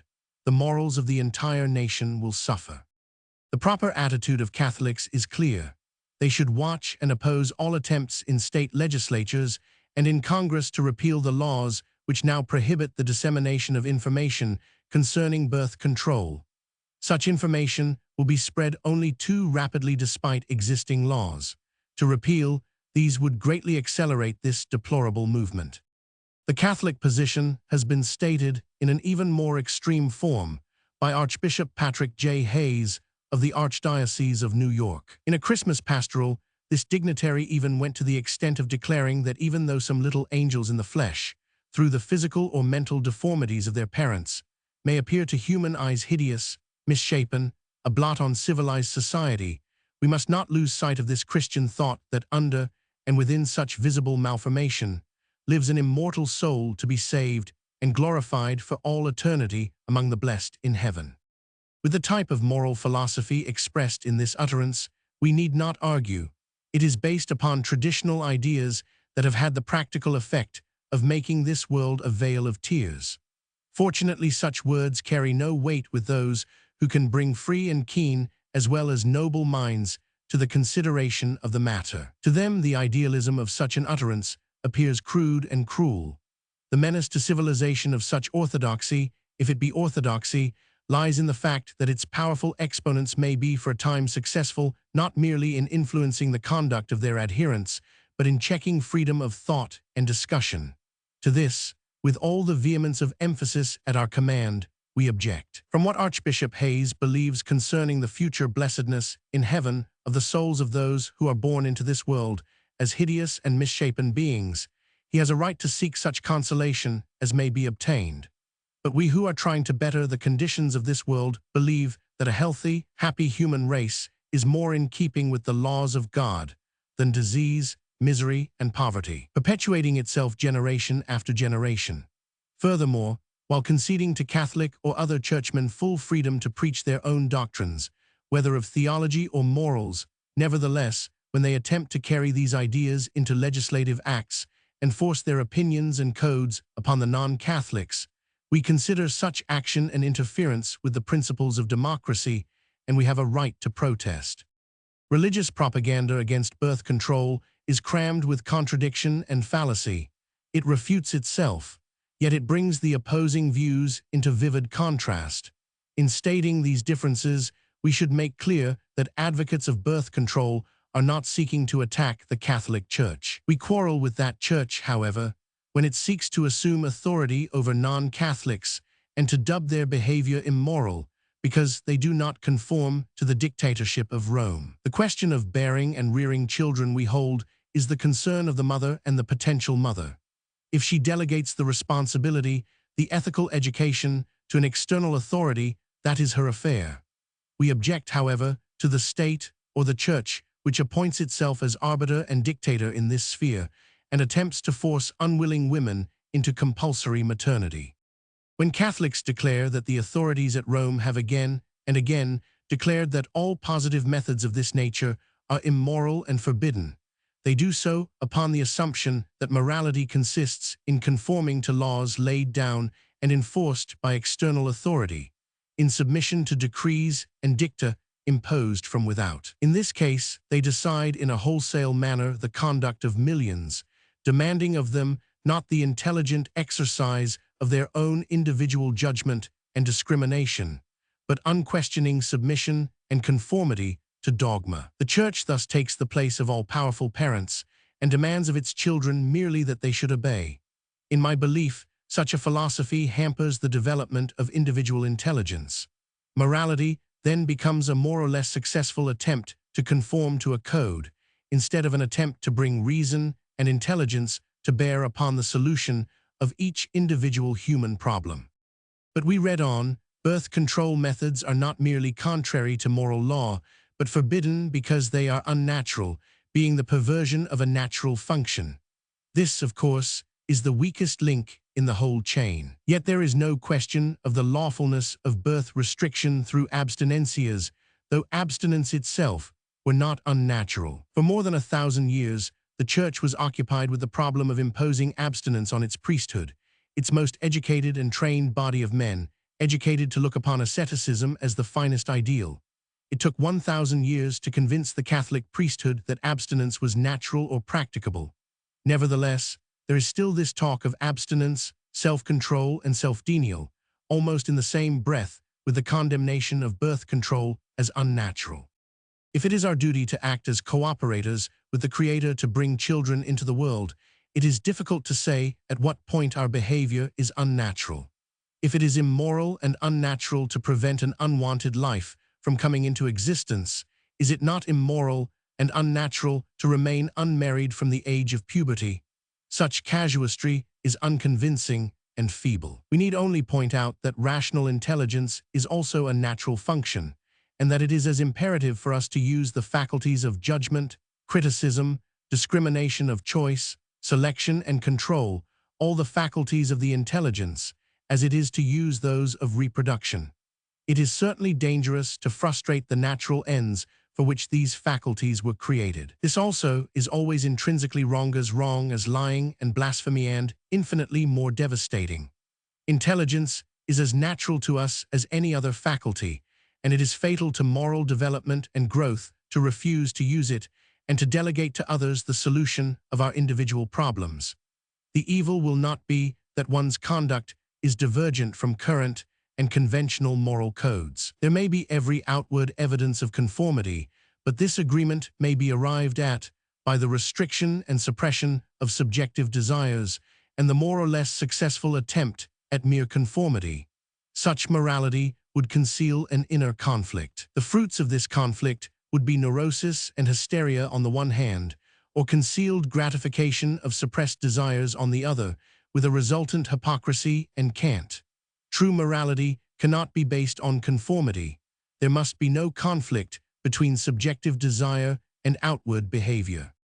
To object to these traditional and churchly ideas does not by any means imply that the doctrine of birth control is anti-Christian.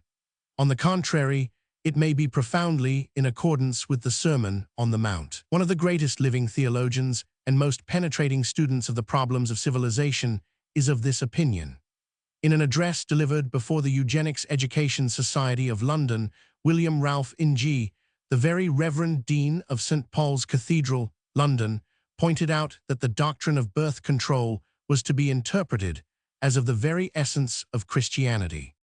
We should be ready to give up all our theories, he asserted, if science proved that we were on the wrong lines. And we can understand, though we profoundly disagree with, those who oppose us on the grounds of authority. We know where we are with a man who says, birth control is forbidden by God.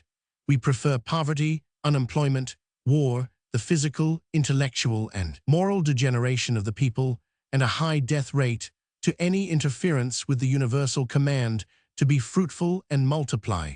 But we have no patience with those who say that we can have unrestricted and unregulated propagation without those consequences. It is a great part of our work to press home to the public mind the alternative that lies before us.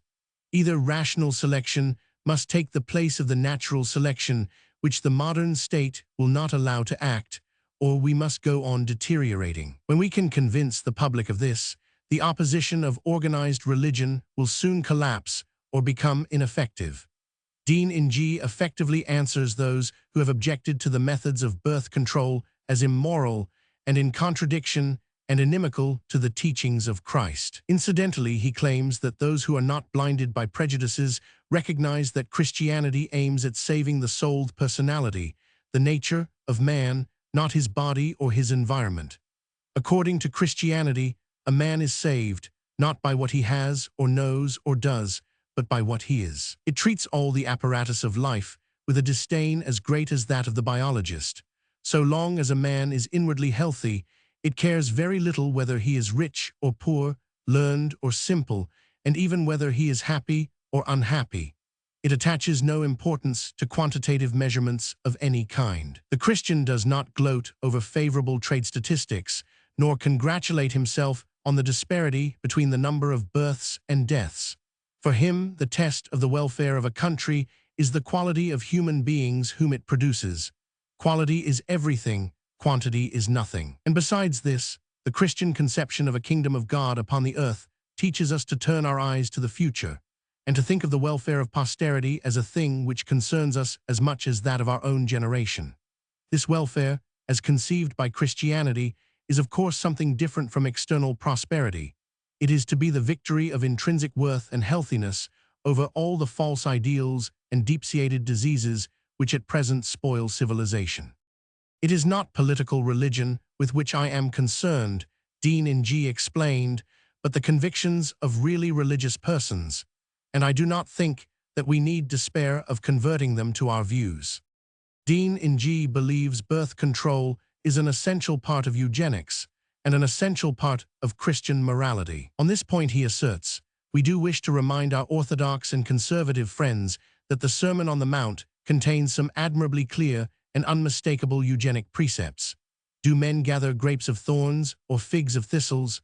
A corrupt tree cannot bring forth good fruit, neither can a good tree bring forth evil fruit. Every tree which bringeth not forth good fruit is hewn down and cast into the fire. We wish to apply these words not only to the actions of individuals, which spring from their characters, but to the character of individuals, which spring from their inherited qualities. This extension of the scope of the maxim seems to me quite legitimate. Men do not gather grapes of thorns. As our proverb says, you cannot make a silk purse out of a sow's ear.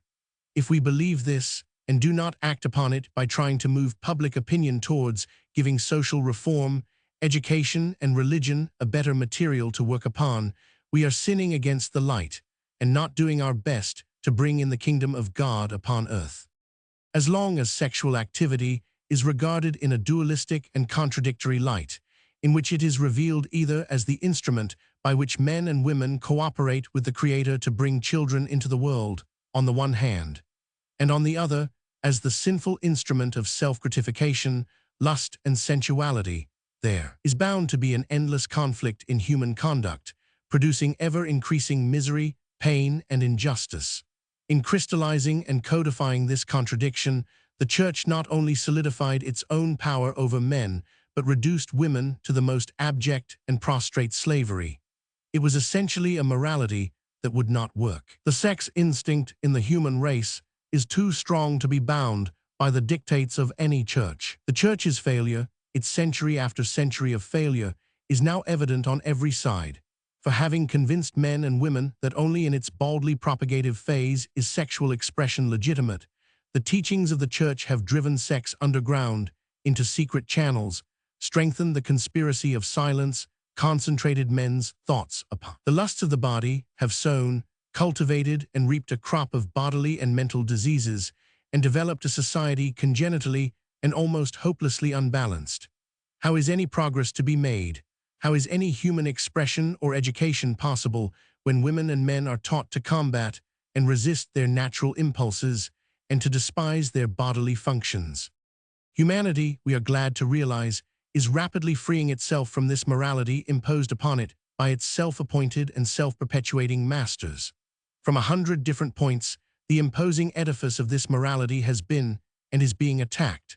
Sincere and thoughtful defenders and exponents of the teachings of Christ now acknowledge the falsity of the traditional codes and their malignant influence upon the moral and physical well-being of humanity. Ecclesiastical opposition to birth control on the part of certain representatives of the Protestant churches, based usually on quotations from the Bible, is equally invalid, and for the same reason. The attitude of the more intelligent and enlightened clergy has been well and succinctly expressed by Dean Ng, who, referring to the ethics of birth control, writes, "This is emphatically a matter in which every man and woman must judge for themselves and must refrain from judging others. We must not neglect the important fact that it is not merely in the practical results of such a decision, not in the small number of children, not even in the healthier and better cared for children, not in the possibility of elevating the living conditions of the individual family, that the ethical value of birth control alone lies. Precisely because the practice of birth control does demand the exercise of decision, the making of choice, the use of the reasoning powers, is it an instrument of moral education as well as of hygienic and racial advance. It awakens the attention of parents to their potential children. It forces upon the individual consciousness the question of the standards of living. In a profound manner, it protects and reasserts the inalienable rights of the child-tobe. Psychology and the outlook of modern life are stressing the growth of independent responsibility and discrimination as the true basis of ethics. The old traditional morality, with its train of vice, disease, promiscuity, and prostitution, is in reality dying out, killing itself off because it is too irresponsible and too dangerous to individual and social well-being. The transition from the old to the new, like all fundamental changes, is fraught with many dangers, but it is a revolution that cannot be stopped. The smaller family, with its lower infant mortality rate, is, in more definite and concrete manner than many actions outwardly deemed moral, the expression of moral judgment and responsibility. It is the assertion of a standard of living, inspired by the wish to obtain a fuller and more expressive life for the children than the parents have enjoyed. If the morality or immorality of any course of conduct is to be determined by the motives which inspire it, there is evidently at the present day no higher morality than the intelligent practice of birth control. The immorality of many who practice birth control lies in not daring to preach what they practice. What is the secret of the hypocrisy of the well-to-do, who are willing to contribute generously to charities and philanthropies, who spend thousands annually in the upkeep and sustenance of the delinquent, the defective, and the dependent, and yet join the conspiracy of silence that prevents the poorer classes from learning how to improve their conditions and elevate their standards of living? It is as though they were to cry, "We will give you anything except the thing you ask for, the means whereby you may become responsible and self-reliant in your own lives." The brunt of this injustice falls on women, because the old traditional morality is the invention of men. No religion, no physical or moral code, wrote the clear-sighted George Drysdale, proposed by one sex for the other, can be really suitable. Each must work out its laws for itself in every department of life. In the moral code developed by the Church, women have been so degraded that they have been habituated to look upon themselves through the eyes of men. Very imperfectly have women developed their own self-consciousness, the realization of their tremendous and supreme position in civilization. Women can develop this power only in one way, by the exercise of responsibility, by the exercise of judgment, reason, or discrimination. They need ask for no rights. They need only assert power. Only by the exercise of self-guidance and intelligent self-direction can that inalienable, supreme, pivotal power be expressed. More than ever in history, women need to realize that nothing can ever come to us from another. Everything we attain we must owe to ourselves. Our own spirit must vitalize it. Our own heart must feel it. For we are not passive machines. We are not to be lectured, guided, and molded this way or that.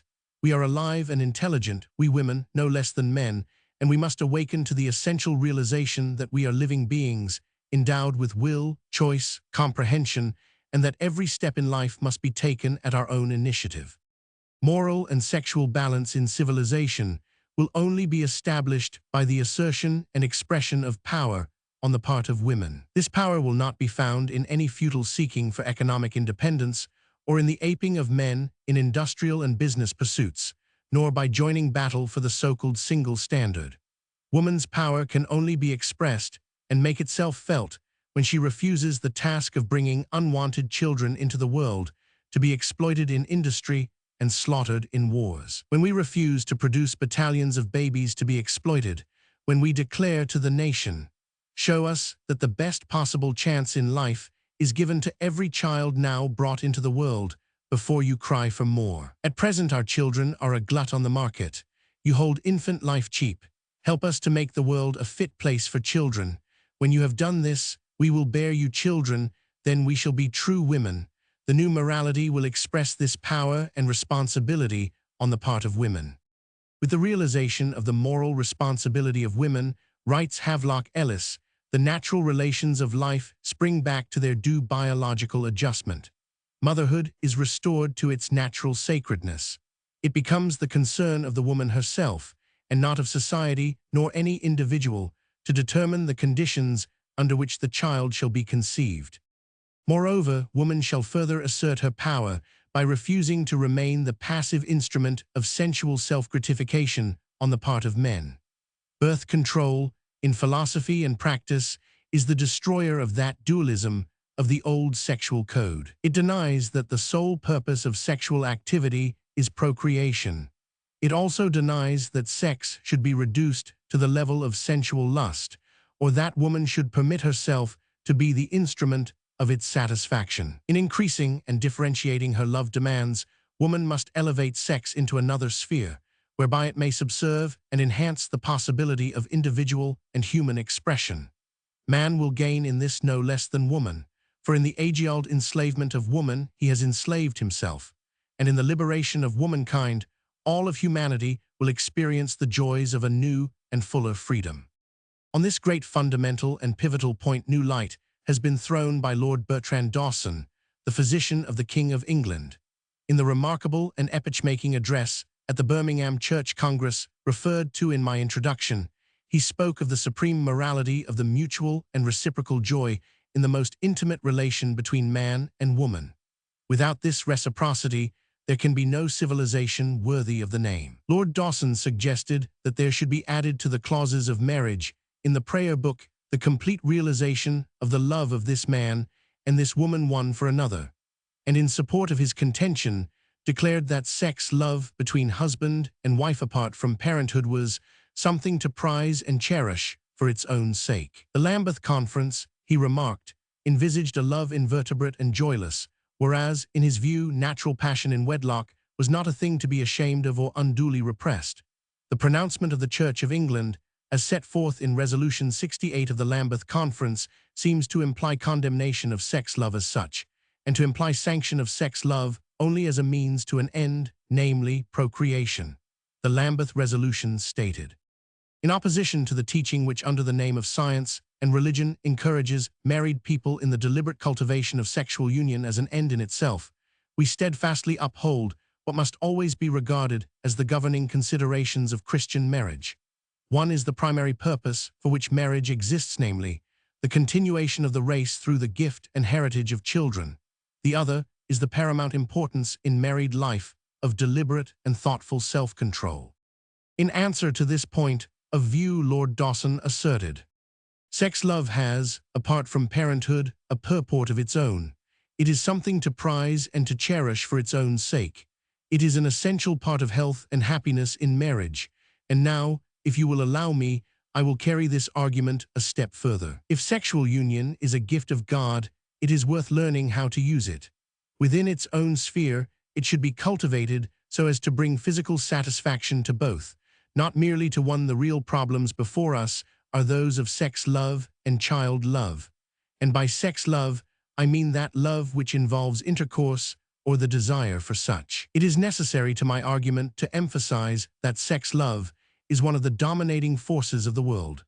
Not only does history show the destinies of nations and dynasties determined by its sway, but here in our everyday life, we see its influence, direct or indirect, forceful and ubiquitous beyond aught else. Any statesmanlike view, therefore, will recognize that here we have an instinct so fundamental, so imperious, that its influence is a fact which has to be accepted.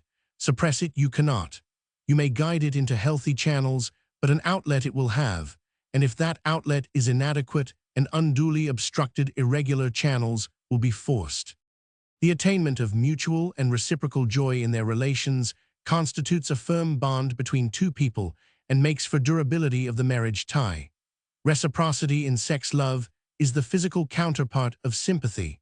More marriages fail from inadequate and clumsy sex love than from too much sex love. The lack of proper understanding is in no small measure responsible for the unfulfillment of connubial happiness, and every degree of discontent and unhappiness may, from this cause, occur, leading to rupture of the marriage bond itself. How often do medical men have to deal with these difficulties, and how fortunate if such difficulties are disclosed early enough in married life to be rectified.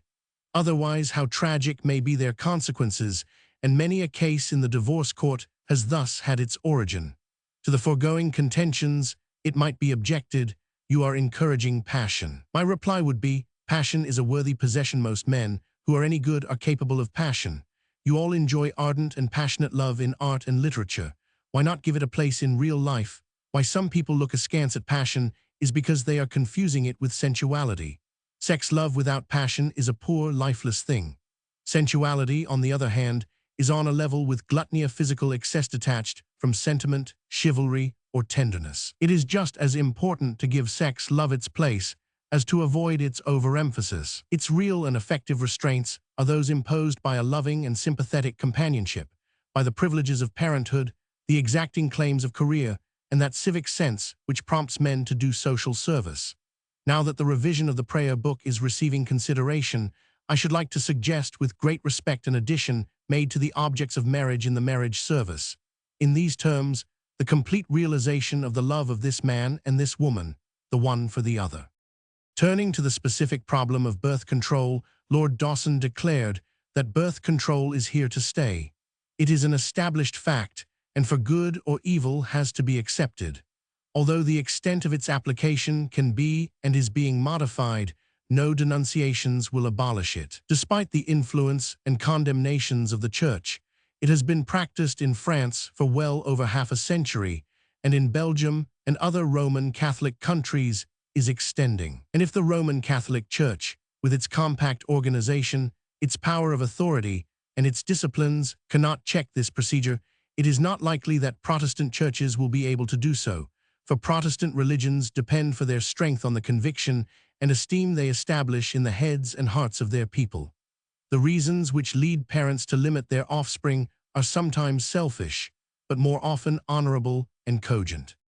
A report of the Fabian Society on the morality of birth control, based upon a census conducted under the chairmanship of Sidney Webb, concludes, these facts which we are bound to face, whether we like them or not, will appear in different lights to different people. In some quarters, it seems to be sufficient to dismiss them with moral indignation, real or simulated. Such a judgment appears both irrelevant and futile if a course of conduct is habitually and deliberately pursued by vast multitudes of otherwise well-conducted people, forming probably a majority of the whole educated class of the nation. We must assume that it does not conflict with their actual code of morality. They may be intellectually mistaken, but they are not doing what they feel to be wrong. The moral justification and ethical necessity of birth control need not be empirically based upon the mere approval of experience and custom. Its morality is more profound.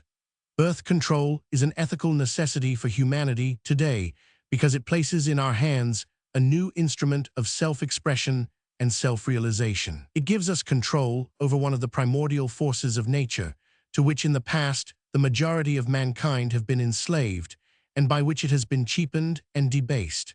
It arouses us to the possibility of newer and greater freedom. It develops the power, the responsibility and intelligence to use this freedom in living a liberated and abundant life. It permits us to enjoy this liberty without danger of infringing upon the similar liberty of our fellow men, or of injuring and curtailing the freedom of the next generation. It shows us that we need not seek in the amassing of worldly wealth, not in the illusion of some extraterrestrial heaven or earthly utopia of a remote future, the road to human development. The kingdom of heaven is in a very definite sense within us, not by leaving our body and our fundamental humanity behind us, not by aiming to be anything but what we are, shall we become ennobled or immortal. By knowing ourselves, by expressing ourselves, by realizing ourselves more completely than has ever before been possible, not only shall we attain the kingdom ourselves, but we shall hand on the torch of life undimmed to our children and the children of our children. Bulletin, Vol. Roman 2, No. 5, January 1921. Philadelphia, 1967. Chapter 10, Science the Ally. There is but one hope: ignorance, poverty, and vice must stop populating the world. This cannot be done by moral suasion. This cannot be done by talk or example. This cannot be done by religion or by law, by priest, or by hangman. This cannot be done by force, physical or moral. To accomplish this, there is but one way. Science must make woman the owner, the mistress of herself. Science, the only possible savior of mankind, must put it in the power of woman to decide for herself whether she will or will not become a mother. Robert G. Ingersoll. Science is the great instrument of social change, wrote A. J. Balfour in 1908, all the greater because its object is not change but knowledge, and its silent appropriation of this dominant function amid the din of religious and political strife is the most vital of all revolutions which have marked the development of modern civilization. The birth control movement has allied itself with science, and no small part of its present propaganda is to awaken the interest of scientists to the pivotal importance to civilization of this instrument. Only with the aid of science is it possible to perfect a practical method that may be universally taught. As Dean in G recently admitted, we should be ready to give up all our theories if science proved that we were on the wrong lines. One of the principal aims of the American Birth Control League has been to awaken the interest of scientific investigators and to point out the rich field for original research opened up by this problem. The correlation of reckless breeding with defective and delinquent strains has not, strangely enough, been subjected to close scientific scrutiny, nor has the present biological unbalance been traced to its root. This is a crying necessity of our day, and it cannot be accomplished without the aid of science. Secondary only to the response of women themselves is the awakened interest of scientists, statisticians, and research workers in every field. If the clergy and the defenders of traditional morality have opposed the movement for birth control, the response of enlightened scientists and physicians has been one of the most encouraging aids in our battle. Recent developments in the realm of science, in psychology, in physiology, in chemistry and physics all tend to emphasize the immediate necessity for human control over the great forces of nature. The new ideas published by contemporary science are of the utmost fascination and illumination even to the layman. They perform the invaluable task of making us look at life in a new light, of searching close at hand for the solution to heretofore closed mysteries of life.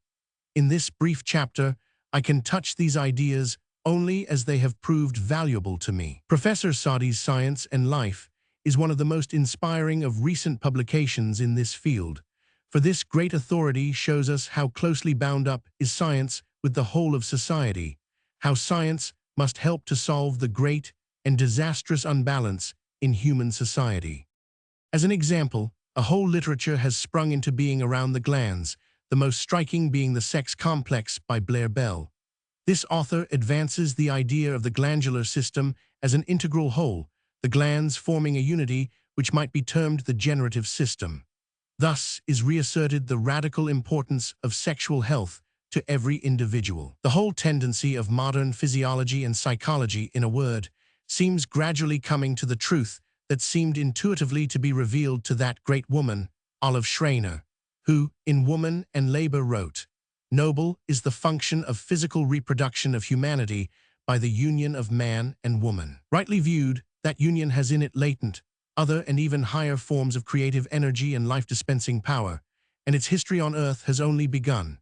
As the first wild rose when it hung from its stem with its center of stamens and pistils, and its single whorl of pale petals had only begun its course, and was destined, as the ages passed, to develop stamen upon stamen and petal upon petal, till it assumed 100 forms of joy and beauty.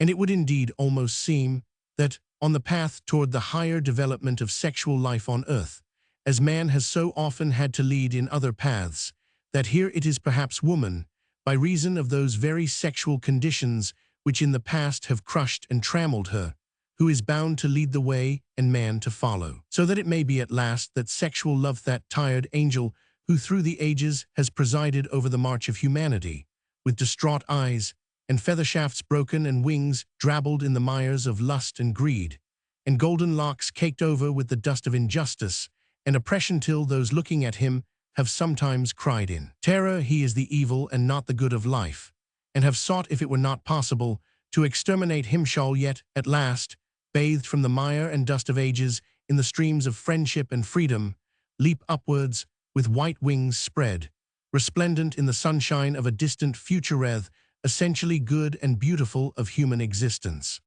Today's science is verifying the truth of this inspiring vision. Certain fundamental truths concerning the basic facts of nature and humanity especially impress us.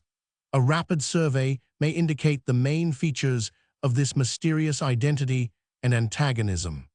Mankind has gone forward by the capture and control of the forces of nature. This upward struggle began with the kindling of the first fire. The domestication of animal life marked another great step in the long ascent. The capture of the great physical forces, the discovery of coal and mineral oil, of gas, steam, and electricity, and their adaptation to the everyday uses of mankind, wrought the greatest changes in the course of civilization. With the discovery of radium and radioactivity, with the recognition of the vast stores of physical energy concealed in the atom, humanity is now on the eve of a new conquest. But on the other side, humanity has been compelled to combat continuously those great forces of nature which have opposed it at every moment of this long, indomitable march out of barbarism. Humanity has had to wage war against insects, germs, bacteria, which have spread disease and epidemics and devastation. Humanity has had to adapt itself to those natural forces it could not conquer, but could only adroitly turn to its own ends. Nevertheless, all along the line, in colonization, in agriculture, in medicine, and in industry, mankind has triumphed over nature.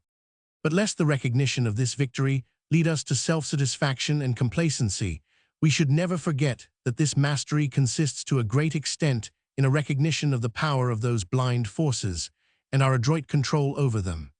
It has been truly said that we attain no power over nature until we learn natural laws and conform and adapt ourselves to them.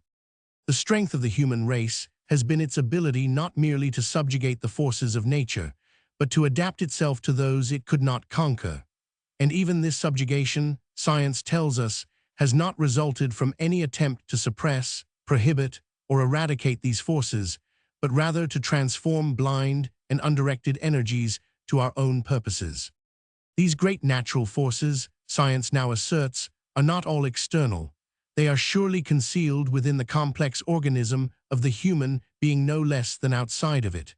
These inner forces are no less imperative, no less driving and compelling than the external forces of nature. As the old conception of the antagonism between body and soul is broken down, as psychology becomes an ally of physiology and biology joins hands with physics and chemistry, we are taught to see that there is a mysterious unity between these inner and outer forces. They express themselves in accordance with the same structural, physical, and chemical laws.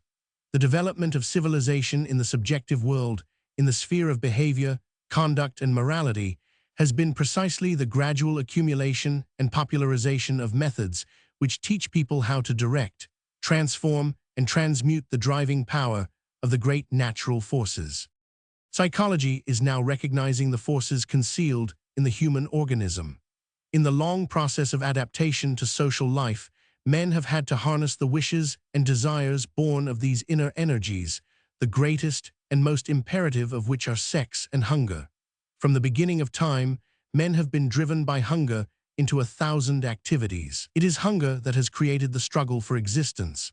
Hunger has spurred men to the discovery and invention of methods and ways of avoiding starvation, of storing and exchanging foods. It has developed primitive barter into our contemporary Wall Streets. It has developed thrift and economy, expedients whereby humanity avoids the lash of King Hunger. The true economic interpretation of history might be termed the history of hunger. But no less fundamental, no less imperative, no less ceaseless in its dynamic energy has been the great force of sex. We do not yet know the intricate but certainly organic relationship between these two forces. It is obvious that they oppose yet reinforce each other, driving, lashing, spurring mankind on to new conquests or to certain ruin. Perhaps hunger and sex are merely opposite poles of a single great life force.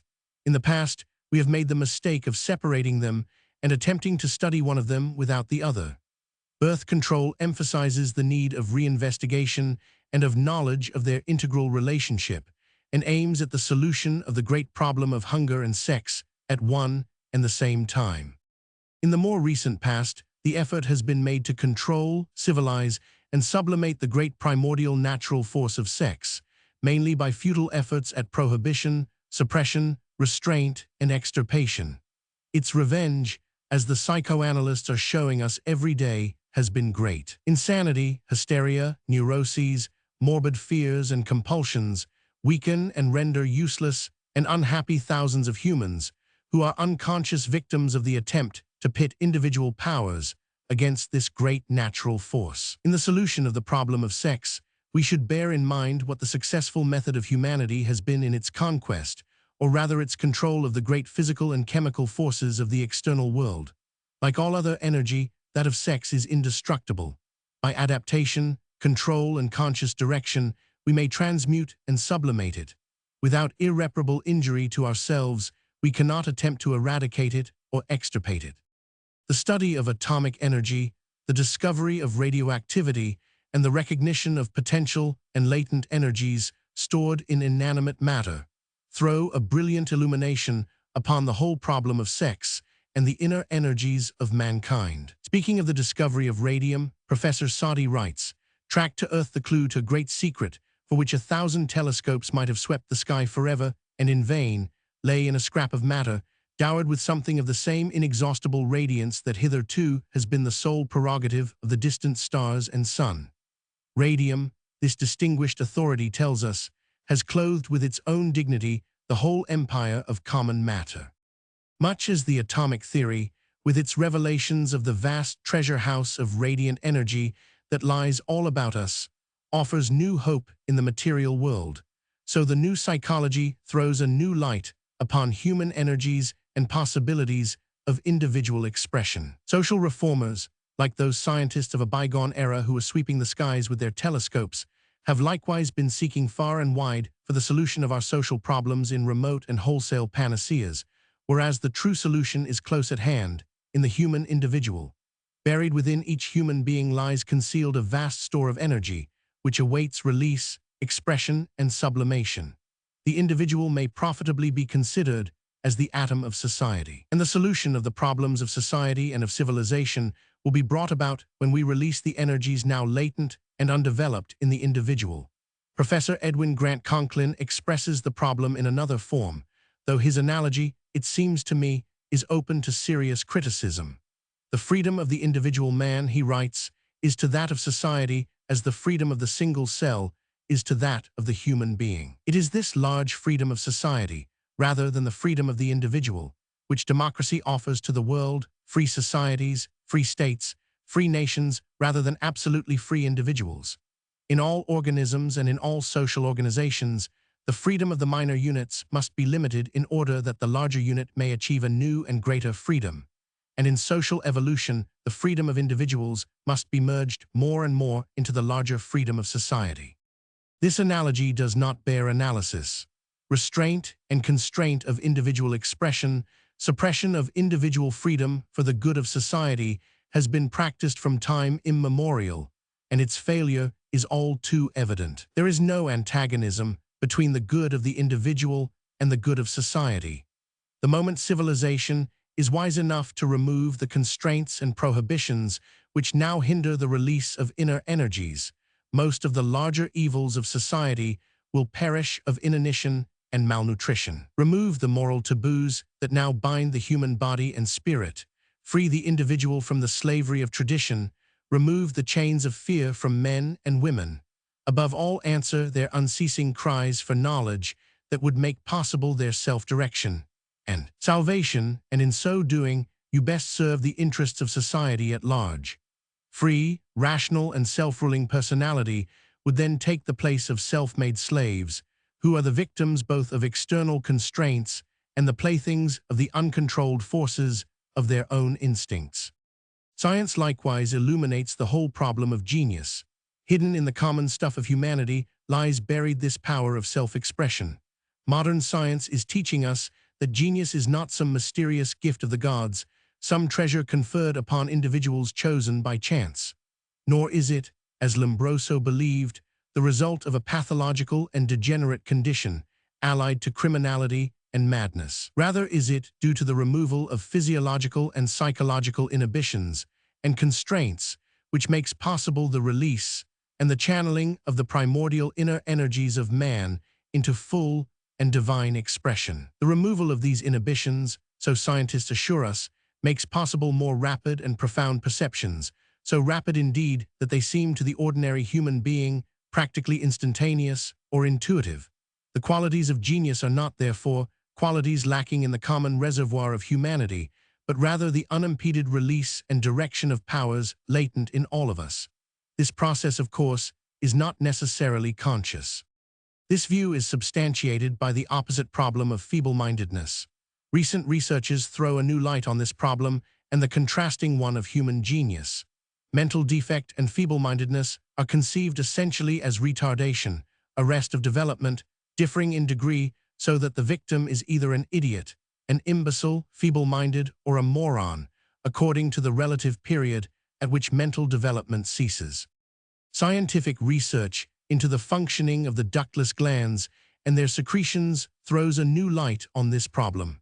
Not long ago, these glands were a complete enigma, owing to the fact that they are not provided with excretory ducts. It has just recently been shown that these organs, such as the thyroid, the pituitary, the suprarenal, the parathyroid, and the reproductive glands, exercise an all-powerful influence upon the course of individual development or deficiency.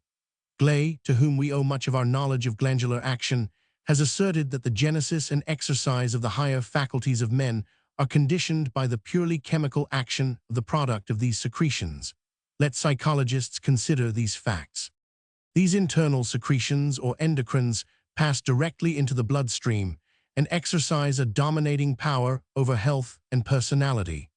Deficiency in the thyroid secretion, especially during the years of infancy and early childhood, creates disorders of nutrition and inactivity of the nervous system. The particular form of idiocy known as cretinism is the result of this deficiency, which produces an arrest of the development of the brain cells.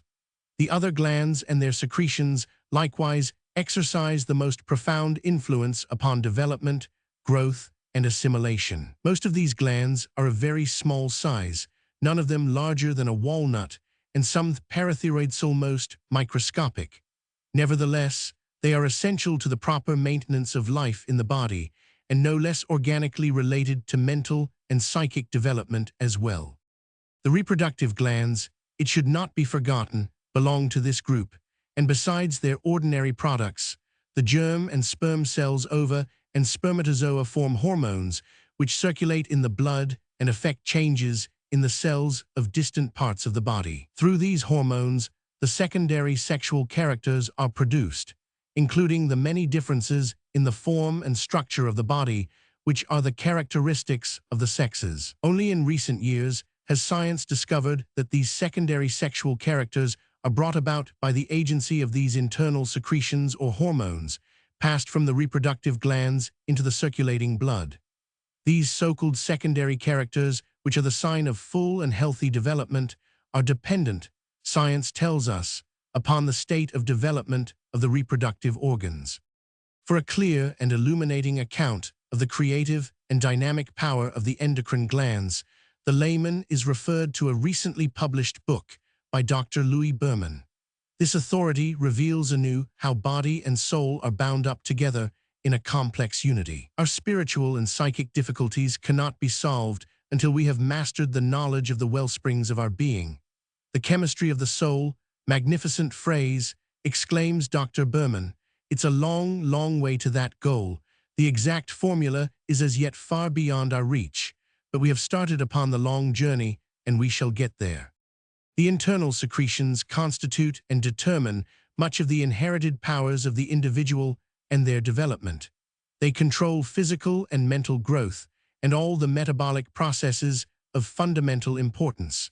They dominate all the vital functions of man during the 3 cycles of life. They cooperate in an intimate relationship which may be compared to an interlocking directorate.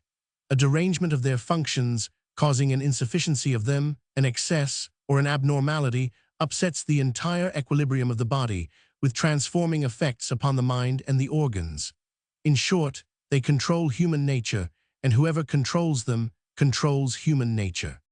Blood chemistry of our time is a marvel undreamed of a generation ago.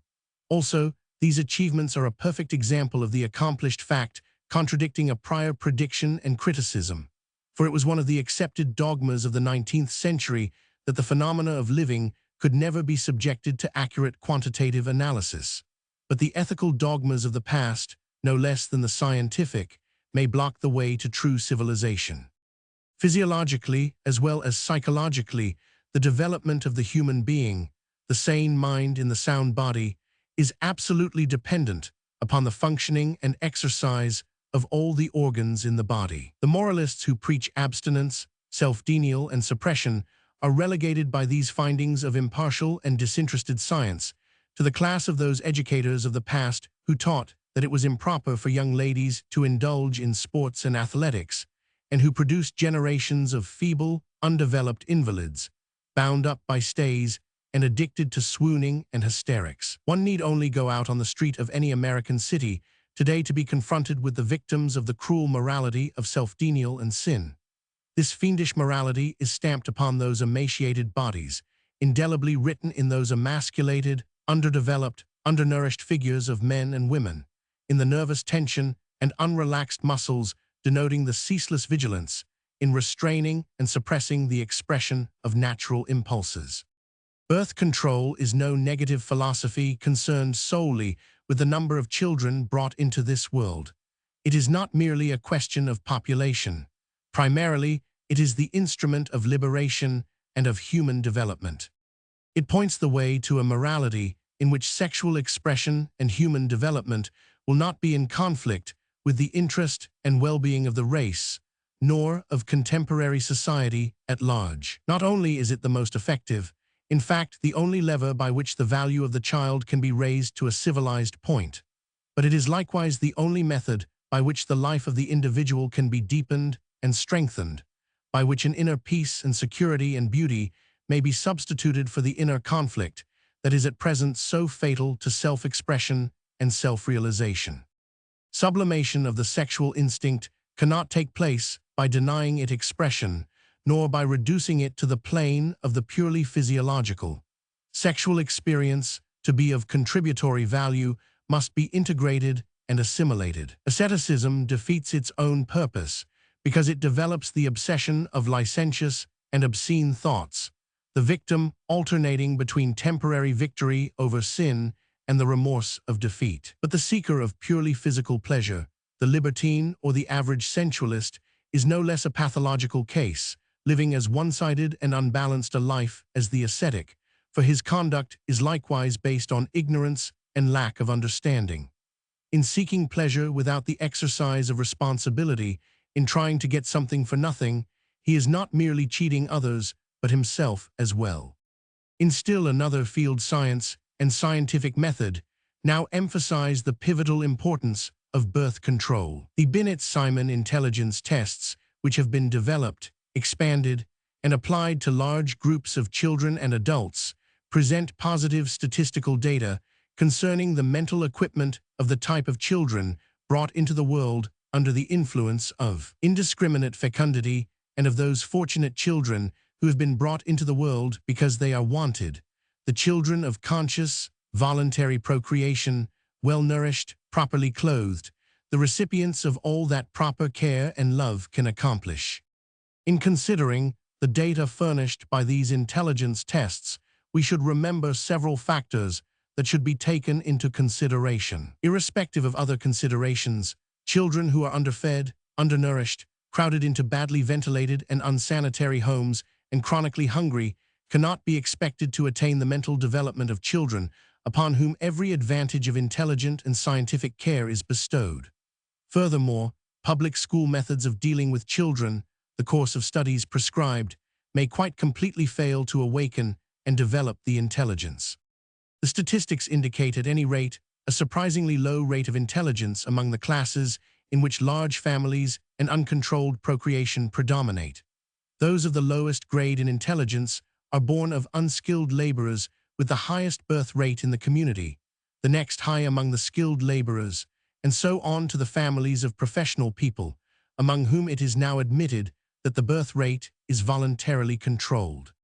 But scientific investigations of this type cannot be complete until statistics are accurately obtained concerning the relation of unrestrained fecundity and the quality, mental and physical, of the children produced. The philosophy of birth control therefore seeks and asks the cooperation of science and scientists, not to strengthen its own case, but because this sexual factor in the determination of human history has so long been ignored by historians and scientists. If science in recent years has contributed enormously to strengthen the conviction of all intelligent people of the necessity and wisdom of birth control, this philosophy in its turn opens to science in its various fields a suggestive avenue of approach to many of those problems of humanity and society which at present seem to enigmatical and insoluble.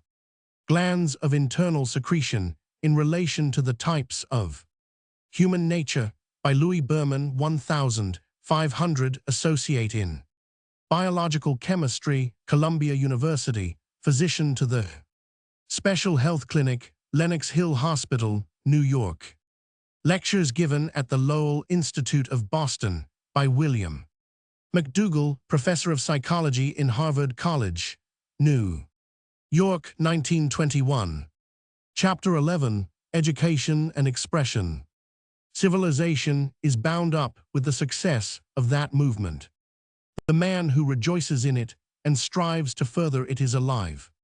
The man who shudders and raises impotent hands against it is merely dead, even though the grave yet yawns for him in vain. He may make dead laws and preach dead sermons, and his sermons may be great and his laws may be rigid, but as the wisest of men saw 25 centuries ago, the things that are great and strong and rigid are the things that stay below in the grave. It is the things that are delicate and tender and supple that stay above. At no point is life so tender and delicate and supple as at the point of sex. There is the triumph of life. Havelock Ellis. Our approach opens to us a fresh scale of values, a new and effective method of testing the merits and demerits of current policies and programs. It redirects our attention to the great source and fountainhead of human life. It offers us the most strategic point of view from which to observe and study the unending drama of humanity, how the past, the present, and the future of the human race are all organically bound up together. It coordinates heredity and environment. Most important of all, it frees the mind of sexual prejudice and taboo by demanding the frankest and most unflinching re-examination of sex in its relation to human nature and the bases of human society. In aiding to establish this mental liberation, quite apart from any of the tangible results that might please the statistically-minded, the study of birth control is performing an invaluable task. Without complete mental freedom, it is impossible to approach any fundamental human problem. Failure to face the great central facts of sex in an impartial and scientific spirit lies at the root of the blind opposition to birth control. Our bitterest opponents must agree that the problem of birth control is one of the most important that humanity today has to face. The interests of the entire world, of humanity, of the future of mankind itself, are more at stake in this than wars, political institutions, or industrial reorganization. All other projects of reform, of revolution or reconstruction are of secondary importance, even trivial, when we compare them to the wholesale regeneration or disintegration that is bound up with the control, the direction, and the release of one of the greatest forces in nature. The great danger at present does not lie with the bitter opponents of the idea of birth control, nor with those who are attempting to suppress our program of enlightenment and education. Such opposition is always stimulating. It wins new adherents. It reveals its own weakness and lack of insight. The greater danger is to be found in the flaccid, undiscriminating interest of sympathizers who are for eaters an accessory to their own particular panacea. It even seems, sometimes, wrote the late William Graham Sumner, as if the primitive people were working along better lines of effort in this direction than we are when our public organs of instruction taboo all that pertains to reproduction as improper, and when public authority, ready enough to interfere with personal liberty everywhere else, feels bound to act as if there were no societal interest at stake in the begetting of the next generation.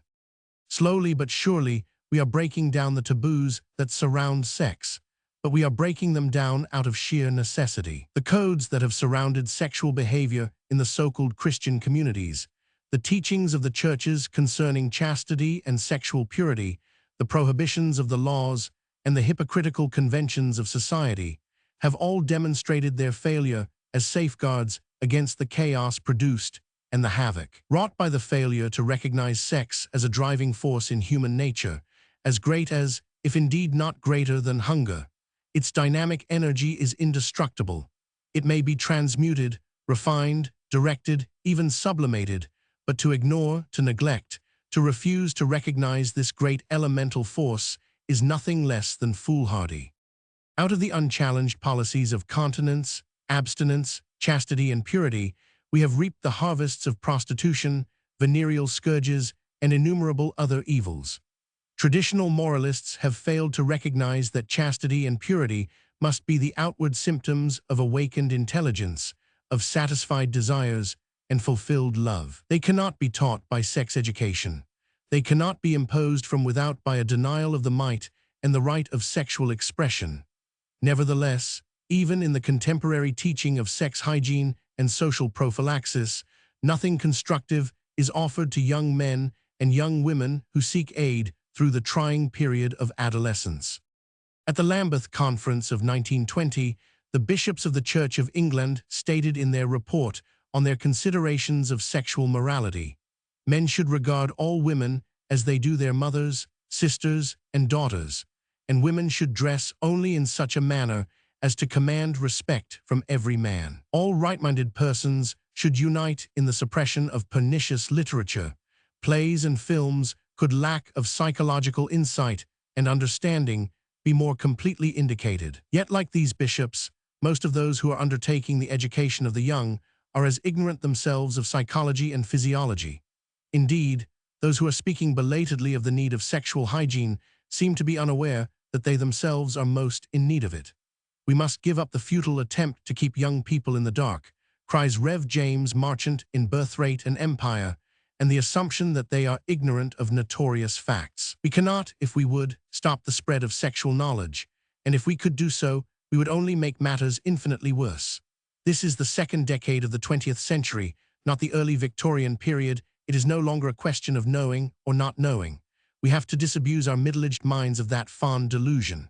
Our young people know more than we did when we began our married lives, and sometimes as much as we know ourselves even now, so that we need not continue to shake our few remaining hairs in simulating feelings of surprise or horror.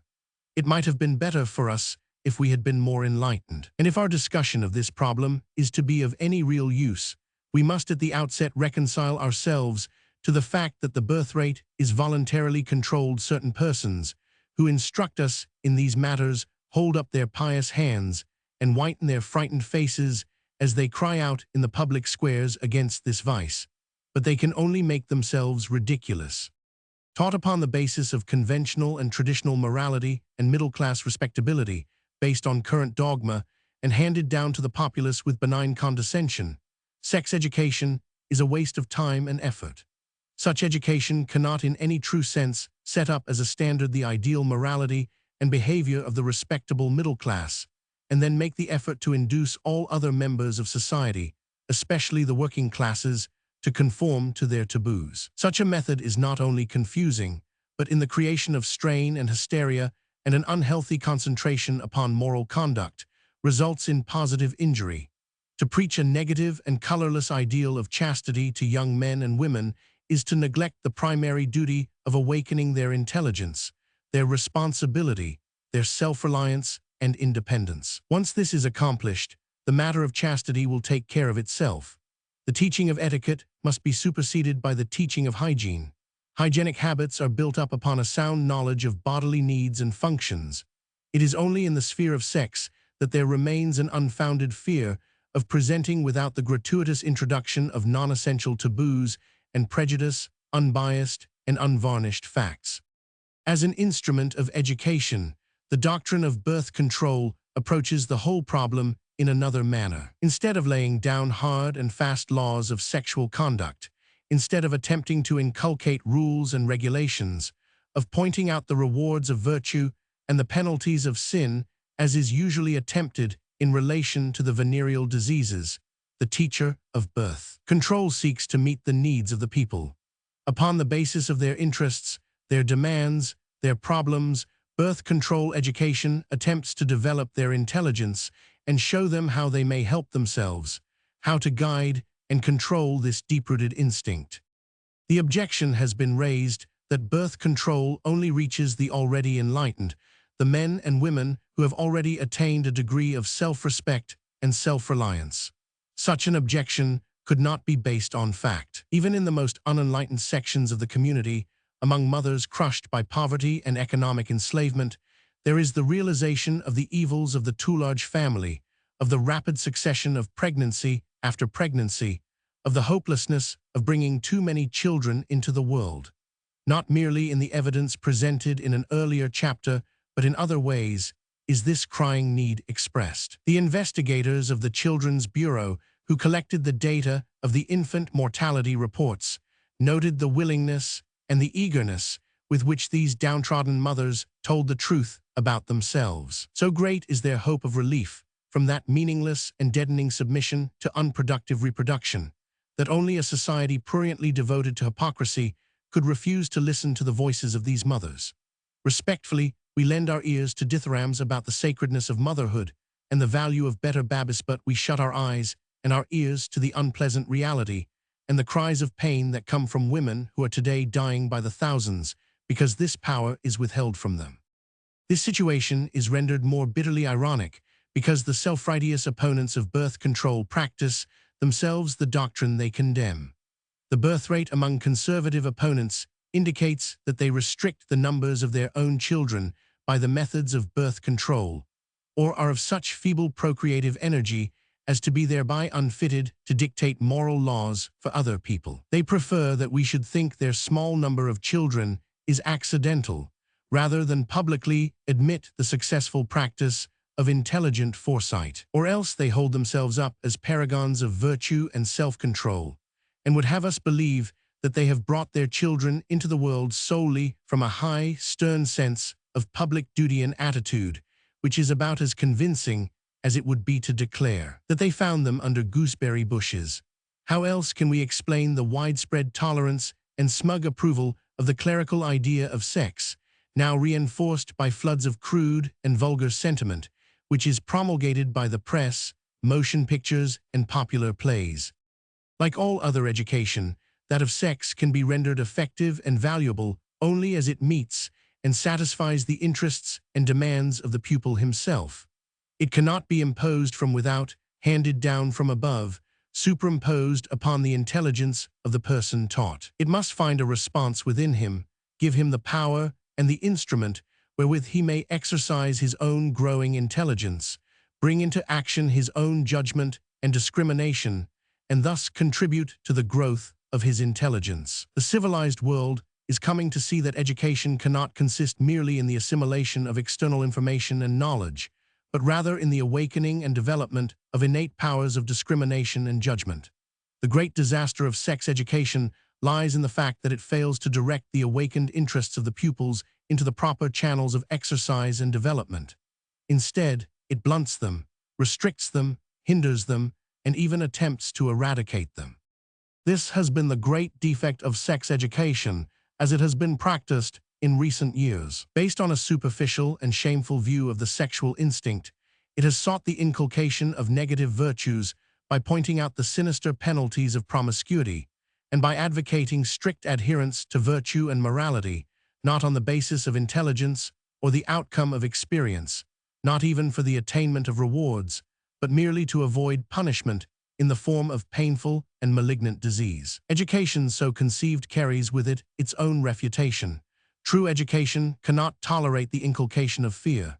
Fear is the soil in which are implanted inhibitions and morbid compulsions. Fear restrains, restricts, hinders human expression. It strikes at the very roots of joy and happiness. It should therefore be the aim of sex education to avoid above all the implanting of fear in the mind of the pupil. Restriction means placing in the hands of external authority the power over behavior. Birth control, on the contrary, implies voluntary action, the decision for oneself how many children one shall or shall not bring into the world. Birth control is educational in the real sense of the word, in that it asserts this power of decision, reinstates this power in the people themselves. We are not seeking to introduce new restrictions, but greater freedom. As far as sex is concerned, the impulse has been more thoroughly subject to restriction than any other human instinct. Thou shalt not meets us at every turn. Some of these restrictions are justified, some of them are not. We may have but one wife or one husband at a time. We must attain a certain age before we may marry. Children born out of wedlock are deemed illegitimate, even healthy children. The newspapers every day are filled with the scandals of those who have leaped over the restrictions or limitations society has written in her sexual code. Yet the voluntary control of the procreative powers, the rational regulation of the number of children we bring into the world is the one type of restriction frowned upon and prohibited by law. In a more definite, a much more realistic and concrete manner, birth control reveals itself as the most effective weapon in the spread of hygienic and prophylactic knowledge among women of the less fortunate classes. It carries with it a thorough training in bodily cleanliness and physiology, a definite knowledge of the physiology and function of sex. In refusing to teach both sides of the subject, in failing to respond to the universal demand among women for such instruction and information, maternity centers limit their own efforts and fail to fulfill what should be their true mission. They are concerned merely with pregnancy, maternity, childbearing, the problem of keeping the baby alive. But any effective work in this field must go further back. We have gradually come to see, as Havelock Ellis has pointed out, that comparatively little can be done by improving merely the living conditions of adults, that improving conditions for children and babies is not enough. To combat the evils of infant mortality, natal and prenatal care is not sufficient. Even to improve the conditions for the pregnant woman is insufficient. Necessarily and inevitably, we are led further and further back to the point of procreation, beyond that, into the regulation of sexual selection. The problem becomes a circle. We cannot solve one part of it without a consideration of the entirety, but it is especially at the point of creation where all the various forces are concentrated. Conception must be controlled by reason, by intelligence, by science, or we lose control of all its consequences. Birth control is essentially an education for women. It is women who, directly and by their very nature, bear the burden of that blindness, ignorance, and lack of foresight concerning sex, which is now enforced by law and custom. Birth control places in the hands of women the only effective instrument whereby they may re-establish the balance in society, and assert, not only theoretically but practically as well, the primary importance of the woman and the child in civilization. Birth control is thus the stimulus to education.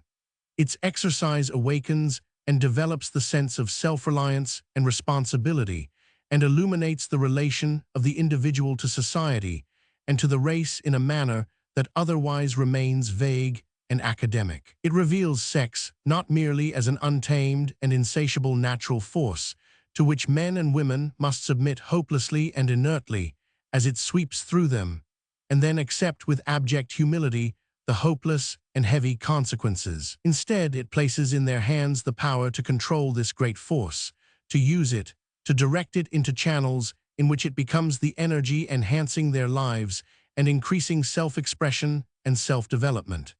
It awakens in women the consciousness of new glories and new possibilities in motherhood. No longer the prostrate victim of the blind play of instinct, but the self-reliant mistress of her body and her own will, the new mother finds in her child the fulfillment of her own desires. In free instead of compulsory motherhood, she finds the avenue of her own development and expression. No longer bound by an unending series of pregnancies, at liberty to safeguard the development of her own children, she may now extend her beneficent influence beyond her own home.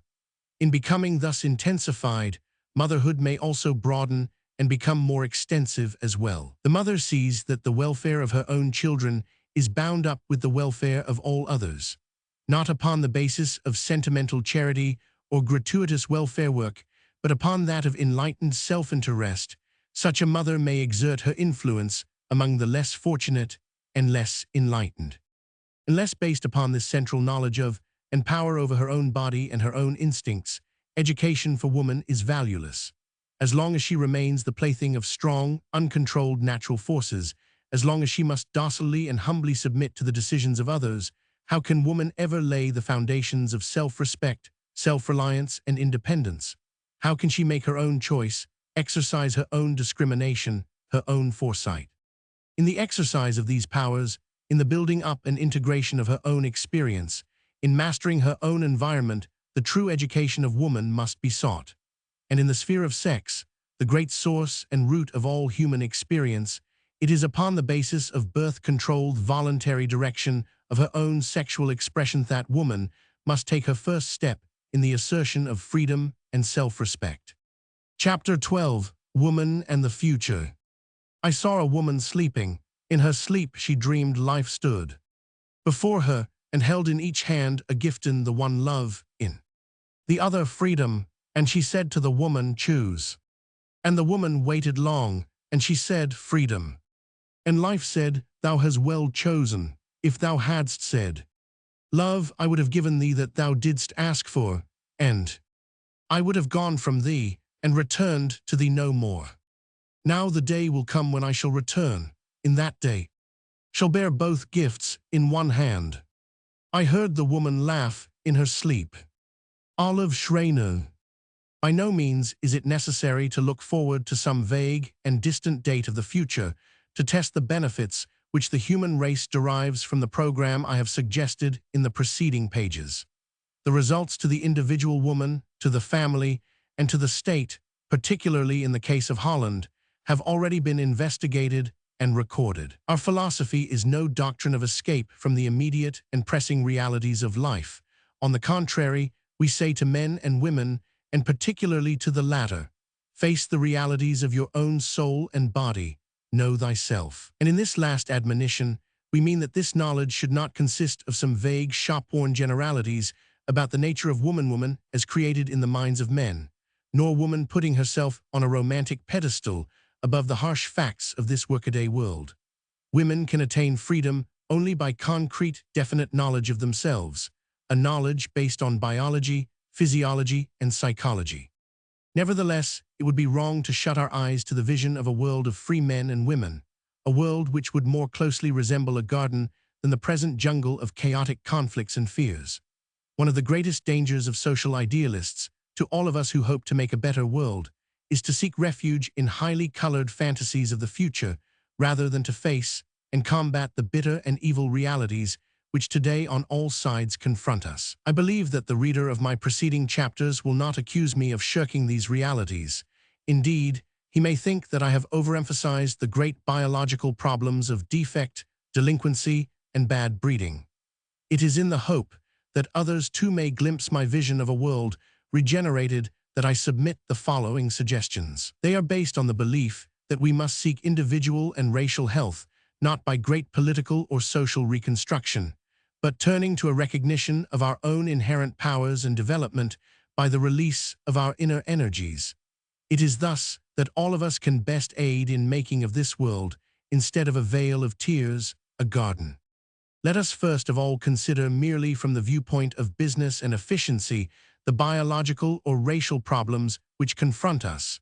As Americans, we have of late made much of efficiency and business organization. Yet would any corporation for one moment conduct its affairs as we conduct the infinitely more important affairs of our civilization? Would any modern stockbreeder permit the deterioration of his livestock as we not only permit, but positively encourage the destruction and deterioration of the most precious, the most essential elements in our world, communitized mothers and children? With the mothers and children thus cheapened, the next generation of men and women is inevitably below par. The tendency of the human elements, under present conditions, is constantly downward. Turn to Robert 1000. Yerkes Psychological Examining in the United States Army in which we are informed that the psychological examination of the drafted men indicated that nearly half, 47% of the population, had the mentality of 12-year-old children, or less, in other words, that they are morons. Professor Conklin, in his recently published volume, The Direction of Human Evolution, is led on the findings of Mr. Yuck's report to assert, assuming that these drafted men are a fair sample of the entire population of approximately 100 million. This means that 45 million, or nearly one-half the entire population, will never develop mental capacity beyond the stage represented by a normal 12-year-old child, and that only 13,500,000 will ever show superior intelligence.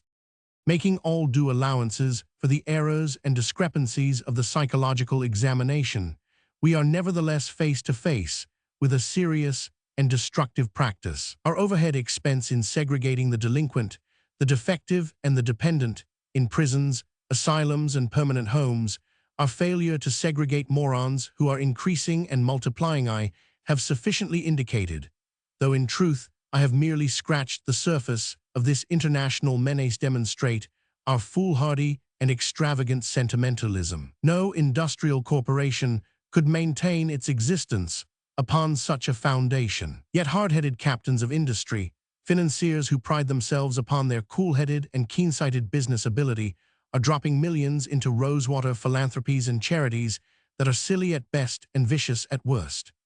In our dealings with such elements, there is a bland maladministration and misuse of huge sums that should in all righteousness be used for the development and education of the healthy elements of the community.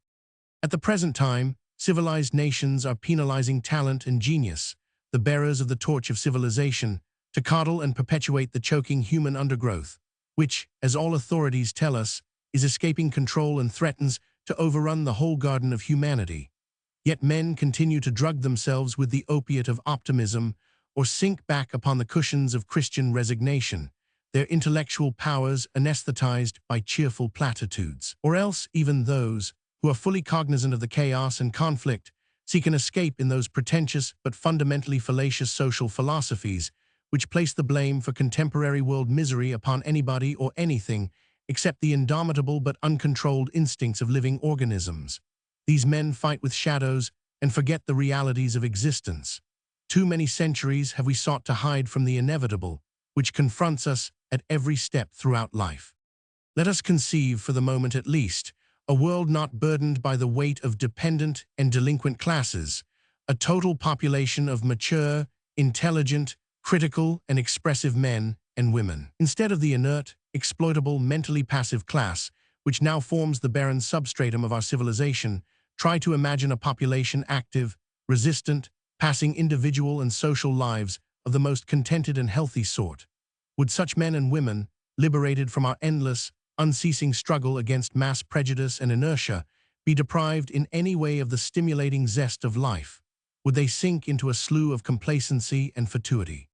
No, life for them would be enriched, intensified, and ennobled in a fashion it is difficult for us in our spiritual and physical squalor even to imagine. There would be a new renaissance of the arts and sciences. Awakened at last to the proximity of the treasures of life lying all about them, the children of that age would be inspired by a spirit of adventure and romance that would indeed produce a terrestrial paradise. Let us look forward to this great release of creative and constructive energy, not as an idle, vacuous mirage, but as a promise which we, as the whole human race, have it in our power, in the very conduct of our lives from day to day, to transmute into a glorious reality.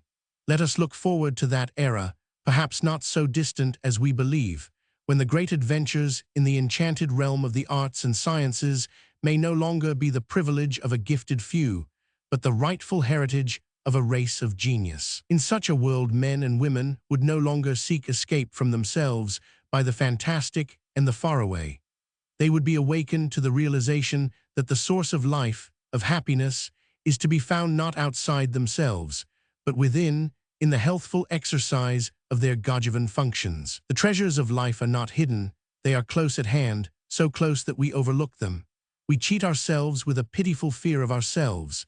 Men and women of the future will not seek happiness, they will have gone beyond it. Mere happiness would produce monotony, and their lives shall be lives of change and variety with the thrills produced by experiment and research. Fear will have been abolished.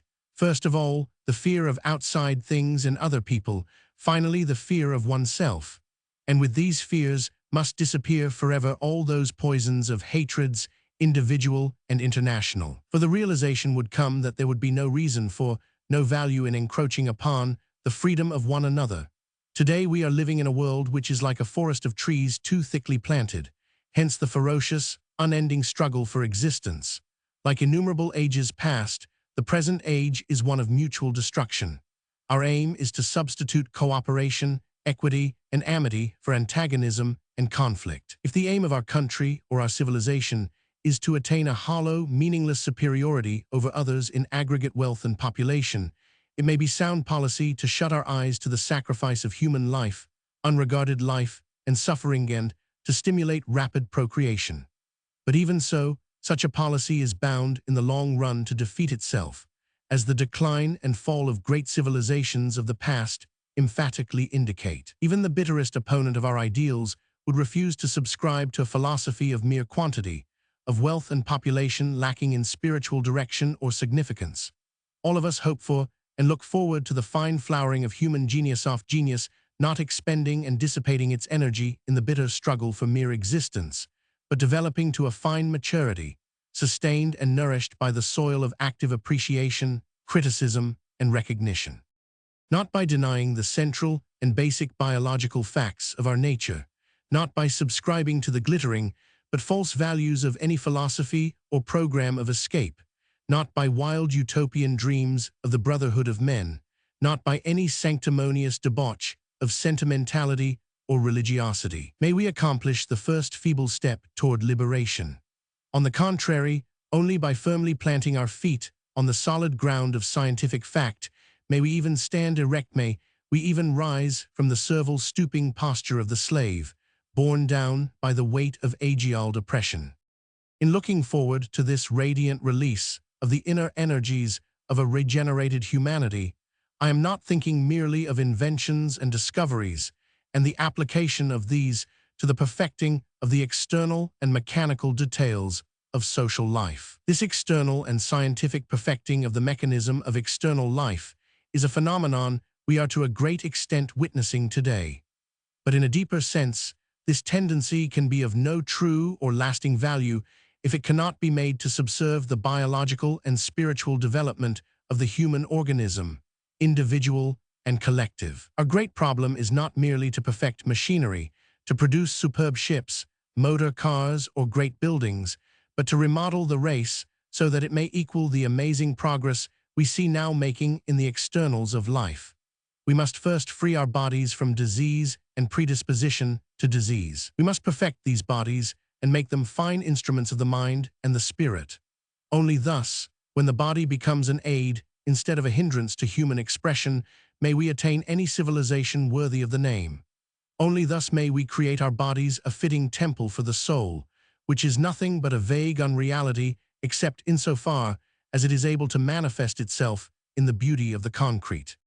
Once we have accomplished the first tentative steps toward the creation of a real civilization, the task of freeing the spirit of mankind from the bondage of ignorance, prejudice, and mental passivity, which is more fettering now than ever in the history of humanity, will be facilitated 1,000-fold.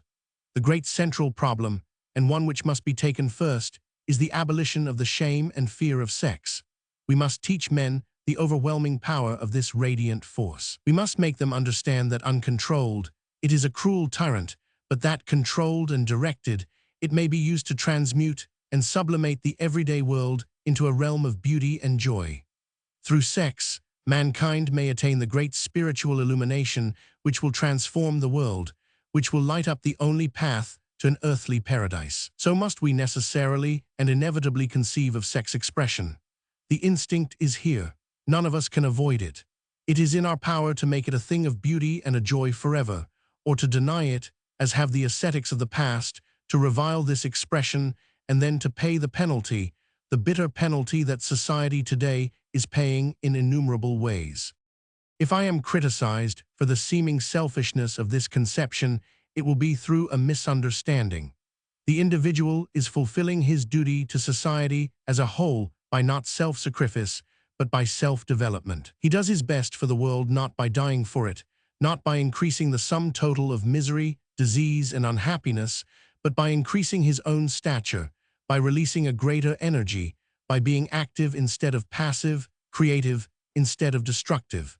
This is fundamentally the greatest truth to be discovered by womankind at large. And until women are awakened to their pivotal function in the creation of a new civilization, that new era will remain an impossible and fantastic dream. The new civilization can become a glorious reality only with the awakening of woman's now dormant qualities of strength, courage, and vigor. As a great thinker of the last century pointed out, not only to her own health and happiness is the physical degeneracy of woman destructive, but to our whole race. The physical and psychic power of woman is more indispensable to the well-being and power of the human race than that even of man, for the strength and happiness of the child is more organically united with that of the mother. Parallel with the awakening of woman's interest in her own fundamental nature, in her realization that her greatest duty to society lies in self-realization, will come a greater and deeper love for all of humanity.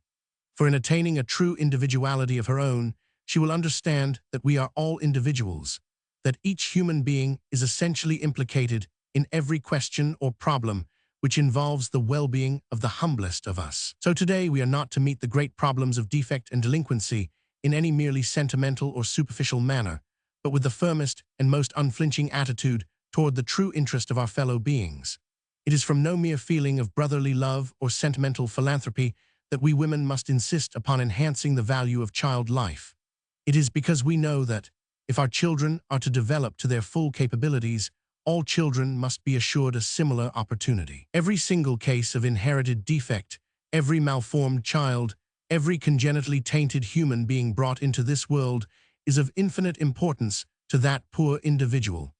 But it is of scarcely less importance to the rest of us and to all of our children who must pay in one way or another for these biological and racial mistakes. We look forward in our vision of the future to children brought into the world because they are desired, called from the unknown by a fearless and conscious passion, because women and men need children to complete the symmetry of their own development, no less than to perpetuate the race. They shall be called into a world enhanced and made beautiful by the spirit of freedom, and Roman Cinto a world wherein the creatures of our new day, unhampered and unbound by the sinister forces of prejudice and immovable habit, may work out their own destinies. Perhaps we may catch fragmentary glimpses of this new life in certain societies of the past, in Greece perhaps, but in all of these past civilizations, these happy groups formed but a small exclusive section of the population.